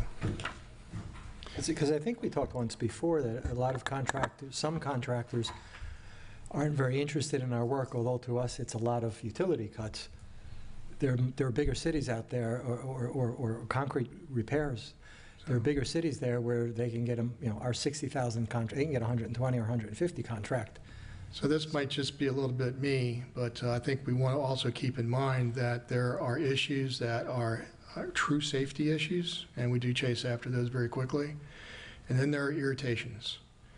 And so the gal pointing out the issue at the District 4 meeting, that's an irritation. There's no public safety issue there. No children are going to die. Nobody's going to fall off the curb and get run over by a truck. I mean, that was just too much. And that is the way it is, in my opinion, with the vast majority of our concrete issues. Yep, you look at it every single day when you go out your door and you get in your car to go to work and say, doggone, Public Works still hadn't fixed that frickin' curb. And then sometime later in a month, you go by it and you think, wait a minute, oh, curb's fixed. It's an irritation. Is an irritation is that what we want to place our money against? Yeah, and what makes the patches more complicated is that sometimes the patches go the extent of half of road, which would basically be 12 feet. And if you have a small machine that can do 6 feet, then you have to do 2 patches side by side, which never works, right? Because you want to be able to do the entire length of the area that you're covering in one full swoop. So a small machine will help us with some scenarios, but not with every scenario. So this is why, it's a complicated discussion. Yeah, I'm leaning towards advising that our asphalt patching program, while it is irritating and you have to drive over it like at 64th Avenue for the last couple of weeks, it's actually a great speed bump. It is. Perhaps we leave that one because we do have this process. And yes, it does take 2 months and sometimes on a roll, but we're in the groove. We're consistent. Our contractors have gotten used to our battle rhythm, so to speak, and we keep moving forward every month. I'm open to the concrete side of the house. It's people and it's coordination with a truck contractor, and yes, we can do better there if you would like me to go ahead and put some sort of report together. I have kind of a minor comment. I'm not sure if this falls into Shell Alley, but it reminded me, there's a couple alleys in Bella Vista where they're dirt alleys, but you've done a concrete apron a while back, but over time, just beyond the concrete apron, you end up getting these, is there some way of filling up, whether it's shell or rock or something just a few feet back? Because that's, residents have been asking me about that. So there'd be the 2 alleys, so it'd be 4 ends of each alley. The answer is yes. I'll have somebody take a look at all 3 of those. So Mike, to your question, I would say we don't need reports for the sake of reports. But if it will help with the operation and help us to focus on what's working and what's not working, then I think it's an endeavor we should undertake. Because I find if something's worth doing, it's worth measuring and knowing, are you within guidelines or outside of guidelines? Because we could be a whole heck of a lot better than we think we are, or the reverse, and the report will tell us. I think with the work order management system as it's advanced now with Caitlin and Sean and Candace's help, we can probably get something fairly easily. It just sort of identifying how much is out there. As you know of what you know about, and you're down in District 4, you know what you know about. I'm across the city. We've got visibility over everything that we know about. Doesn't mean we know about everything. So I don't think getting some data for you would be very difficult on that. I guess the question I have with the concrete, right, is it's $30,000 a year. Right. If we just paid the, call fee every single time and had them out within 24 hours, would that cost us more or less than hiring another 2 staff people, organizing a concrete truck to come out and do all that stuff? I mean, some things just could be done faster with outsourcing, and even if we had to, pay extra every time they come out, I think it would still add up to less than 1 full-time position. I'll guess that we'll run maybe 100 concrete locations in a year. Yep. It's not much. Divide that by 12, you're only talking a few per month, per week. Each of those locations, run that by $1,000, $1,200 mobilization charge, so that's $130,000 to fix those locations versus the $30,000 that we're doing now. And so you're buying reduced irritation with 3 times the cost. Yep. So the sidewalk on 10th Avenue, that's part of waiting for a bunch of other concrete so you can do all the concrete at once? No, the sidewalk on 10th Avenue is tied up with the park improvement project. And it will be hex block. That's a good part. 10th Avenue. Right. And so that one's going back in hex block. That's one of the historic sidewalks. And so That's part of the park budget? Is that No, sidewalk? it's not in the park budget, it's in the capital budget. Why are those 2 things tied together when this sidewalk thing's been going on for a year and a half? Because we're going to be putting landscaping on the right of way, cleaning up all the landscaping, and then do the entire stretch of sidewalk in that area. Just remember when we had the issue with the pine trees. Well, I know exactly where it is. Right. I didn't know that part of the park included the right-of-way on the north side of that street that's not part of the park. It includes the north and south parts. I'll send you the sketch. Okay. So on this item, Mike, maybe we get a report. Let's get a report. Let's stare at it and see what makes sense to do. Do we change the model? Do we take it in-house, or do we pay our own fee? But And what we did on the paving side was we basically said we're going to mobilize once a month, regardless of to how many patches we have.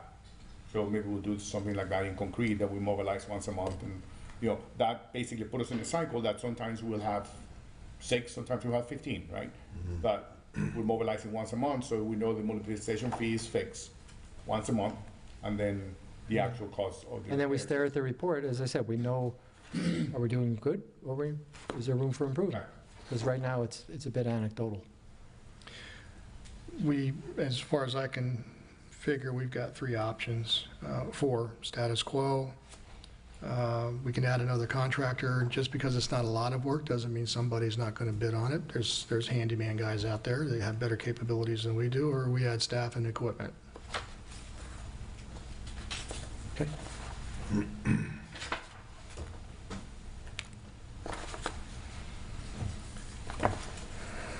That's pretty much all I have for streets. You want to then jump to wastewater reclaim and storm? That way we can get you out of here. Which one do we want to go, stormwater? Yeah, Okay. just the wastewater start with Wastewater? page 88.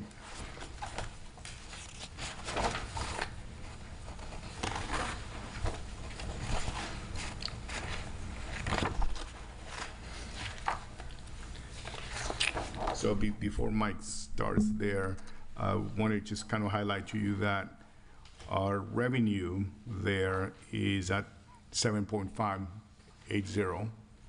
Our expense, which it does include about $1,095,000 in capital work, is at 8.554.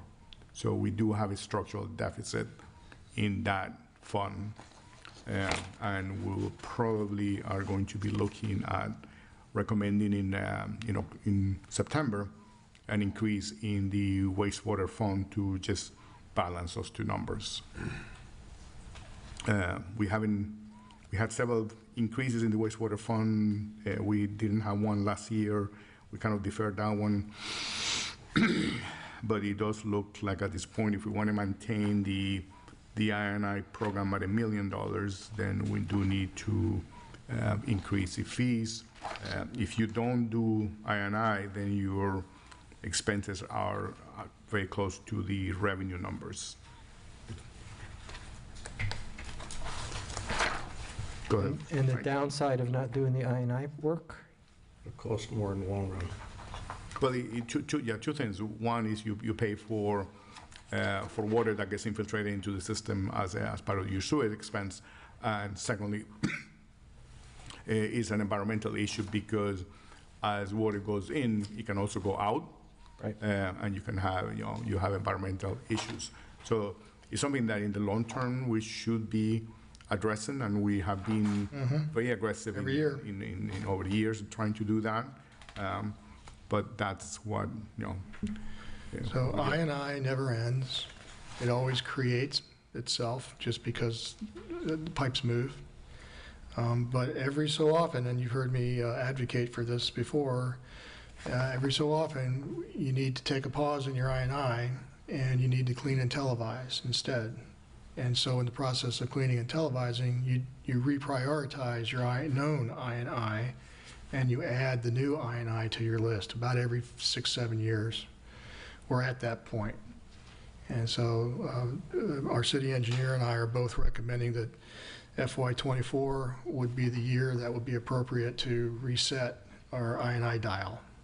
Yes, we will continue to incur the cost of treating the water that's already existing, but with all the drilling going on, and I fear that there are more places than we know of. It takes a few years sometimes for a sanitary sewer break to manifest itself on the surface. The big to-do on 64th Avenue not too long ago was a sanitary sewer pipe break 12 feet deep. Well, that happened quite some time ago. And all that dirt going up 12 feet to the surface of the road, all that dirt made its way into the pipe system. And it's a lot, I don't think all of it made its way all the way to St. Petersburg to get cleaned. All that dirt is still in the system. That's just one break. And we've had dozens and dozens and dozens of breaks just this year. And so Our GIS capabilities, as they do the cleaning and televising, we also have a deficit in knowing where our laterals are that service our private homes. And a number of private lateral hits have cost us $20,000, $30,000 a piece to repair because we didn't know where they were, or they were mismarked, or the configuration of the household was something that we just didn't even think about. That happened a couple of times. And so chasing after I&I on a routine basis is absolutely the right planning thing to do, interspersed with every 7 years or so a cleaning and televising of your system so that you can reset that dial and add in the new areas that you have. So to make up the shortfall, this would, for the September discussion, this would be an increase in the fee charged on our water bills. Correct, yes. And Because this- that's how we charge for wastewater. And this is the one we have the consultant working on? Correct. I forget the gentleman's name, the company. Yeah. The consultant is mostly looking at the equity component of the bill. Right. So who should be paying what and everything else in terms of the minimum payment fees and all of that. The flat rate increase will be applied to whatever results he comes up with. So if we do a 15%, it will be after his numbers are finalized. Then you apply, whatever number we need to want to fund in terms of I&I into the program.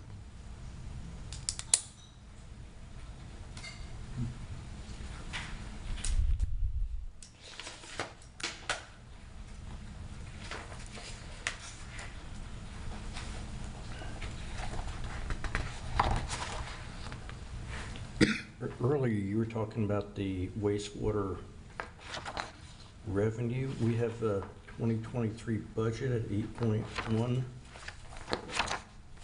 million, but not in, we won't know what the actual is yet, I guess.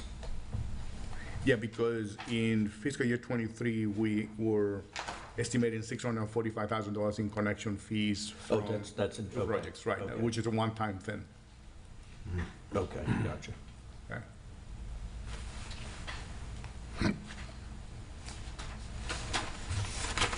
And those have not been paid yet. A portion of that was from Miramar, a portion of that was from Corey Landings. Since this is an amount that gets paid when the permit is issued, no, they have not been, the Okay. 645 have not been paid. We do expect Miramar to finalize their permit and pay that. No, but Corey Landings, we don't know what's going to happen with that. So Mike, on the, in the detail, just a couple of things here. The overtime, and it just may be the run rate, but the overtime budget is very high. And again, I just go back to, are we staffed appropriately if we have to have almost a 200% increase in overtime? There's also a line on R&M for vehicles, repairs and maintenance, again, up 185%. I thought we had a plan to replace vehicles. We've been replacing vehicles with newer vehicles, so I would have expected our expenses down in that area. So the vehicles first. We do expect to replace the crane truck, which is the most important one we have. I think, Sheila, you've adjusted the budget for that. Yeah, So we're still working on Yeah. that as part of our budget. And we've got some old dogs in vehicles in this particular fund, and their R&M is definitely increasing, but we're balancing that out with replacing those vehicles in '24. So this number should stabilize itself Okay. in the positive. As far as personnel go, I will just tell you that we are staffed dangerously low. Very dangerous. If there was a place that you should worry about our sanitary sewer system. And we have made great strides, city manager and I, in trying to peer into the fog of the future. And what I mean by that is you're now seeing in here positions called utility technicians in addition to maintenance workers. And this is going to go for the sanitary sewer system, this stormwater system in the future. So our systems have gotten so sophisticated with the addition of computer technology running the pump systems and the variable motors and things of that nature that we operate our pump and control stations off of our computers until the computer does no longer solve the problem for us. And then a technician has to go out there and open up the control box and figure out what's going on. So those technicians are in high demand, and they're tough to train, and we need to pay very close attention to keeping the ones that we have. In addition to the techs, we have to have somebody that will go out there and swing a hammer and put a shovel in the ground in order to just take care of the conveyance piping systems and the manhole covers and all that kind of the rings and things of that nature.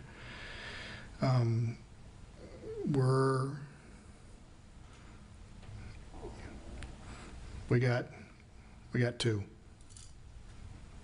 So that's not going to hold the city well in the future. We need two techs, and we need some conveyance utility maintenance workers. So if we go to your statement about, sure, we've talked quite a lot about wastewater and wastewater system, et cetera. And you said you should worry about it. So we just rehabilitated 16 lift stations, 14, 16? We're almost through with 21, actually. 21, okay, good. As well as all the piping, et cetera, for Gulf Boulevard. We said our subaqueous line, the big one from Pump Station 1 across through Treasure Island, has got another probably now six-ish years, give or take, as well as the subaqueous pipe from Harborside over to Pump Station 1. So where, besides just being worrywarts and one sewage spill, one wastewater spill is too many, what do we need to worry about? If it's staffing, do we need to go and put more heads on it so that we have enough people put their fingers in the dikes if something should break, or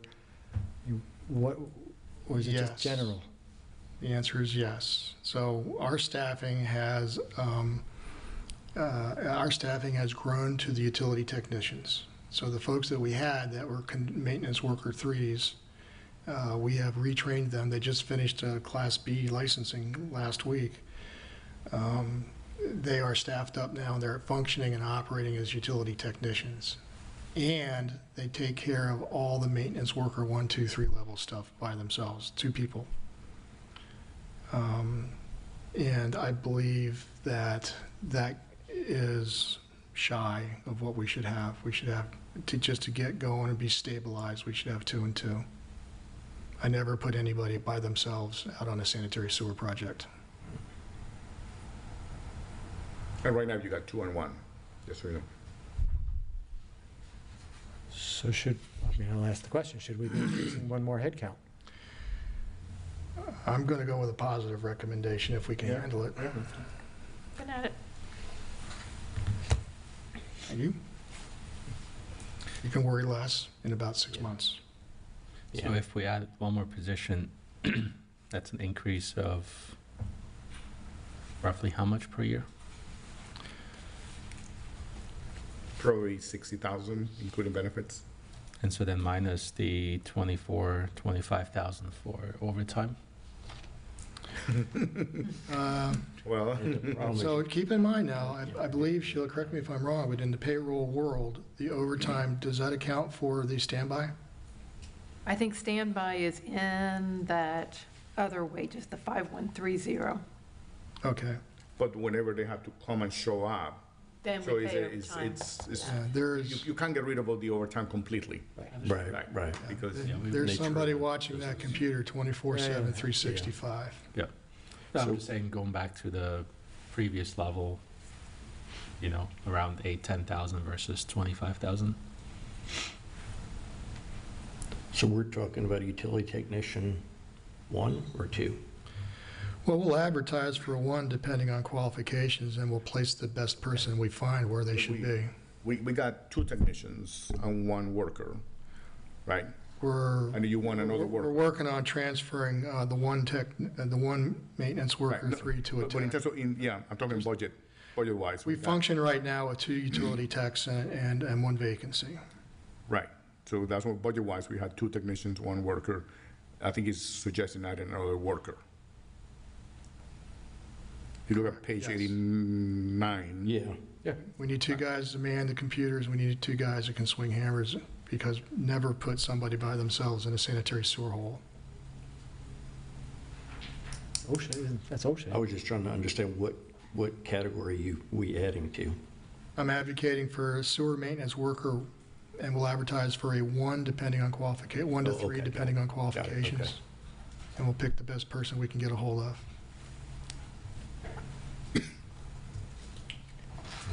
We need to keep it flowing.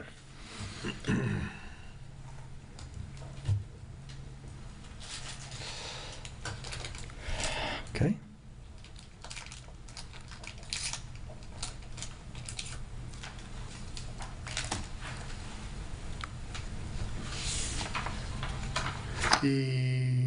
What was the other, okay, we covered both the vehicles and the people.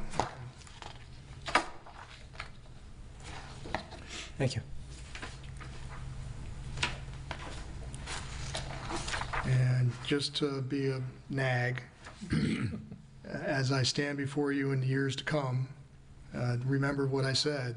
Our system is growing, it's getting more sophisticated, so we're going to have to grow with it, but we don't need to grow ahead of it.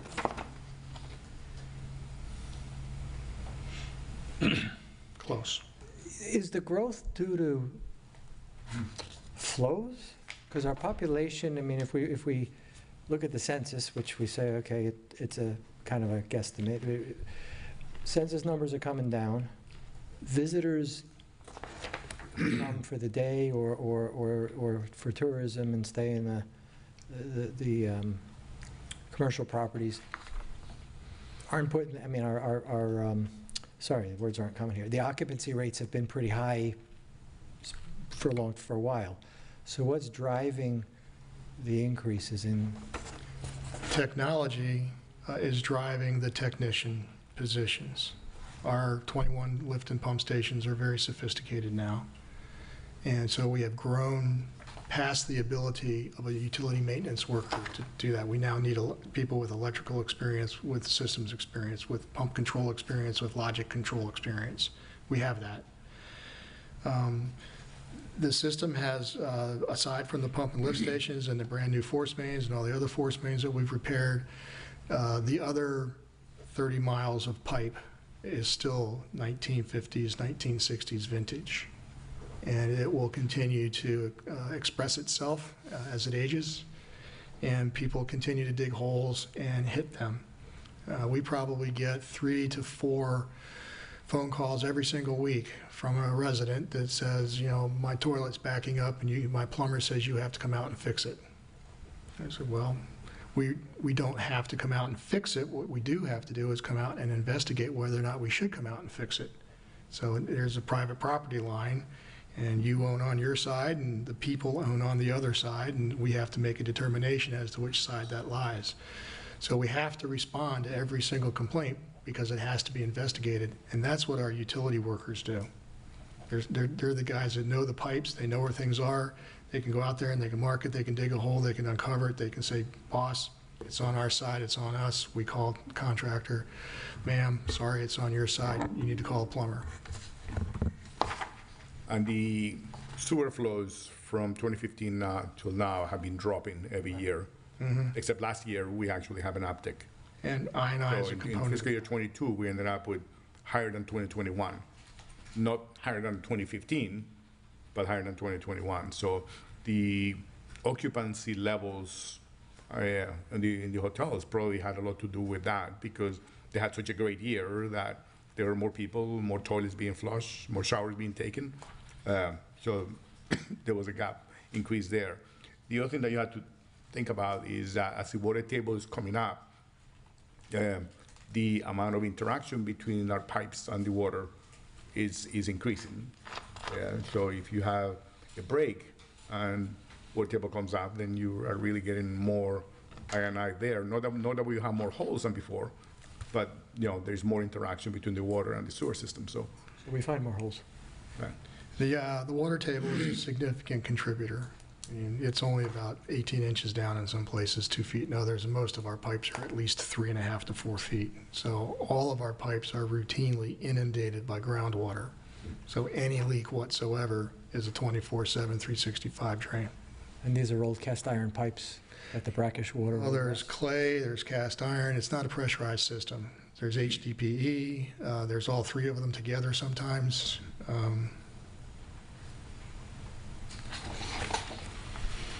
So we're gravitating towards HDPE, the PVC pipe. It's a good industry standard. It's inexpensive and it's easy to work with. Yep.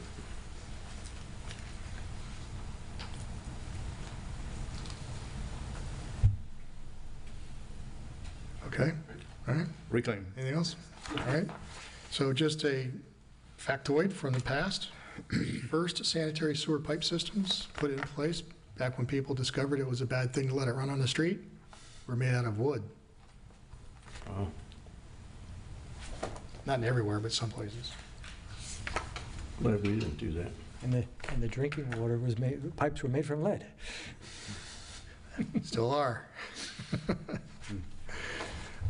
We going with stormwater, Jan? Reclaim. Reclaim? Reclaim's always good.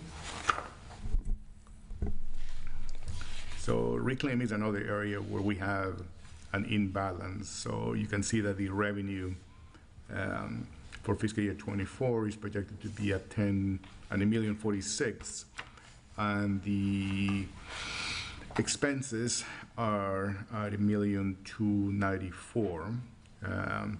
So you do have, about a $250,000 imbalance in that fund. The biggest driver of expense here is the county's increase in reclaimed water fees. And fortunately, from last year to this year, we had such a significant reduction in reclaimed water usage that we were almost were able to offset the increase by the county. So if you look at the budget for fiscal year '23 was $493, and the budget for '24 is $499. But in the next 4 years, they already approved 15% increase every year for the next 4 years. So you can expect that $500,000 to be going up by 15% every year. And if you and are good at math and you follow compounding, that it's a significant increase. It's not just a 60% increase. It's much more than that. And you're going to be getting that every year. And we can't assume that we're going to have any more reductions in consumption to match those numbers. So we have that, in terms of what we did with this. Next year, we are having to start paying the Pinellas County for the corridor coastal improvements that we just approved the agreement recently to repay that amount over 5 years. So it's $232,000 a year for that. So that additional payment is really what is driving a lot of that structural deficit that we have. So how much of the water next, for fiscal year '24, the county's they're raising their rates to us by 15%? Correct. What is that in dollar terms? It's about $500,000, call it. So that's the total of the 500? Correct. And that's why I said, you don't see that much difference between last year and this year because we did have a reduction in consumption that offset that 15%. Okay. And then how are we doing with our project to install meters on the large users? We had said... I think we had done, how many?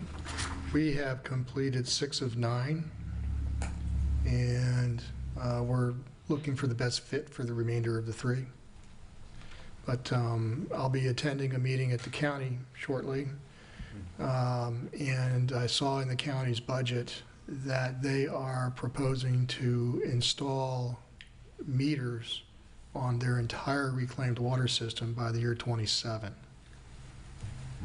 The county is doing that? The county's going, yep, so in your yard, next to your, Include us? We don't know that yet, right?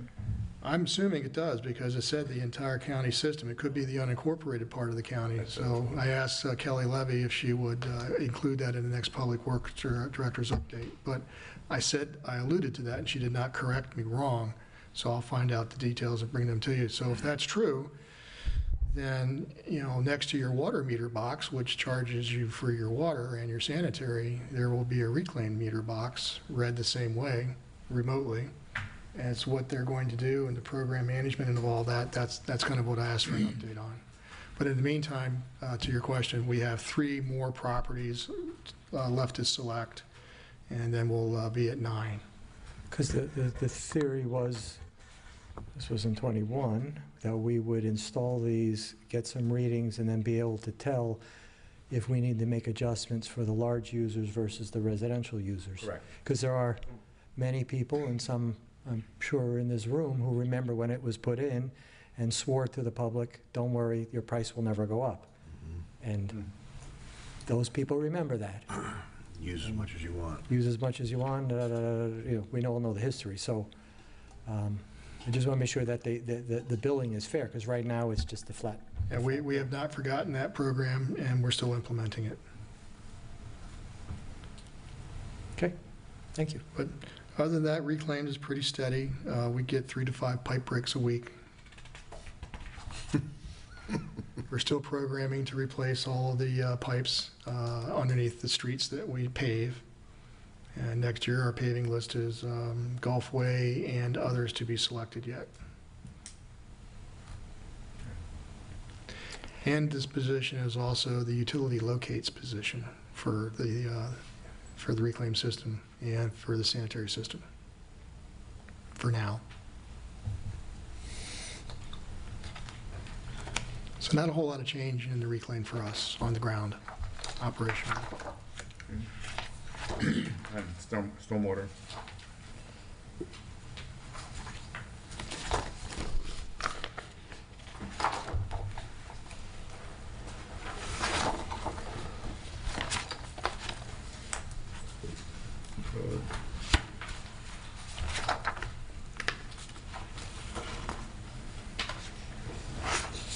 Sheila, line item 5469.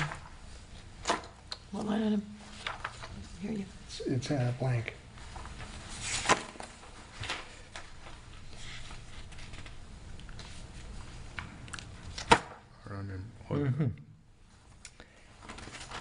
Thanks for implementing those plans. It's good.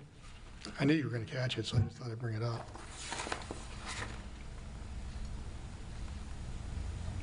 You got a bunch of blanks. You're not making any phone calls. We can handle some, just not all. 5469. Traditionally, that line item for R&M has been $200,000. So you guys didn't put any money on this year? We need to. Okay. You can see what it's for. Right. For the public. It's Yeah, you need to get baffle ready. box cleaning, pond maintenance, inlet cover replacements, check valve maintenance. These are some pretty heavy hitting items.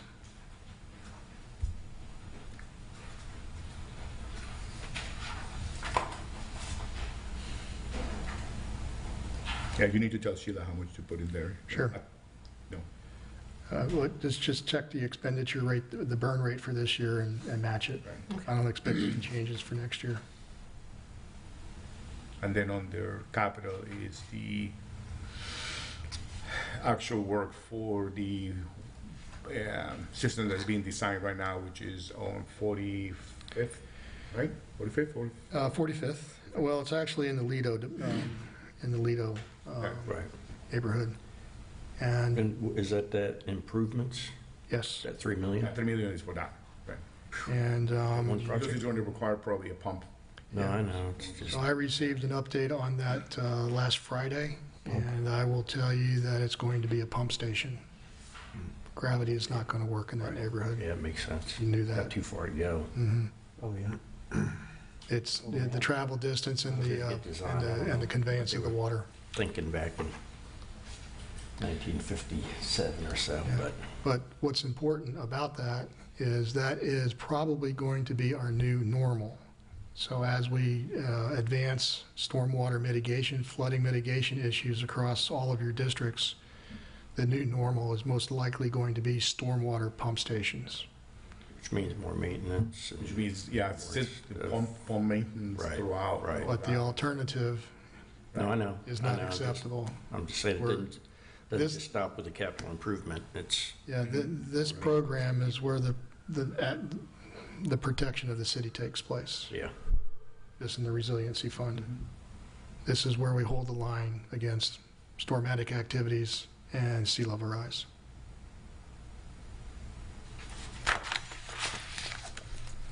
It's just a strange design in that neighborhood because instead of all flowing towards the water, half of it flows to the middle, And then out.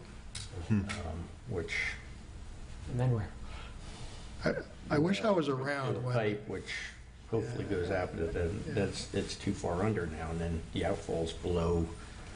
I really wish I'd have been around with the knowledge that I have back when those islands were dredged. And That's all I can say is that when people are, these guys know because we were all at that Don Cesar meeting, and I just told them we can't sugarcoat it. I mean, you can't turn back the clock, but gosh, 100 years ago, if they would have just dredged, there was a lot of free soil all out there. They just dredged a little bit more and built that land up another foot or two. We would be, Like they did in Vina. yeah, like they did in Vina. They did it more in Vina for whatever reason. They didn't do it as much, and certainly not in the Don. They didn't do it at all. And so, as I said before, with the wastewater system in the stormwater fund at some point, because of the pump stations coming on board and everything else, you're going to see a utility technician show up there eventually. Yeah.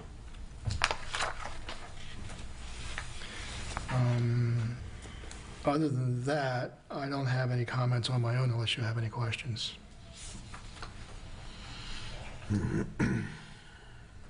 Thanks, Mike.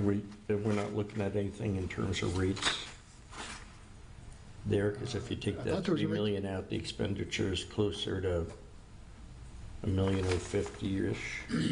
Yeah, but we're basically counting on issuing a bond for that $3 million project. Okay, That's what the plan is. okay.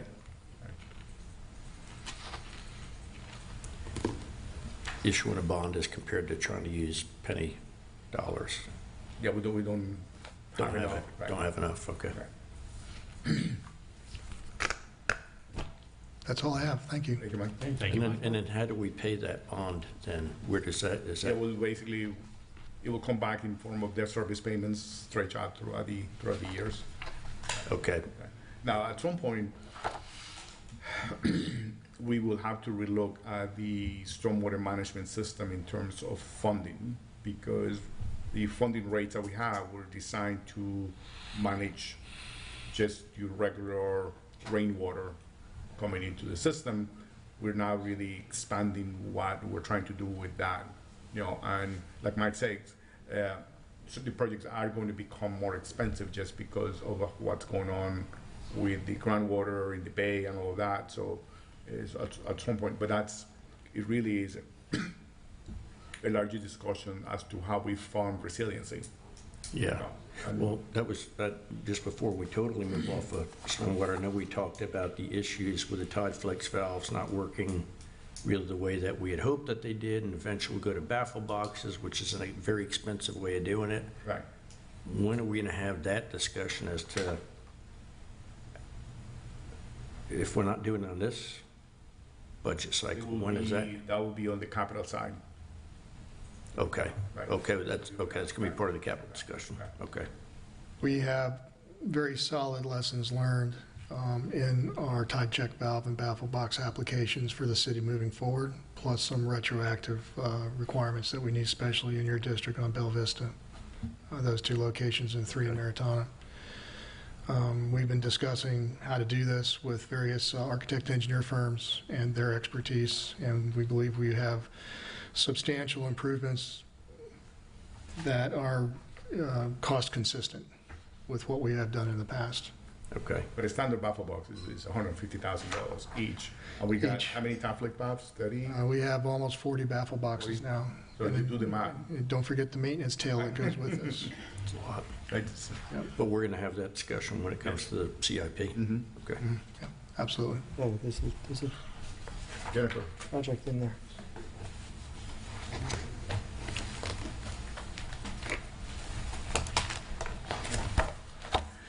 Parks and Rec, page 66. Beaches first? Parks maintenance, Okay. page 66.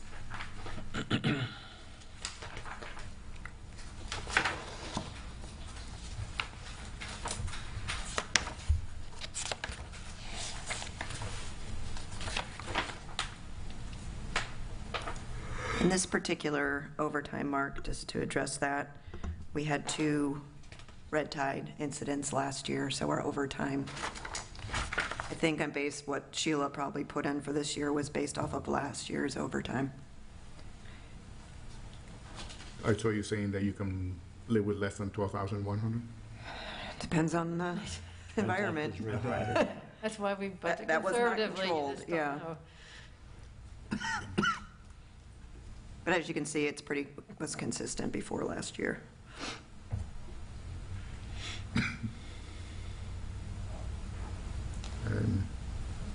Don't think you have a lot of other changes in your parks maintenance budget, right?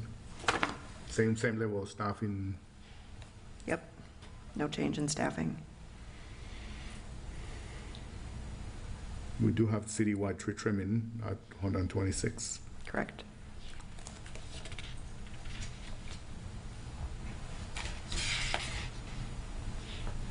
Is that flat year on year? Is that what? Is that, sorry, is that flat year on year, or is there any? No, it's flat. Because we're doing all the palms every year, right? Right. And we're doing the canopy trees every 2 years or so? Our trees that we are able to get with the bucket truck, we do. Everything that's taller is what is under this contract.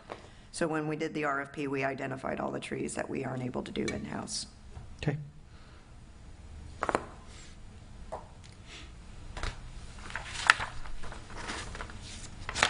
Then you have beach maintenance. Okay, beach maintenance.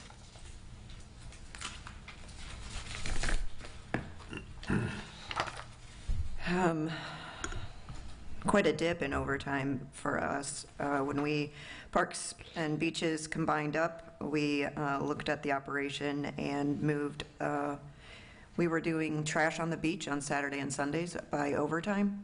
So Mandy and myself took a look at the operations, and we have now a staff that works Wednesday through Sunday, so they're here on the weekend. So that's where the dip in overtime came from, by reassessing how we have that operation run.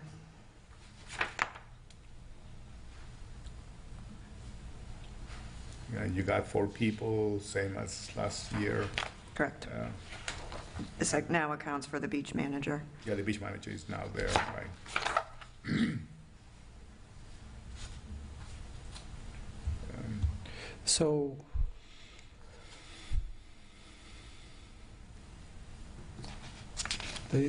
from a beach maintenance, probably, I guess, the largest complaint in volume that I receive is on the garbage and pickup of the cans. And we talked, when it's busy, you just can't get out there. I mean, is there something different we can do? Or is, We did stage some additional containers off the beach to make it easier to move things out. Well, we do dumpster drops Dumpster drops, right? on the big holiday weekends, and handle that. A lot of, I think there is some private property and public property too, that we get the pictures of, that's behind private property. All we can do is go to those properties to get them to address those. I had residents requesting that we have 2 cans placed next to each other instead of 1, so that we don't run into overflow situations on the weekend. And some folks said that we used to have 2 cans, maybe one was a regular can, one was a recycle can, at least out in Pastor Grill. Now we have the one that was moved off the beach. I think part of the reason is because from 9th to 1st, there's nowhere to put a garbage can. So there, you know where those are on the other side of the sidewalk there. And I think the only ones that overflow really are between 8th and 10th, 8th and 11th on the weekends. That's what I'm hearing in the complaints, and usually it's the weekends where if we had 2 cans, then we wouldn't have them gushing with garbage on Saturday night, and that's, you know, and the birds get in it. It's just all, and then they come pick them up Sunday morning. I believe, right? Sunday morning they come through? Yeah, we're 7 days a week. Yeah. I think that's the rub, and it's probably in just particular locations. We can add cans. And are you guys doing the walkovers and not Public Works? Yes, Mandy's got it on her dry erase board, so that project is in queue to handle the 6th Avenue. Okay. Yeah, Right. it was a joint effort to fix the other one with facilities and with the beach guys and the parks guys, so everybody kind of chipped in. And we'll do the same with the 6th Avenue. Okay.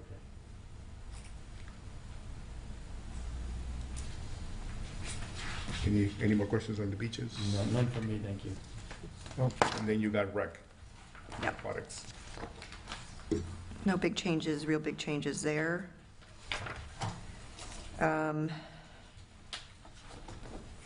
We budget for our instructors based on revenue. It's a 70-30 split, so our revenue, what you're seeing here in expense, is offset with the revenue that comes in from those. So over the past couple years, we've had big hits on that because of COVID. We're just starting to get our feet back under us. And your attendance to the community center and the pool keep getting higher. Pool through COVID has been up considerably the last 3 years. We're starting to get people back into classes. Yes, I just did the third quarter reports, and we're up on another 25,000 than we were last year in revenue and instructor classes. So that's a plus. Still, this summer we were staffed well for camp and for the pool. However, we still are in desperate need for after-school staff to get us through the school year. So we're limited in the number of kids we can take based on that number, which hits our recreation revenue.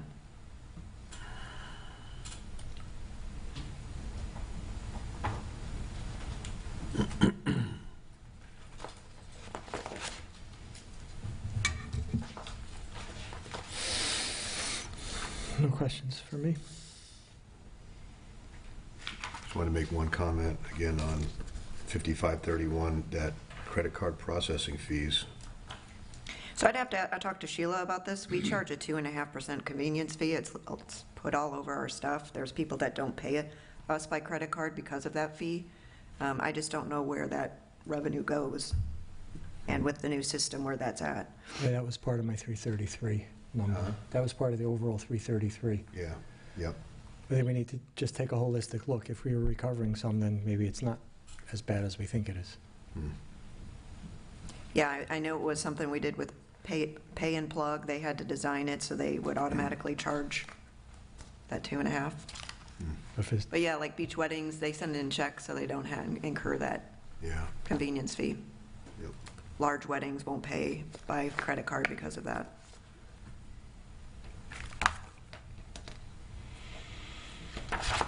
Okay. In special events line, there's $65,000 in it's my page 75. I don't know whose page that is, but there's just money in here for a towboat for the barges, and that I guess ought to come out and be reallocated to something else. Yeah, we could take a look at that. Yeah.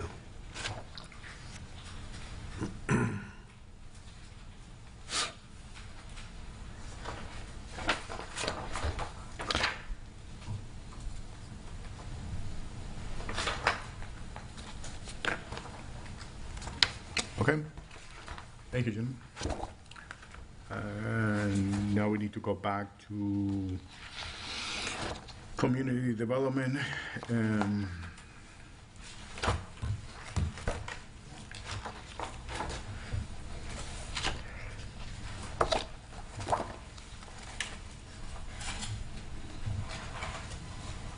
So we're starting with code compliance.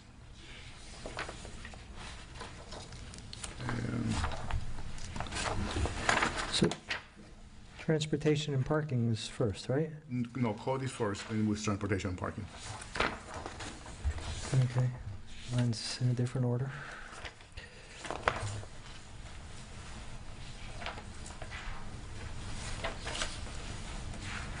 There's no, Michelle, I apologize, Michelle is not here today. She's sick, she got COVID. So I guess that's still going around. So I'll be happy to answer any questions at the end that you have on the code compliance side. But it's pretty much status quo budget on code compliance. Did you add the 2 part-timers that you said you were getting ready to hire? Three part-timers. 3 part-timers, is that in here? Numbers here. They in here already, Sheila, or not? No, I'm just saying that's, I'm not seeing. No, we haven't increased. Commissioner Marone, with those code enforcement officers? Yes. Yeah, Because that was what I heard at that right. community meeting also, that we need more code Yeah. enforcement. No, we don't have them here yet. But yeah, we'll add those salaries, and we'll add some revenue corresponding with those part-time code.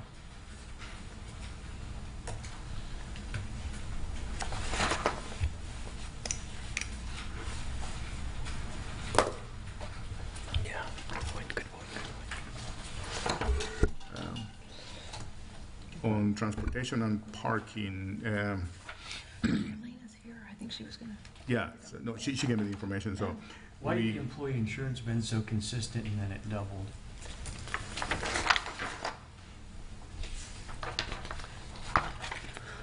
I think we're budgeting, if we're budgeting for any vacant positions, we try to, if we don't know, the insurance could vary a lot depending on whether it's a family plan or single plan. Understood. So we budget conservatively, and if there was a change in employees, and if previously somebody was on a single plan, now the new person's on a family plan, that changes too. Gotcha, makes sense. Thank you.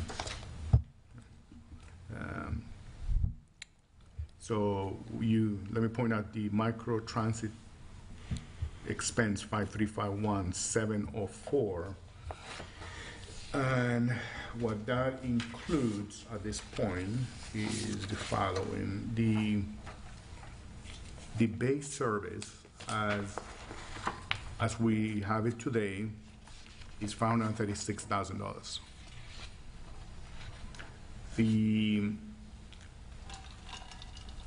One of the options that we discussed was to add additional service to meet a 15-minute level of service as the average waiting time.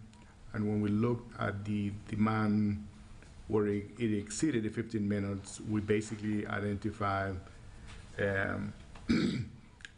4 hours between 4 p.m. and 8 p.m. Fridays and Saturdays. And we will need to add 3 vehicles to do that. And the cost of that will be $38,000. So we have included the $38,000 in the 704. And then we looked at the looper cost. We'll call this creating a loop. And the loop will be 2 vehicles, 10 hours a day. And we were only recommending that we do that during the high season, not the entire year, but it will basically be 210 days. And if we do that, that cost would be $128,000. So the full 704 that you have today is current plus peak demand service plus loop. we can scale back from that, but if we're going to do the loop, I think we should try for 1 year and see how much of the demand it picks up. When we look at the actual trips, there are a lot of trips that are within that Gulf Boulevard service area that might not necessarily be Gulf Boulevard to Gulf Boulevard, but enough in the vicinity that people could take that and take some of that. Is that what the idea of the loop would be, basically Gulf Boulevard? And they would just make planned stops? And So you wouldn't, okay, it wouldn't be a call for service? And it would be 75th to 35th. We Right. don't see enough demand to bring it all the way down to Yeah, First. that sort of makes sense. We already have a free loop service from 75th all the way down to Dolphin Village. The Sunrunner. Yeah, you could say that. I mean, that It is what doesn't it have a lot is. of stops. Remember, Sunrunner doesn't have a lot of stops, and it doesn't, and it comes every 15 minutes. Yeah. This wouldn't come any faster, and you're only talking about putting, at best, Two cars. two cars. Two cars going around between 35th and 75th. What it would do was it would be moving people who are waiting for waiting for a car that's down in Bella Vista, going all the way back to pick someone up at their house. This way you'd still have people moving, and my thought was at some point, maybe this Sunrunner isn't running the loop, and we need to try this. I think we need to try it. It may not work, but we should try it while the Sunrunner's here, because I just see a day when the Sunrunner's not going to be here. That we're not going to want it here. I guess let me put it that way, that we're not going to want it here. And the loop, I think we'll learn a lot about it by doing it, but we'll learn nothing about it by not doing it. So I think it does speed up times in the fact that you're still moving people around Gulf Boulevard who would normally be waiting for the freebie that they called that's down picking someone up at their home. You follow me? So at least something continues to move, like I'll just jump on this. Yeah, it's just $140,000 seems like a very expensive experiment. Can I suggest that we have a separate freebie discussion? Because we can, this is a budget. We can put money in the budget. We had the last freebie operation review in March. Mm-hmm. There were a number of open items from it, some of this that you've incorporated. Right. Even on the 15 minutes. I mean, the way we left that meeting was 15 minutes is the 15 minutes and less is the definition of a premium bus service. Mm-hmm. At least for me, I don't think I've come to a conclusion, is that the service that we're going to be providing, a premium bus service? Because what would it be if we went to 20 minutes? Would it make that much of a difference in satisfaction of the service to wait another 5 minutes? The way we left that meeting was that... Let me finish this, please. And Well, you're talking about something that happened. point of order, please. So let's talk. All right. Can we, Commissioner Grove, if you please finish your thought, and Commissioner Marone, thank you. So we never finished that discussion, whether it's 15 minutes or 20 minutes, and every incremental services comes at a price. And I think we need to have that discussion, because we've got really between PSTA and freebie $1 million in the budget here, right? The 704 and the 294.7. That's 994. It's almost $1 million in public transportation. So I think we need, again, it's a budget meeting, but we need to have another operational discussion on freebie. That's my suggestion. Thank you. Commissioner Marone. To address one of his questions, we did run the numbers for 20 minutes as well, just so you have the number. So for 15 minutes, we feel we need 3 vehicles during those peak 4 hours. For 20 minutes, we feel we only need 2 vehicles during those peak 4 hours, and instead of $38,000, it will be $25,000. So we do have some other numbers, just so you know, but go ahead. So the reason we have those numbers is because at that last commission meeting, when Michelle Gonzalez was making the presentation and Commissioner Grill was asking for additional data, I asked that Ms. Gonzalez, if she could, present a model that would include a 15-minute service, and then another one at 20, so we could compare the two models and see what the cost was and whether there was a value there. So that's where we left it, and we were waiting for that information to come back. So we weren't going to go have another discussion about whether we should do it or not. I think where we were at was waiting for the data that I think the city managers just gave us. Mm-hmm. So that was what was kind of outstanding, because I think it's a really important issue, and we all want it to move along and get to a point where we have a comfort level that this is where we want to go, whatever it is going forward. Because it is, to Commissioner Grill's point, a lot of money. And it's a free service. Two things that are not lost on me. So I think that we do need to get on another commission agenda prepared with, I guess, the finality of that presentation that we asked for. And one of the other things that was discussed during that meeting was having improvements to the information that the person requesting the ride gets. And they are deploying a variation, an upgrade on their software, not just for us, but for everybody that they serve, that when you request a ride, it will tell you your ride is number 5th on the request list.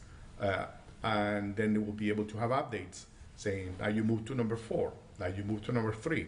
That will give the requester a sense of how long they're going to have to wait. Because right now, when your request goes in, you don't know if you're number 2 or number 10, right? And people can make their own decisions based on, oh, I'm number 10? No, I'm just going to cancel. I don't even bother waiting. So I think having that information is going to help have an expectation of service delivery that people can make their own decisions based on what's going to be happening. So I think that's going to be an improvement. When is the contract review discussion? That's going to happen this fall, where we need to start setting out the parameters for the bid process and what do we want to see in the contract, what do we want to see in terms of performance matrices.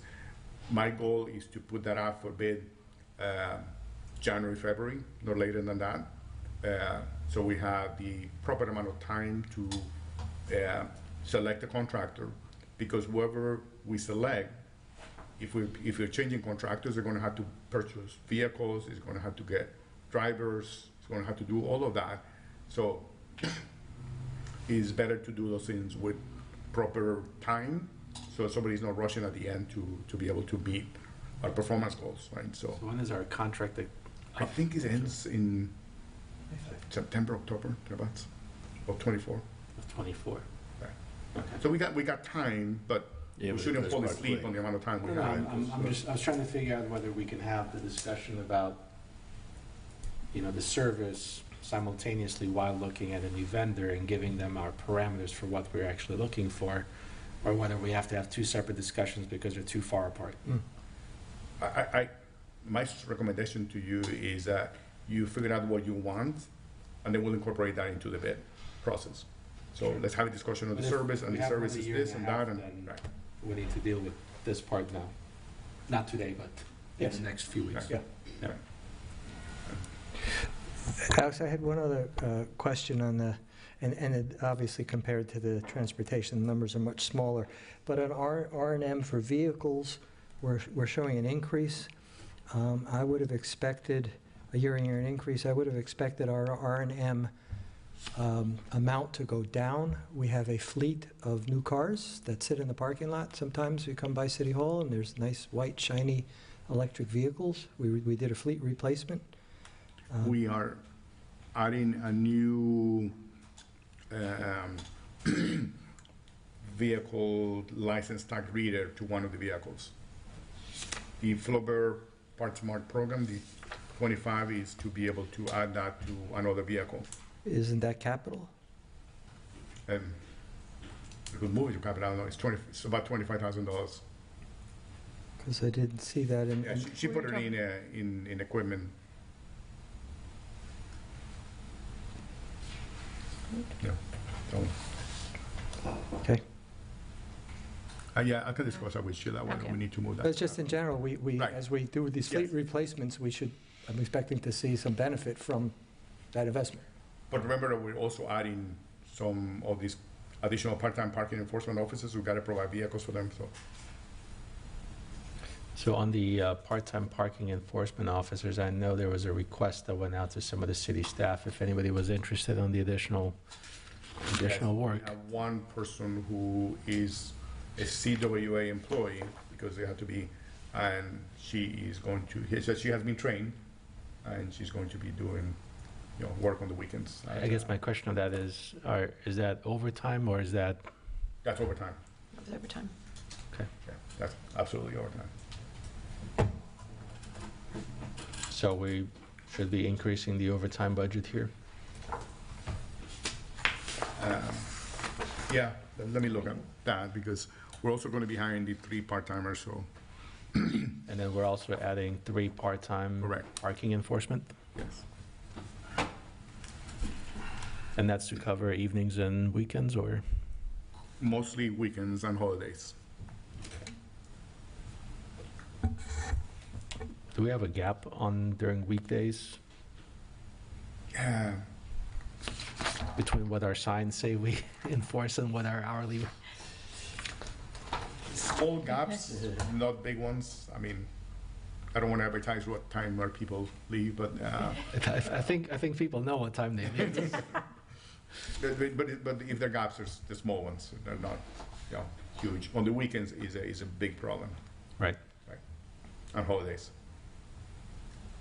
Do we have an estimate of what that additional revenue will be? I can run some numbers for the commission and send you something with that. But I'm more than confident that they'll be able to recover their costs. Mr. Mayor, you want to talk about parking fees? This is the right section. Yeah. So, I mean, I just, in the world that I come from, and, Commissioner Grouse could probably back me up on this. If you have 100% occupancy, let's say in an apartment building, that means your rent is too low. You should never be at 100% full. If you're at 80%, that means your rent is too high because nobody wants to be there. And it seems that, from all the conversation that we've had, particularly in District 4, on the weekends with people circling around for a long time, is it looks like we have, 200% occupancy. Like we have far more demand than what we have supply for. And one of the ways that we could fix the supply is by putting in more parking, which I'm not sure any of our residents are advocating for more people. Right. But at the same time, if we have this much supply and this much demand, then we're charging far below what we could carry. And we have a lot of, we just listed several large capital expenditures, $2 million, $3 million here, another $2 million there. Fire station, extra $2 million, Gulf Winds, Boca City, another $3 million on top of what was budgeted. It seems like we might be able to address some of those issues by fixing our ratio of demand and supply by increasing the rate that we charge to match the demand that we have. I don't disagree at all. My suggestion would be that you raise it whenever your demand exceeds your supply. So you raise it primarily on the weekends, holidays, because today you go to the beach and you can find parking spaces. So I would suggest that you leave it at $4.25 during the weekdays, but weekends and holidays, you can go to $5. I've seen the private sector charging $25. $50. 75. If you've I been, I never seen 75. I won't mention the location, but there was a hotel yeah, that had $75 out on the July 4th weekend. Oh, Another one, On July 4th. another one had $50, and the $50 one was full, the $75 one, not so much, which is a way of, again, limiting demand. Right. I know our previous CFO had some formula, and maybe it was in his head, about the elasticity of the demand, right, versus the price. And I don't know if that's written down, or that was just his gut feel, because at a certain point, you break it. It was Comes really down. his gut feeling, because we have not found the point where we are on the elasticity Yeah, curve. we've Don't been, know where we we've been are. increasing, Because we've had this discussion before, in increasing, we haven't seen any, You're not gonna break them. yeah. You will not, yeah, you can that's- raise everything on a restaurant menu by $1 and pass a grill, they will pay it. You can raise it $3 and they will continue to come. There is no shortfall of visitors. There is no stopping the stream coming out. So Yeah. they don't care about They getting a can turn around. $90 ticket. They said, I don't care, I'll pay it. I'm going to the beach today. Mhm. So when they're telling me they're gonna park in front of my house and eat a $90 ticket, what they're telling me is, they don't care what it costs. They're going to the beach today. They're not gonna turn around and go home at Right. that point. So Done. I don't think we raise it to something that is outrageously unreasonable.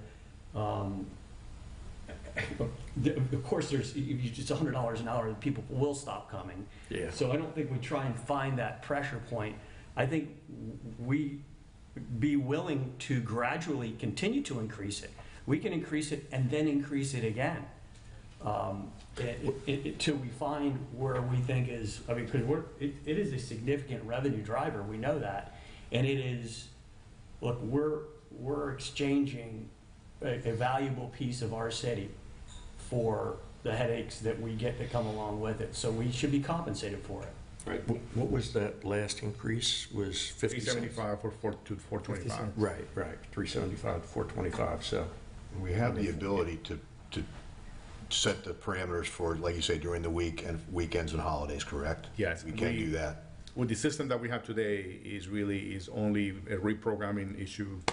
No, no. Just- The communication part is a bit more tricky. Right. No, because we gotta make sure that people know that, that it's gonna be $5, but And I will just put it out there, and we can consider it, or we can throw it out. A year and a half ago, somebody sitting at the table here mentioned flippantly that we should go to 5. And there was the press was all over it, and not in a positive way, and it didn't reflect positively on our city. It was never something we considered.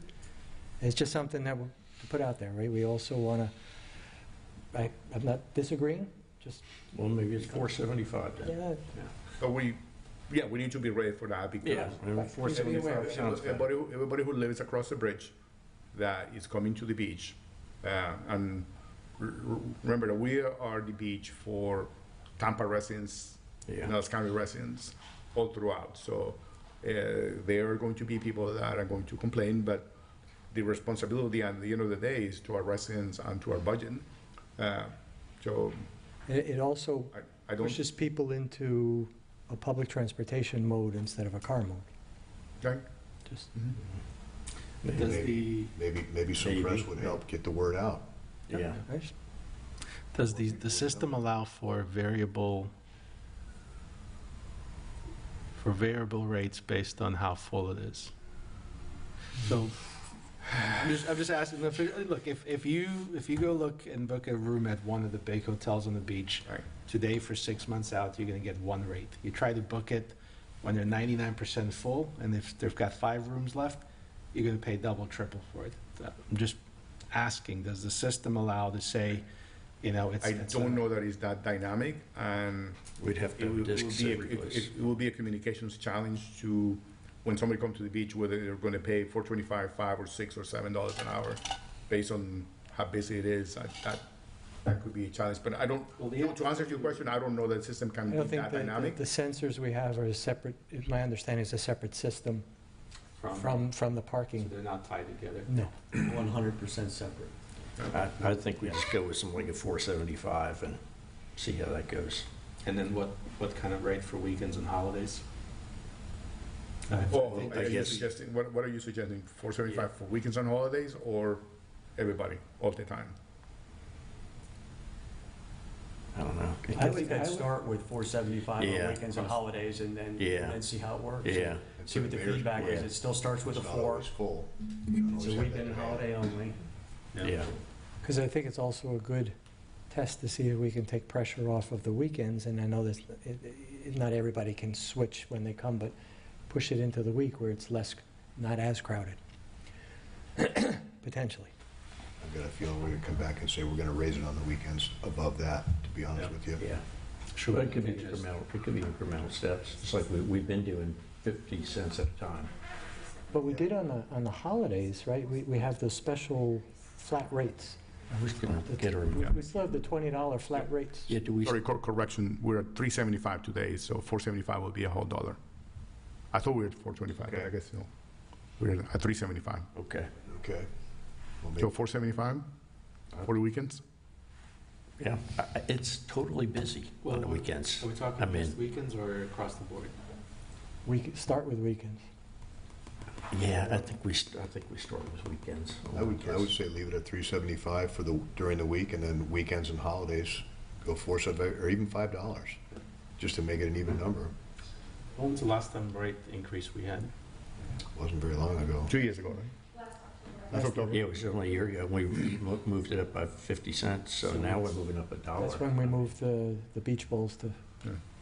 free. Yeah, We raised that to offset that. probably 475. I'm just thinking we've had inflation of 10% the last year, and we haven't changed the rate. I think the very least we could do is a 10% base rate increase, maybe just at $4 flat, and then I'm okay with that. $4.75, $5 on the weekend. I'm okay with that. Okay, Four on the weekdays, 475 on the weekends. Okay. And then revisit in 6 months and see what if we see a huge dip in the usage, then we know, All right. relative month to month, obviously, but if we see it steady or increasing, then I don't think you're going to see it. And we'll still I mean, keep the flat rate for holidays, the special, for public holidays. yeah, what is that Yeah, flat we rate? experimented with that, but I don't think we have done that for a while. We had an experimental 15 flat Right. for the whole I day. believe it was 20. It's or 20? July 4th, Memorial Day, and Labor Day only. That's it. So that would get you a little over 4 hours. it's a good deal. That's a good deal. Yeah. Do we have any idea how many people do that? It's required, so everybody. It's flat. You have to pay the flat rate. Oh, you only pay the flat rate. You don't pay hourly at that point. Okay, so if you stay for an hour, it's not a good deal, but if you stay for 4 or 5 hours, it is a good deal. Okay, thank you. We have had I've received some complaints from residents who didn't know about the flat rate. They went to the beach for an hour to take a walk, and they wound up paying the $20 because they weren't aware of the $20. They thought it was pay by the hour, number one. Number two, so I educated them about, hey, you need to have we've got a free parking, you just register your car, you don't need to pay. Right. I was going to say, yeah, if you're a resident, just register. Right, and I believe there's some special programming at the pay station near 9th Avenue for, please come up, correct me if I'm wrong, because Michelle taught me, and I don't remember 100%, where people have the option for parking on, is it 8th Avenue or 9th Avenue? On 9th Avenue, it's the Please. business district, so it stays hourly. Whatever the hourly rate is for the weekend or weekday, whatever you change it to, it would stay at $4.75. So there's no flat rate. That allows the shoppers people who want to go shopping and pay for an hour, and then they can leave without having to pay the $20 flat Correct. rate. Mm-hmm. And 15 and 16 is residents only, right? Yes, yeah, that stays residents only. So I have a question about Dolphin Beach. Dolphin Beach. It's the state, the county beach. Oh, yeah. Since we're now taking over, and historically our residents have not been able to use the beach balls there for free parking, and then if you look at the spread, the next closest beach you can park at is miles down south and a mile north. No, more than that, mile and a half north. Can we provide for free beach parking for our residents there as well now, going forward? My opinion is no. So we have two different agreements with the county. The one that we just agree is basically a maintenance agreement that requires us to do the maintenance in lieu of collecting the revenue from the chairs and umbrellas. There was a prior agreement that basically says that we will manage the lot for them, and we'll split the revenues on a 50-50 basis, and we'll collect the revenues. That agreement has language that says that whatever fees are applied to everybody within Pinellas County, with any Pinellas County resident. So if we make it free for St. Pete Beach residents, we'll make it free for Pinellas County residents. Because it doesn't allow us to differentiate between the two, because it's their asset. Well, currently it doesn't, but I mean, if the language of the contract were changed, restructuring. If they were willing to do that,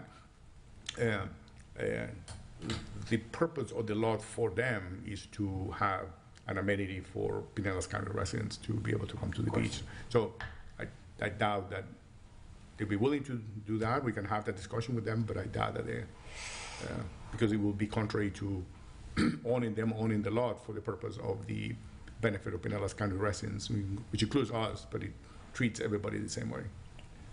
Which was why we weren't very successful in discussing location of the Sunrunner parking lot, because the answer was that's our property, not yours, Right. to be blunt. But I mean, we could, again, just without attaching a number to it, we could say, like, we'll pay a fee, call it $25,000 a year, whatever the numbers, doesn't really matter, and say, look, in lieu of you giving our residents free parking, we'll pay for their parking. They're allowed to park here. They have a beach ball. We don't worry about the parking meter. I mean, there are ways around it to make sure that we do provide free access for the residents. We don't have to have that discussion today. That's what we could do is we can it's kind of more complicated, but just thinking in my mind, reimburse our residents if they park there. Well, it's something to it's something to discuss. I mean, the worst they could say is no. Yeah. Okay. Don't offer money. I'm saying there's more. There's a way to do it where we're honoring the spirit of what they're trying to do, and at the same time not charge our residents or provide an additional service to our residents. Do we know how many parking spots are in Dolphin Village? The stuff. Yes. The county county beach parking lot. Yes, we do. It'll take me a second to pull it up, but I think it's around 200. That's fine. Thank you. Thank you.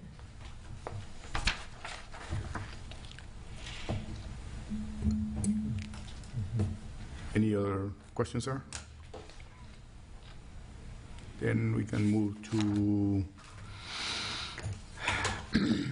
facilities. Yeah, I'm sorry. There seems to be something in the detail, and it's my page 39, so I think it's probably your 38. In other wages, lump sum merit payment for employees reaching pay grade minimum. And I hadn't seen that in any other Right, so. budget, because is this to address the compression issue? No, this is one of the changes to the CWA agreement. Okay. That normally we will have a cost of living increase for employees. That's part of the CWA contract. What have been happening is that if an employee was at the maximum of their pay range, they were not getting that cost of living increase because it exceeded the pay range. So the last version of that labor contract said that if you're in that situation, instead of getting a raise that is compounding, you get it as a lump sum payment. So that 4%, they will calculate 4% of $20,000, $800, you'll get an $800 lump sum amount, so you don't exceed the pay plan, but you still get some compensation from it. Got it. Thank you. The other item I had is a little further down in that same chart, electricity, account 5431, a freebie charging station. And it's not a lot of money, but we've had a lot of discussions in here about who's responsible for electricity and who's responsible for the charging stations. I'm surprised to see a charge in here for a freebie charging station. A budgeted item. We can take a look at it. Right. I don't want to go back to those discussions. Right, okay.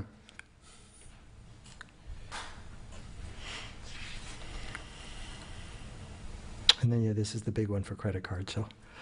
Yes, this is what the big. But if it's transportation, then it's to Sheila's point, most of it is from parking.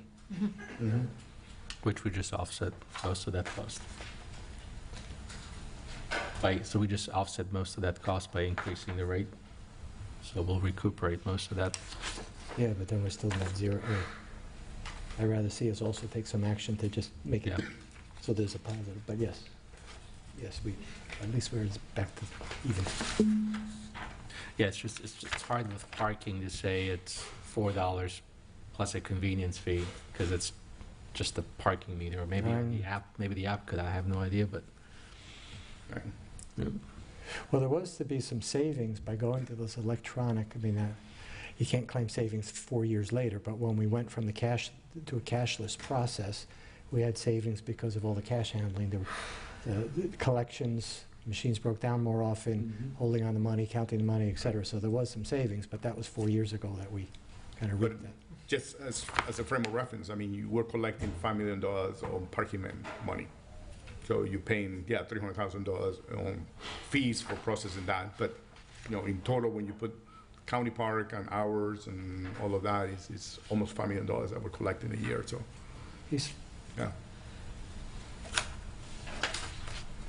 How much are we, this is taking a step back, but what's our parking ticket? I hate to call it revenue, but. Collections. What are our parking ticket collections, and then do we know what the percentages of tickets issued versus the ones that are paid? I can tell you the parking ticket revenue is now almost $400,000 for the projected for the current year. In terms of what percentage of payment we get, I'll have to give you a report on that, because I don't have that. You tell me, at one point, we were getting about 85, 86%. Yeah, but I'll Pay rate, get to I went through this recovery rate. a while back. Right. Thought I had it written down somewhere. It's surprisingly high. Yeah, I was really surprised. Yeah. I figured it was going to be about 60, 65%. Well, no, a lot of people. I'm teasing, yes. I assume if you're living locally, you're going to pay it. If you're not from Florida, you might just look at it and say, well, come get me. Right. But believe it or not, a lot of the people that are coming to the beach are locals. Local meaning Pinellas County, Tampa area. Yep.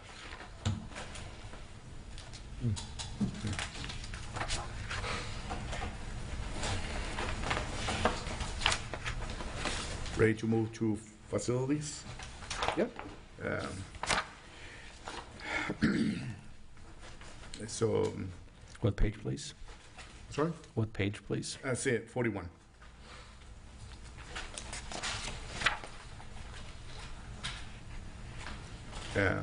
So same staffing level in facilities as before. This is where we are really looking at piggyback on a state contract for do general janitorial, citywide, and it will basically come here and it will be a reduction on the facility maintenance workers that we have in the budget. I think that's the biggest dynamic that is going to be going on in this budget. Nothing else is really changing very much. Why is our expense 5447 land lease? And that's Mary Pier, which is 2 pages, the description 2 pages later. Why is our land lease expense up for that?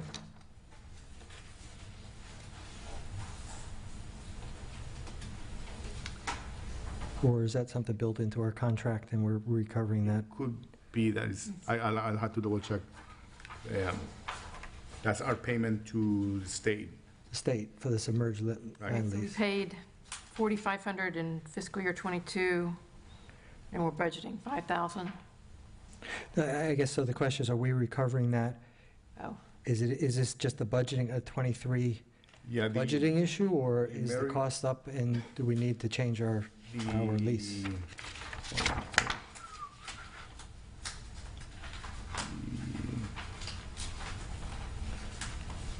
Very Pier land lease. So we make about $46,000 a year from the contract, from the vendor on Mary Pier. Because we do have somebody who operates the marina and the Right. and the concession area there. So, I assume we're not supposed to be making or losing money, we're just passing it through. No, we're making money because we basically build the improvement. We build the pier, we build all the facilities around the But pier. check the numbers, though, because the number you gave me is less than we're paying. 46K is... 46,000. Yeah, 46, that's about 3.5 a month, 3.5K a month? And the payment on the land lease is what, $5,000 a year? Unless I'm looking at the wrong number. Oh, I got it, sorry. Okay, backwards. Long day. Long day. Please, sorry. Yes. I have one question about the improvements. The Warren Webster AC replacement, LED conversion. Is the AC replacement for the community center, is that capital improvements? Correct, that's in the capital improvement plan.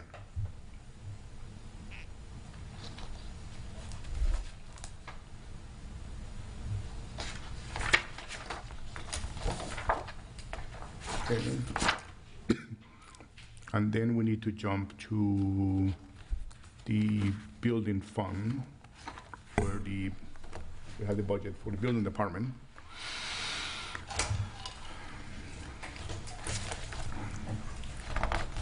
And we do have a couple of additional positions in the building department, going from fiscal year 23 to 24. We have an additional permit technician and an additional deputy building official position to get filled in the building department. We still have several vacancies on this department. As you remember, a couple of meetings ago, you approved a new contract for complementary support services to this department. And we basically will continue to use them until we can get the positions filled. But we do have a lot of activity going on. Right now, we do have a challenge in the plan review process because our building official has been doing most of the plan reviews himself. And we've been getting the new contractor to get on board and set out the process for them to do plan reviews, so start catching up. So hopefully over the next couple of weeks, the backlog will get under control and disappear and everything else. And we're still looking for people. This is a very tough industry to recruit people on because the state has its own licensing requirements that you can't just be a building official in Illinois and says, I want to move to Florida and start being a building official. You got to get recertified because the building code is slightly different in Florida than it is in any other state. So, the pool that we're fighting for is the same pool that every county, every municipality,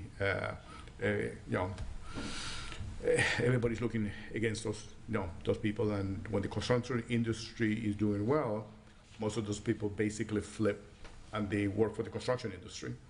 And we kind of like revert back to us when the construction industry is not doing well as an employer of last resort. But it is a real challenge to get people into this jobs.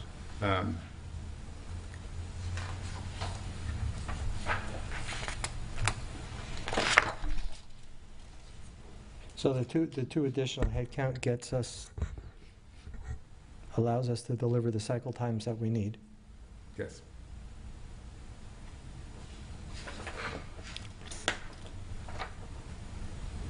Okay. In the details, there's a couple of items in here, maybe you can talk about, there's a line that I haven't seen anywhere else called allowances. There's an auto allowance in there. Yes, the building official has an automobile allowance, because he uses his own car as opposed to using a city vehicle.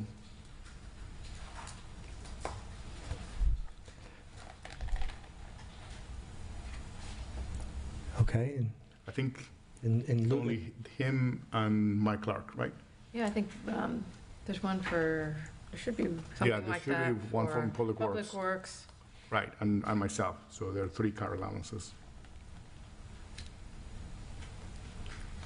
Okay. Again, this here in this department, Armin, repair and maintenance for vehicles is up 90, budgeted-wise, 94% year on year. In fact, I mean, I've said this each time I see it. I would have expected, particularly in this department where we have replaced almost all the vehicles. We have a lot of new Chevy Bolt sitting in the parking lot.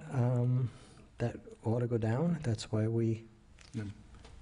invested in the new vehicles. But Any idea why? I'll have to, Okay, we'll have to follow up. okay, thank you.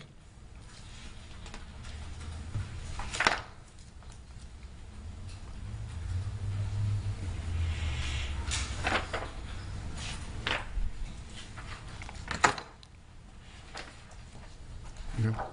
Any other questions on facilities?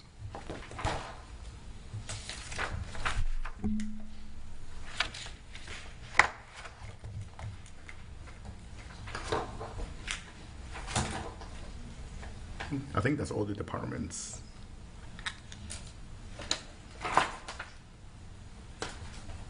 Yeah, I think the only thing we didn't touch were non-department ARPA and multimodal and resiliency. Yeah. I went and look at the funds, fleet, capital. Yeah, so ARPA is the $4.8 million allocation that we had through the federal earmark money. And the only change there is that in terms of using in page 82, instead of using that 901 money for R&I, we are going to, and based on the instructions from the commission, we may or may not need the money, but we need to flip that over to Boca Ciega and Gulfwinds if we're not going to change the scope of those budgets. So that's still in play. So that's the only change there. Multimodal, which is on page 83, has the, this is the transportation impact fee monies that get paid on new projects. And we basically have an agreement with the county that we use their transportation impact fee ordinance, that revenue when it gets paid gets split 50-50 between the county and us. And the money can be used for any improvements that adds mobility benefits to the city. The monies that we were expected to receive in fiscal year 23 had not been paid, and we don't expect them to get paid this year. So they are being reflected in next year. But this is one of those areas where the projects are going to go forward only when the monies are received, so we don't really overcommit to the project. So we do have 3 projects in mind for that money, which is the Sunset Way improvements, Gulf Boulevard improvements, sorry, just those 2 and a little bit of a reserve there. But it's all subject to the payments being made for the development projects. and resiliency is where we are transferring from the general fund $750,000 towards resiliency activities. And this basically helps pay for the title check valves at 150 and capital improvements, which is really seawalls and the like that are part of the resiliency program. So.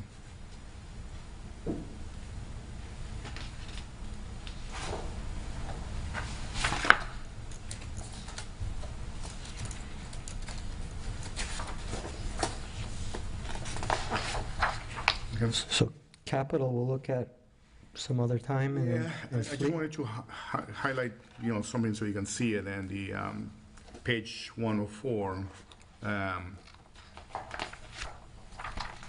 the top block up here basically summarizes the revenues that are available for capital.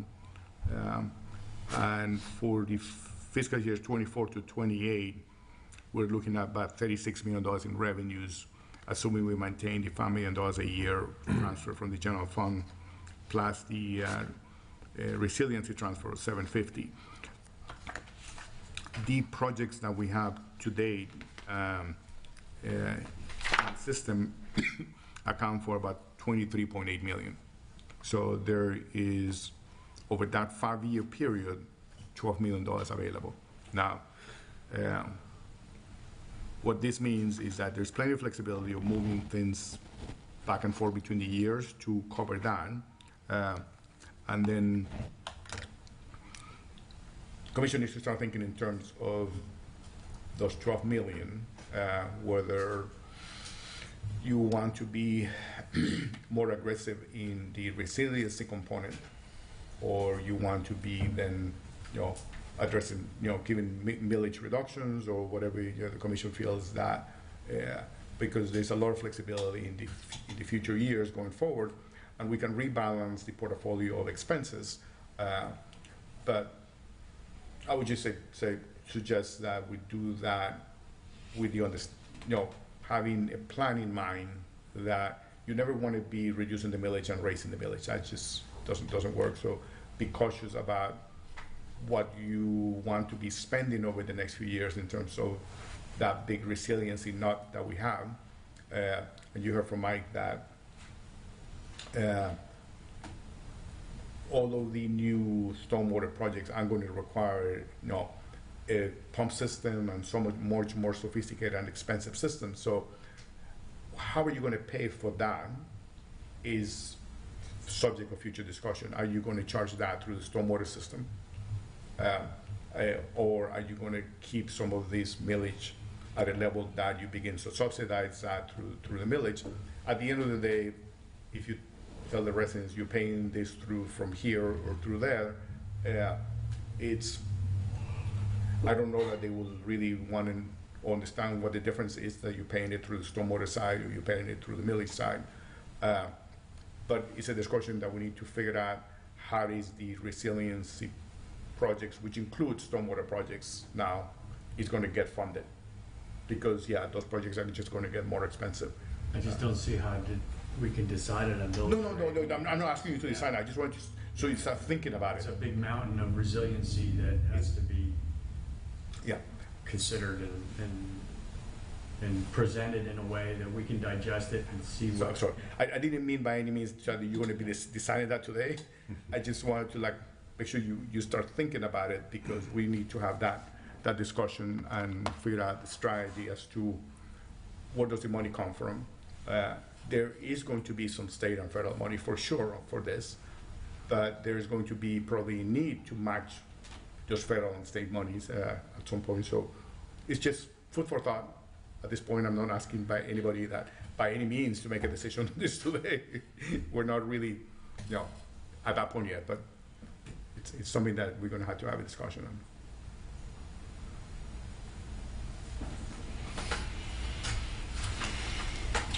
Okay. And I'm not saying that we solve this this problem today, but, you know, one of the things that Commissioner Grill said earlier today was budgets only go up, right? And we're looking at a substantial increase from last year. Last year, our budget was it 70? I'm looking at the numbers. I'm trying to figure out which number represents the actual number that we had last year. It was If you look at the revenue side, we're going up by about $3 million in revenue. yeah, and it looks like our budget basically looked at, oh, we got an extra $3 million coming in, so let's figure out how we're going to use the extra $3 million. I'm not saying that that it was with any malicious intent. You know, I'm not saying that the different departments had asked for additional resources and additional staffing, that those are not necessary. It's just I'm concerned because, you know, we're looking at I mean, who knows? We might be looking at a potential recession. We might be looking at a pullback in the housing market. We might be looking at a lot of different things coming down the pipeline. And I guess one of the questions I have is, do we have, you know, if things hit the fan type scenario situation where, you know, does each department have, look, if we had to implement austerity measures, you know, does every department have okay, here's how we're going to cut 25% in the next 30 days for the coming year? You know, do we have anything in place? I know we have a reserve fund, but the point of that is, you know, not to touch it as much as possible. Mm-hmm. But I'm looking back 15, 20 years. The people that survived 2007, 8, 9, 10, especially the companies that did, they all had contingency plans, and they implemented them and said, okay, this is a hard stop. Everything's getting cut 20, 25%. You know, it's going to suck. It's going to be horrible, probably terrible for everybody for about a year or two. But this is what we have to make sure that we put this in place. Do we have a contingency plan like that in place? No. Does each department have a thing that if things started getting progressively worse in the next few months, if interest rates go to 10%, if whatever happens? My concern is that we see the numbers increasing every year. Yes. With a few exceptions, every department's gone up and up and up, and every expense has gone up. I think the one that has the most flexibility is the building department because of their dependence on the outside contracts. And they use those outside contracts to handle the peaks. So if the peak drops, then it's easy for them to, you know, just shed the outside contract because those are on an hourly basis. So it's a lot easier for them to come back down. Some of the other ones are a lot harder to, you know, to adjust. And I think the intent of some of the reserve money is to provide for the soft landing.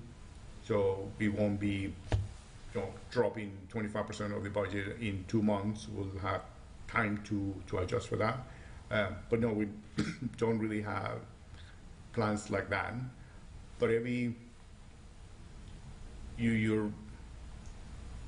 the feeling I got today, right? You're being very generous with the departments on their ask. And it's easier to do that when we have money. We have $3 million more of money, and, you know, round numbers, the fire department says, I want $1 million, right? And every department is coming and asking you for things, and in no way I'm telling you that they don't need them. But as you are approving those things, you've always got to be mindful of the fact that when things turns out, you know, we might not be able to maintain that level of service. And it's great that we can maintain it, we can upgrade it, we can offer all these things. But there are line items in the budget where you have a lot more control. For example, if tomorrow you wanted to cut freeway service in half, it takes one phone call and they're done, right? Which is because we're paying by the hour. So anything that it is, and that's one of the advantages of contracted services, because the flexibility that you have there is a lot more than when you have staff. It's a lot less painful. Yes, I'm sure that somebody on the other side of that phone call is going to get fired or laid off or whatever. But it's a lot easier, right? When you're just buying services and you say, I'm paying you $30 an hour, call it, and I just need half the hours. And you cut $600,000 number to 300 in 1 day.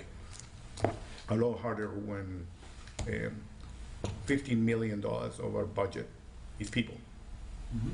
Yeah, you got to go through, I've been through a fixed variable analysis from the budget. What's fixed, what's variable? There's always debate on what is in which bucket. Right. So in a scenario, the variable things, they should just be that. They're variable, and if you need to cut them, you cut them. It may not be easy, and Commissioner Frizlowski lived through this and unfortunately had to implement it. Actually, I was pretty fortunate because I chose to semi-retire in March of 2008. Oh. Not exactly planning it that way, but the commission after me, it was tough. Yeah. But you cut back like on the services, the freebie services, baby. Well, there were, cut that in half or- you remember that whole thing, the bottom fell out of the market in terms of property values, which directly affected the city. So they were having to make major cuts. And, it's easy. I've been doing this long enough. I've seen, new people come in and the first thing to do is, well, why didn't people before me do this or do that? Well, there's always a reason for things. It was very painful for them in 2008, 9, 10, all the way to 13. And, the new people come in, they say, well, how come they don't have this big for reserve? We need to have a big reserve. Well, they were just scratching and clawing to survive at that time. I mean, it was a tough time. And so, it's hard to plan for it exactly. I mean, 25% would be really painful. I know we used to talk about like 10%. 10%'s hard enough, but I think you just have to plan for it. We do have bigger reserves than I ever remember. Even when I first started in 94 in elected office, at that time it was around 15 to 20%, and that was sort of what everybody was saying was good. And I think the justification for the more senior elected officials to me at that time is that, well, why do you want to tax the people now for money that you may not be using? It's always sort of an argument either way with this stuff. Mm-hmm. So at that time, it was 15%, 20%, and the thought was, well, if you have much more than that, FEMA's not going to look at you favorably. So they're going to say, well, you got plenty of money. I'm going to help out these guys because they don't have enough money. So, I don't know there's any right or wrong way. There is some discretionary dollars, but a lot of our dollars are in people, too. Mm-hmm. So that makes it tough. Yeah, I think that we're seeing, obviously, the effects of inflation in this budget. And then payroll. Payroll Right. is the biggest expense. We invest in our people, and it's hard to get. We see it. It's hard to get people. Mm-hmm. So I think that's, I think to the city manager's point, when we have these independent contractors, we can cut them loose where we don't want to cut our folks loose. I always say you can't save enough money. I just don't think you can. Right. I don't think we can turn down opportunities for revenue like in a smart, responsible way, like parking. Yeah. And I think we have to look at some of these things in the budget and say, some of them may not go forward, and some of the wish list, while it may get granted, it may be flexible enough that we have to go back and say that's just not gonna, it's just not gonna work. It's not gonna work in this budget based on this economic atmosphere. But I'm all for saving. I'm all for us not having. We'll never have enough in reserves, in my opinion. Yeah. At the same time, though, our residents expect certain services out of us. And Yeah. Mm-hmm. The other if thing we is, start pulling back on that, they're going to say, why are you doing that when there's money? Well, and I think to that point, even today, where the feedback we get from some is, you're not doing enough today. I'm not getting, the expectation is different than it was, is higher, and I'm not getting, discussion with Mike and, how long do you wait to have a paving job done or a concrete job done or whatever, my building permit turnaround code. Not enough people. Right. So Sheriff's the Department. other thing to think about too is that our residents, as long as you're homestead exempted, you're capped at that 3%. So it's kind of phenomenal when you look at the numbers going up 16%, whereas our residents, predominantly, unless you have a second place, you're kept at 3%. So you're sort of sheltered a little bit from, the potential of 10% for, commercial real estate or a second home. So there's that. And then we just got to hope that, as long as property values stay stable, that was the problem in 2008. The property values dropped down, and then that really, hit us where it hurts. So, I mean, Florida and Tampa Bay is still a good place to be. With interest rates going up, there isn't as much activity, but I don't know that property values are going down. Or you always got the, the ability to see, what is going to happen with those. Definitely not increasing like they were. Right, but they're not dropping. Not much. Is there a way to get that report where we have, okay, here's our variable expenses versus our fixed expenses? Again, there's a reason that we have an emergency plan in case we get hit by a hurricane or anything else. And having lived myself and worked through 2008, 9, 10, we've all been through it, so we know how bad it was.